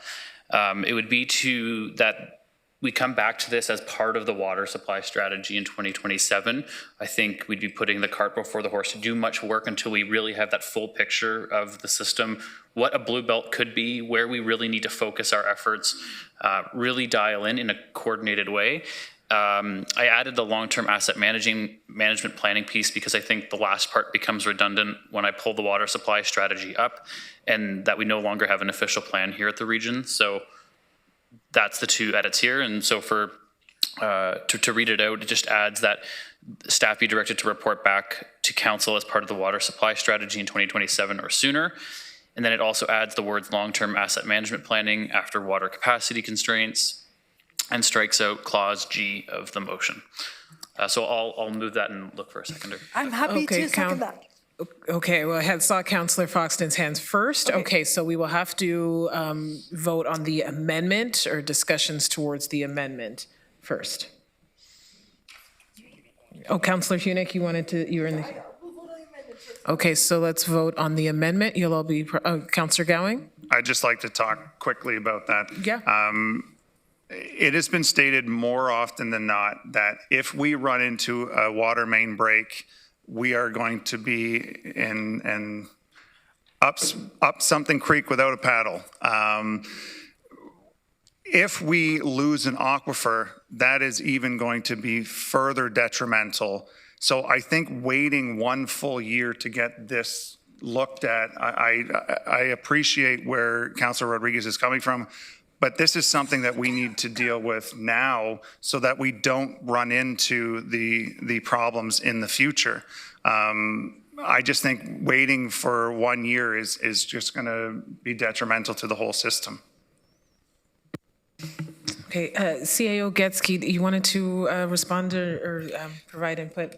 Through you, Chair, just maybe a small suggestion, if we could say alongside the water supply strategy update as opposed to as part of, it's just to manage the scope because it might be a different skill set. So Totally fine. Yep. Thank you. So it'll be updated too as part of the long-term water supply. Alongside. Okay. Chair Redmond. Thank you, Chair James. I am really going to support this motion. I think that the original motion was very well intended, but I also know that we're in an urgent situation and there's only so much capacity that our staff have. So I think this is well intended, but I think right now there are more urgent issues that I would hope staff are turning their full attention to. So I will support the amendment. Okay, Councillor Hunick. I was going to talk after we voted the amendment. Okay, so I'm going to call the vote now. He'll be prompted in e-scribe. And this is, we're voting on the amendment for the... the motion as, the amendment, and then we'll vote on the motion as amended.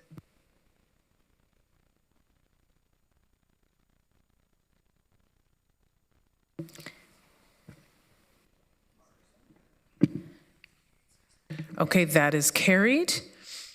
Okay, so now we are going to discuss, then vote on the main motion as amended. And Councillor Hunick, I have you in the queue. Thank you, Chair James.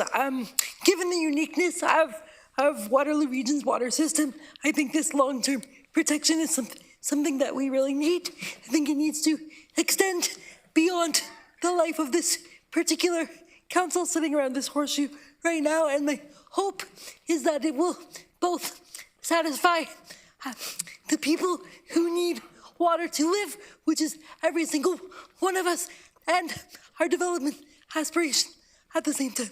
Thank you. Okay, I'm seeing no more names in the queue. We'll call the question on this as well.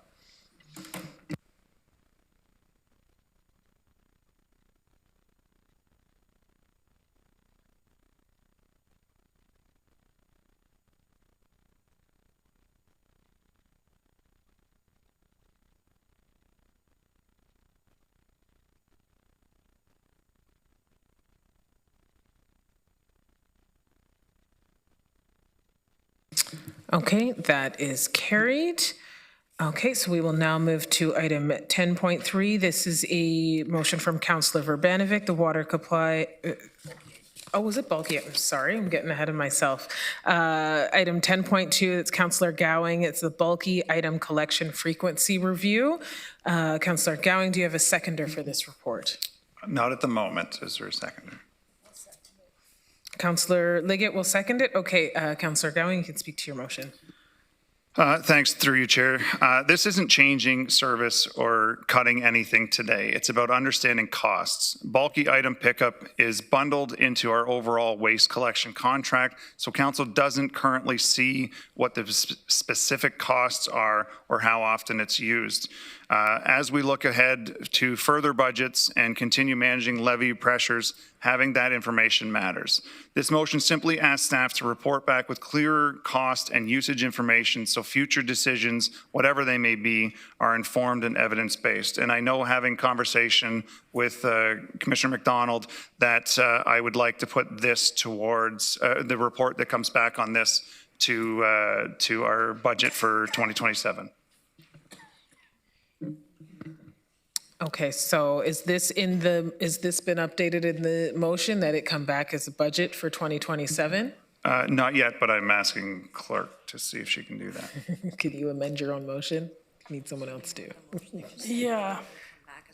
I just didn't put a timeline on it, so after talking to the commissioner, I think that this would be great to come back for budget time. It's just more clarification on when to come back. Okay, is there another councillor that's willing to add in the portion about this? Councillor Salonen? Okay, so Councillor Salonen is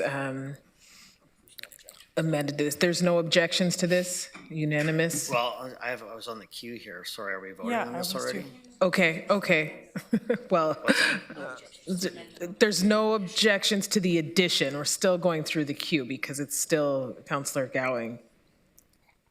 No objections? Well, Okay. I wanted to talk about the timeline.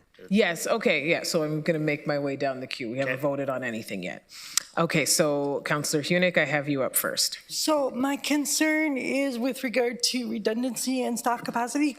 I'm not sure, maybe Commissioner McDonald could clarify this for me, but I thought we had this discussion around the frequency of bulky item pickup back during the most recent budget process, and I thought it was determined that to make it less frequent wouldn't actually save the region or regional residents much money given the waste contracts we already have.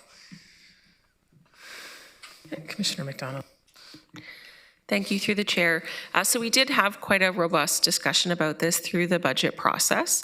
We're just now moving to the biweekly collection.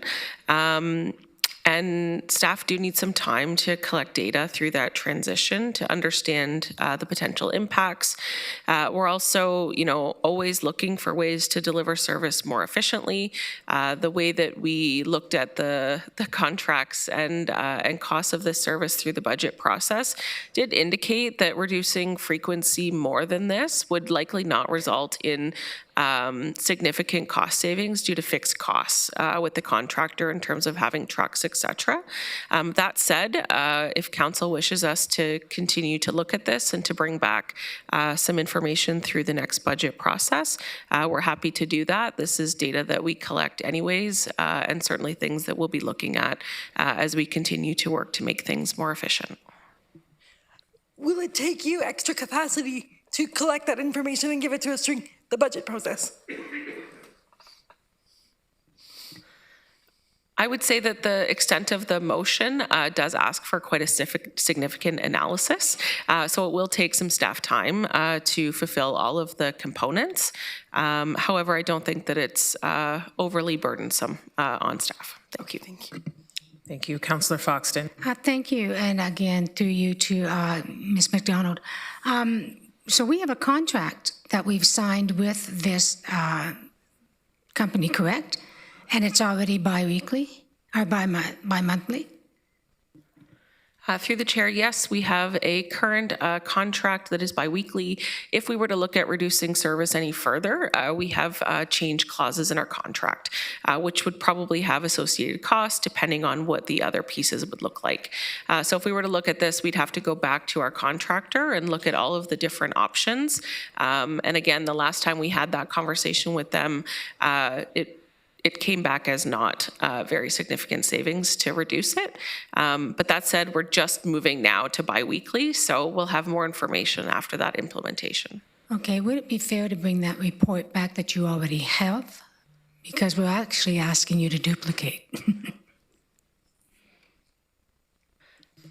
Through the chair, happy to recirculate the information provided through the last budget process as well. Yeah. Okay, Councillor Harris.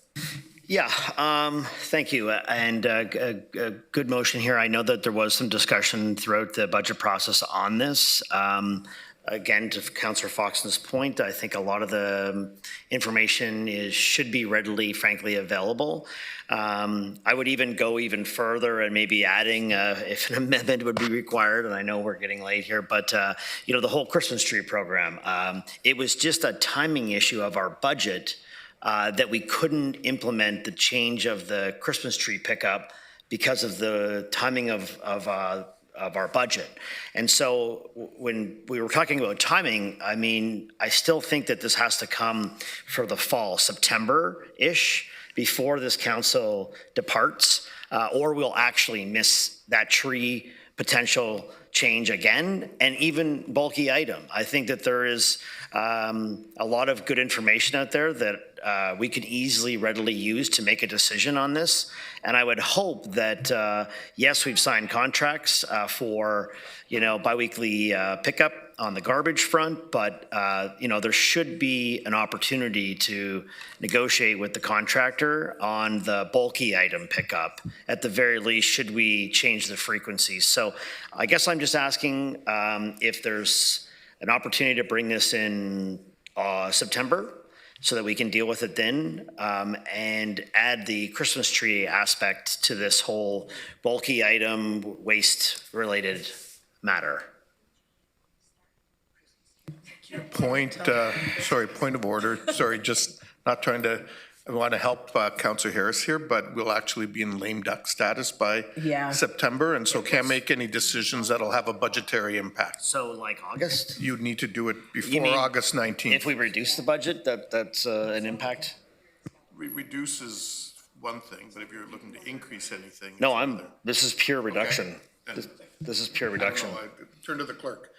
What can you explain lame duck status and what that means Yeah, so thank you, Chair. So the restricted provisions under the Municipal Act refer to when 3/4 of council is not returning either on the ballot or after the election. So to Councillor Ranovich's point, it's possible that come September, 3/4 of council is not on the ballot, but not guaranteed, unless councillors know more than I do at this point. But and then it would be after that, after the election, that would change. So let's say then summer meeting. I mean, this information's ready, like we've done this already. So this shouldn't, be a whole ton. There's a lot of things you've asked for, but the data is there. And we should decide on this before we become lame ducks. And Chair, if I may, just to expand, the restrictions apply to council allocating money that's not within the budget. So it wouldn't necessarily apply to council directing staff to include something in the budget that the next council would consider. Okay. We'll come back to this after Councillor Salonen, and then clerks will finalize what this looks like. Well, I was essentially just going to say what the clerk said. It's not a decision that's binding the next council to money spent. So I think it's okay, but clerk, correct me if I'm wrong. If this council asks for that information to come back in September, if then this council goes, yes, staff, we'd love to see you implement this into the budget, and then that gives the 2027 council that decision in their 2027 budget. Through you, Chair, that's correct. What council couldn't do if the restricted provisions were in place would be direct the change in the contract if there was a cost, and I believe it's over $50,000 that's not in the budget. So it doesn't tie council's hands entirely, but there would be potentially some restrictions. But to direct staff to include it in the budget, no, that could be done after the election. Okay, so with that, do I technically have an amendment to change the timing right now? I just want to know procedurally if I need to remove anything so that Councillor Harris can propose his timing. And I got lost as to where we were in the process. It doesn't prevent us from actually just making the decision that we're going to do this and it not be even included in the budget, right? And we'll get clerks to respond. So, through you, Chair, I believe, is the question, is an amendment required to change for the 2027 budget to by September? Is that? No, I was asking before Councillor Harris spoke and said he had changes with the timing. The chair had asked, is anyone willing to move the amendment to tie this into the budget process? I then put up my hand saying, sure. So I'm asking procedurally, do we currently have a timing change already on the floor?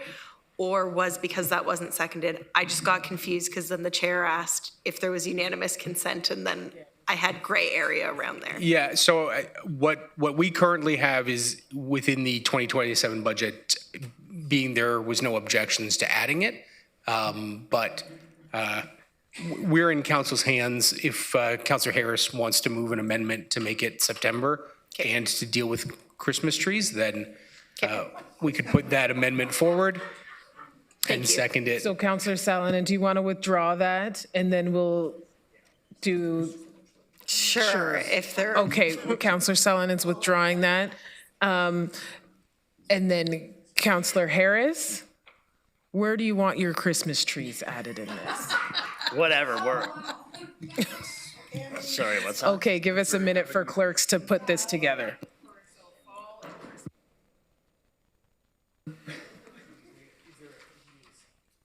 Is there a seconder for the amendment? I'll second. Councillor Salonen. Oh.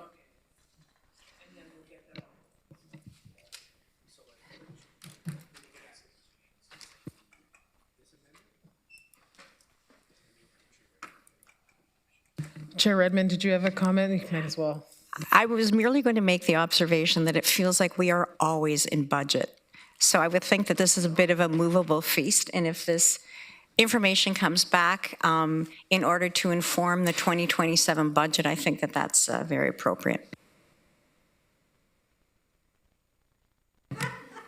You can sing Jingle Bells anytime you want.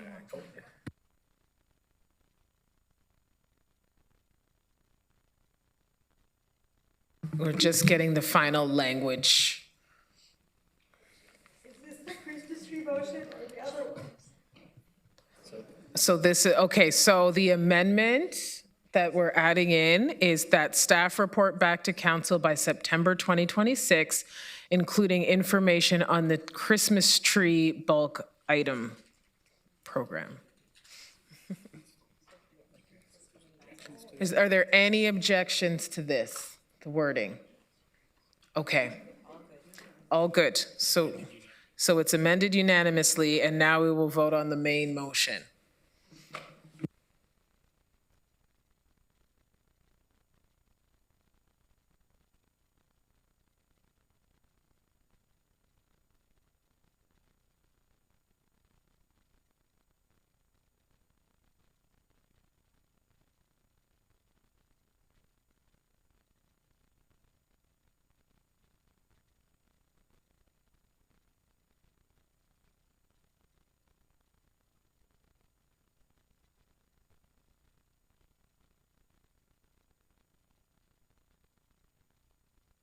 And that is carried. Okay, let me just make sure this is we're almost done. Final motion of the day, item 10.3, Councillor Verbanovic, the water capacity constraint solutions. Do you have a seconder for your motion? It's seconded by Councillor Salonen. Councillor Salonen? Sorry. Oh. Yes, okay, that's fine. Sorry. Okay, all right. I forgot Councillor Rodriguez was going to do it, but that's fine. Okay. It's on the floor. We can talk to it. Go ahead, Councillor Verbanovic. It's seconded and thirded. So thank you, Madam Chair, and I will read it for the benefit of the changes. But I will say that I had the opportunity to work with staff in making some changes, and my understanding from Mr. Getsky is there's no concerns from staff with the motion as it's presently before us.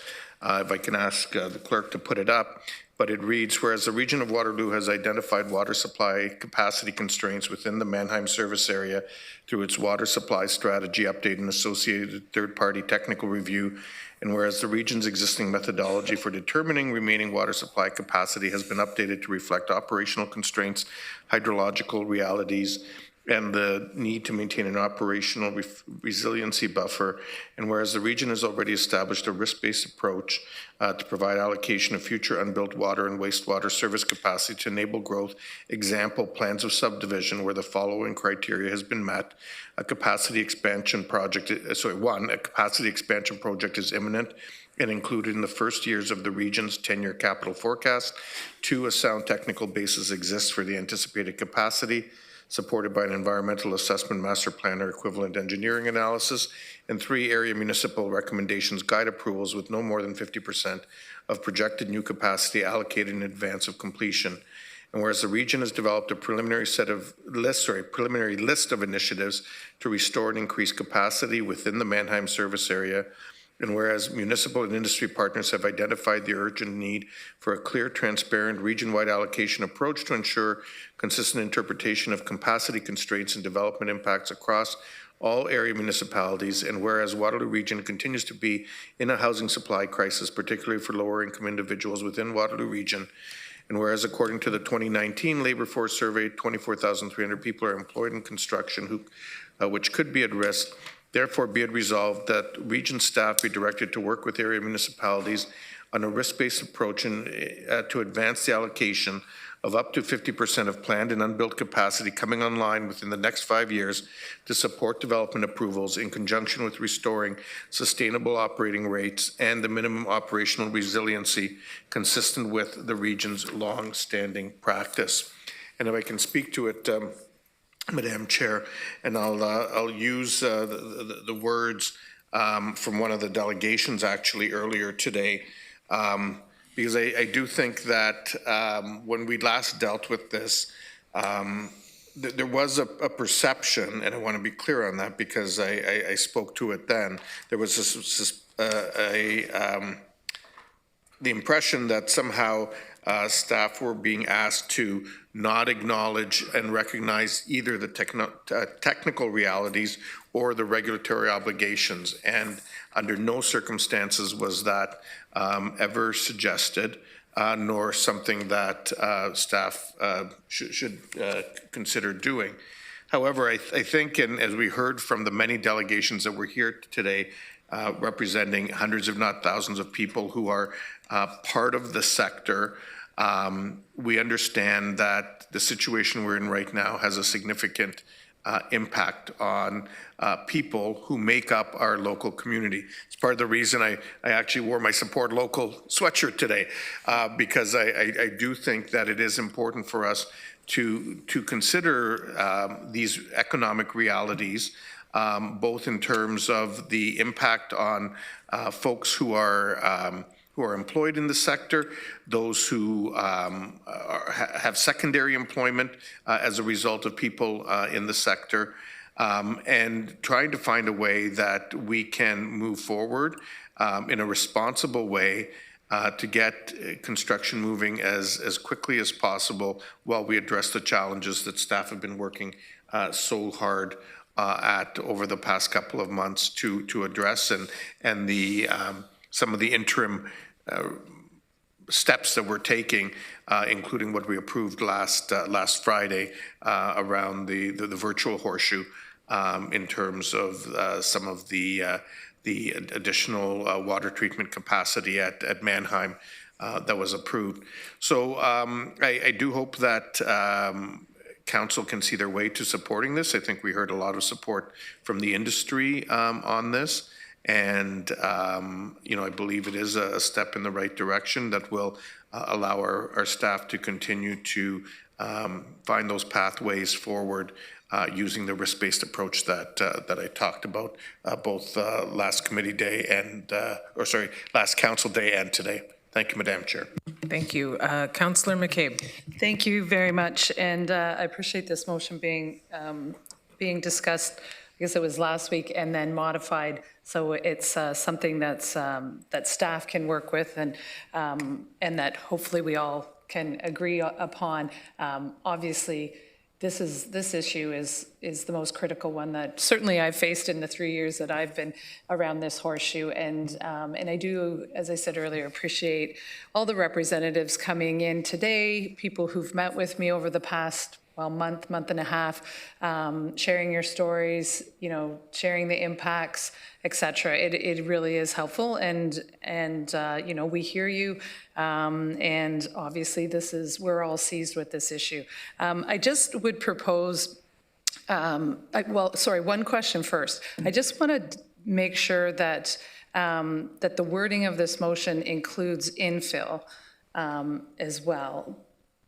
Because that's a lot of what Waterloo's development is infill. So I just first want to confirm that that's captured in this. So since you moved the motion, I'm asking you, yeah. Well, obviously, staff will look at all new projects coming forward and would consider that as part of the risk-based approach. The reality is that, Kitchener has significant infill as well. So it would be, part of what's looked at in terms of new developments going forward. Yeah, it's just that there was at the early stages of this issue, there was commentary about infill not being captured in the data and the information. So I just really, really want to be clear that that is captured in this. So I see that Ms. Shaw is nodding, so I'll take that as a yes. The piece that I was looking to add, and it's one that I've been raising, over the past month, and we've all talked about, and developers today were talking about it and have raised it, is around conservation. And I think we really shouldn't and can't talk about this issue without also talking about water conservation and improving the practices and policies around that. I think these two issues are they're linked, and I think they have to be linked. And I think that's the water conservation piece has to be part of this, is part of the solution. Maybe not obviously in the short term, but certainly in the long term. So I would just, and I shared this with Councillor Verbanovic already, around some wording to include in that. I hadn't sent it to the clerk though. Oh, no, okay, yeah. Yeah, so I can just read it if that's. Okay, I just want to confirm with Councillor Verbanovic in terms of, so you're making an amendment to add into the motion? Yeah. Okay, so read your amendment. So that region staff work with area municipalities to develop and implement an enhanced water conservation program, including possible regulatory pricing and incentive-based measures to both mitigate peak system demands year-round, and especially from May 1st to September 30th, in order to enable restored and new water supply capacity to come online in parallel with continued development approvals as outlined in Recommendation 1. I can forward that to you. Yeah, Councillor McCabe, I don't know if this is germane. I think I get where you're coming from, but I don't know if this is germane to this motion. What you've just read sounds like a separate motion, very intentional with that as well. But it's about water conservation. I don't know how water conservation isn't germane to the issue of our water capacity issue, quite frankly. Okay. So with that, so people can vote against it. I'll just ask for unanimous consent on this. We need a seconder first. Is there a seconder? Councillor Hunick. And so is there unanimous consent with this? And I indicate I was fine. You're fine with that? Okay. The question of staff, so we approved a motion a few weeks back on conservation. And so I just want to understand how this squares away with what we've already asked staff to do. I'm supportive of it, but I just want to understand what. What's the difference? Yeah. Well, part of the difference is that the one that I had passed, or that we passed a month ago, was specifically about regional policies and procedures, and this is pulling in area municipalities and the need to work collaboratively.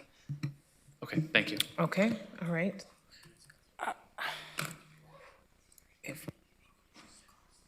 Okay, Councillor McCabe, have you sent the wording? Councillor McCabe? Councillor McCabe, have you sent the wording to clerks? I did, yeah. Okay. Oh, you didn't get it yet? Sorry. Beef.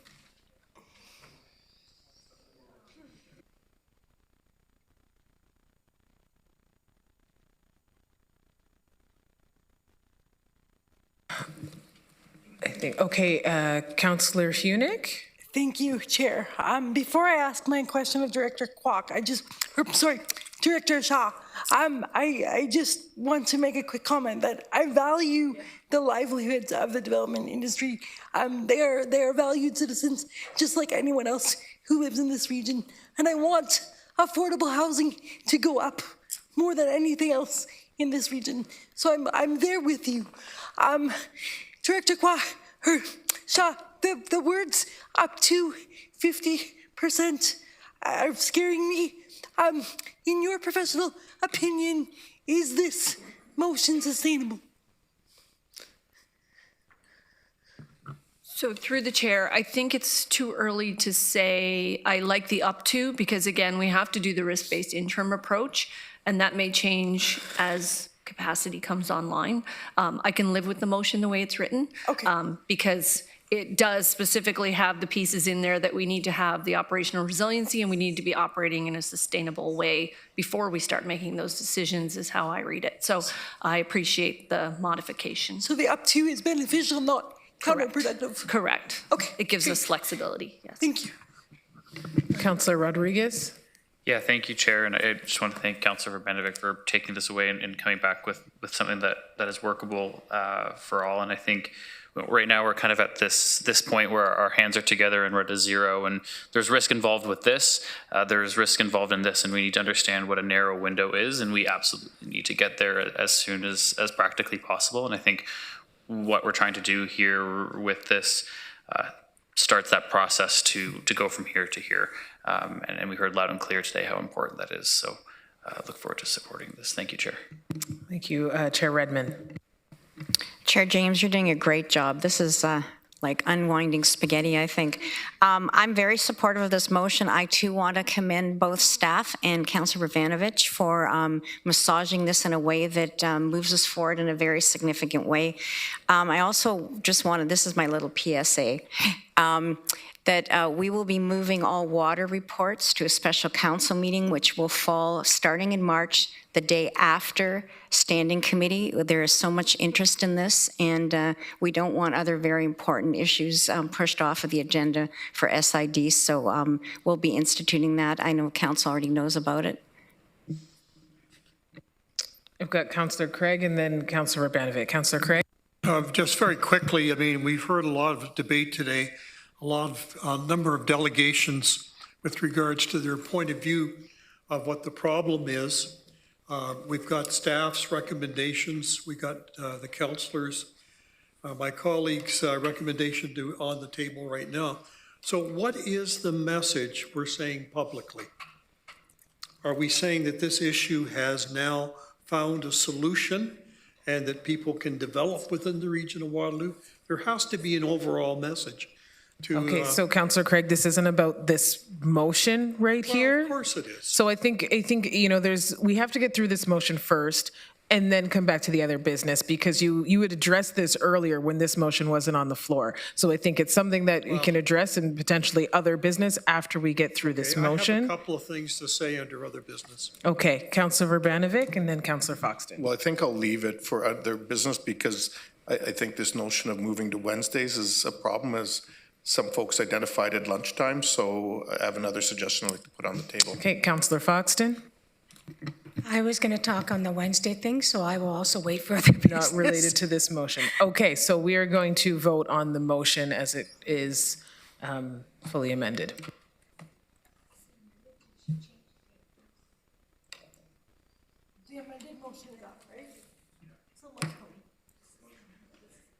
It's the main motion as yes.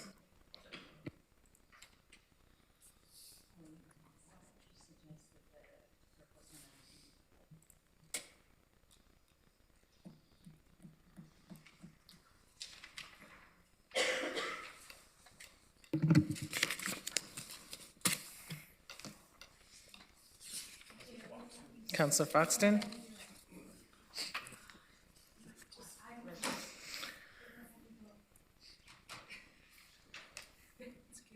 Okay, that is carried. Okay, so we have no more motions. There was some other business identified with regarding the meeting on the Wednesday, the standing committee. I'm just leaning on the clerk if clerks could send out maybe a doodle if there is discussion that needs to happen about the day. And then, okay, and then Councillor Urbanovic, you wanted to speak to this? Yeah, I do understand and agree that we do need to do that. I'd actually like to suggest, because it was sounding like Wednesdays were going to be a problem for some of our colleagues, that we actually go back to starting with the water issue, since it's the number one issue on committee day mornings, and then the other committees can follow. Obviously, the order of them may need to change depending on the length of the agenda. And fundamentally, hopefully we'll finish on the Tuesday, but if we can't, there's always the possibility of adding it on just ahead of council on council day to finish things off. I think that's probably more doable for people.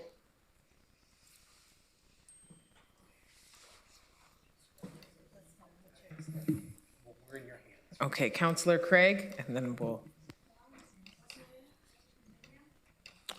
If I may, Madam Chair, there's a couple of things. First of all, I come back to my earlier comments about what are we saying publicly after this meeting? There has to be a message going out. What are we saying? Are we saying we've solved this issue? We're on the road to solving it very shortly? What are we saying? Okay, CAO Getsky, you want to weigh in on Councillor Craig's question? Thank you. Through you, Chair. So the messaging is changing because, as you know, every other week we're bringing new solutions. There are decisions made by council, and so we update that messaging on a regular basis. At a high level, I would just confirm some of the messaging that we've shared. You know, the up-to-date messaging is we have a water capacity constraint. We have developed a preliminary list of solutions that we are accelerating with our partners. And as those solutions will be implemented, we will be adding to operational resiliency and supporting future growth. So that's kind of the high-level message.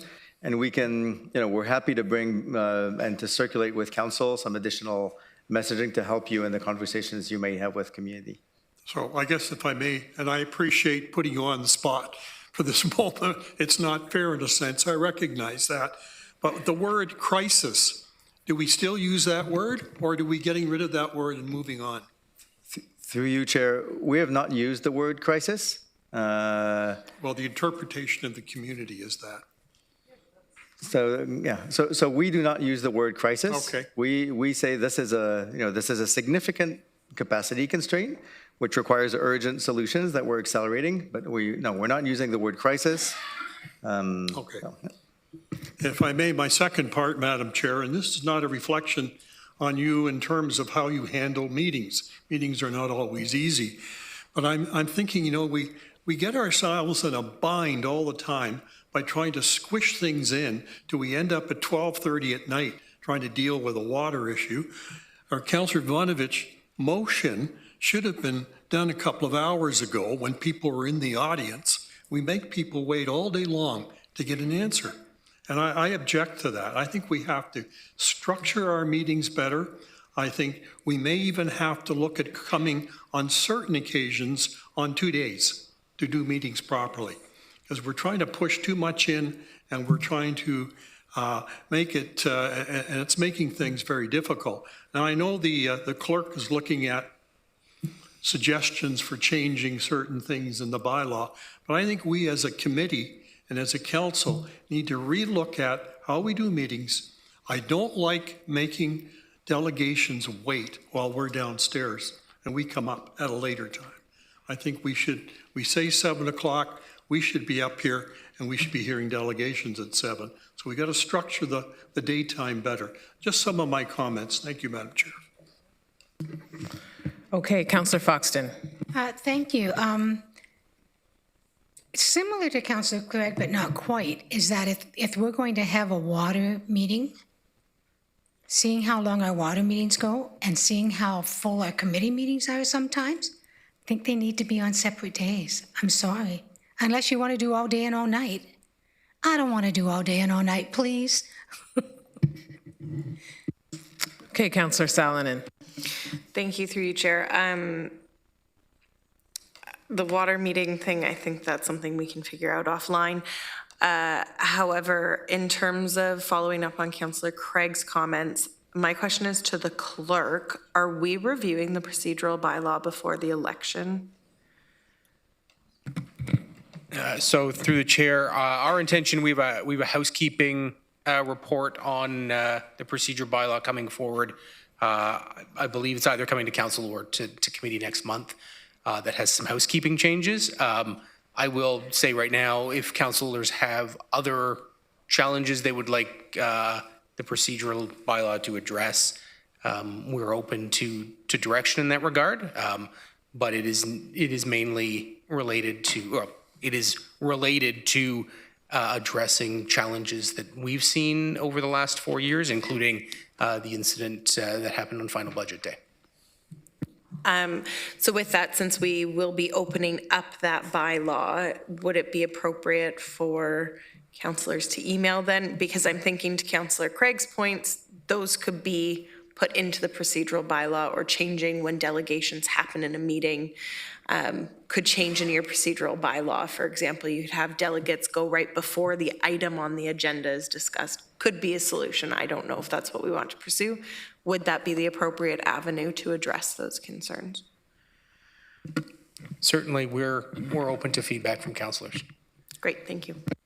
Okay, so seeing no further questions, so based on some of the comments in other business, we will take the water meetings offline. I think that's appropriate if there's a doodle poll to determine what is the best course of action going forward for our water meetings. And then in terms of the procedural bylaw, if there are things that council would like clerks to look into in terms of when it's opened up, they can email you all directly.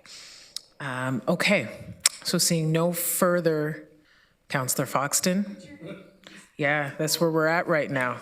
Okay, the next meeting is March 10th, and I need a motion to adjourn. A mover, Councillor Foxton, Councillor McCabe, seconded. You will be prompted in e-scribe. Oh, we have e-scribe.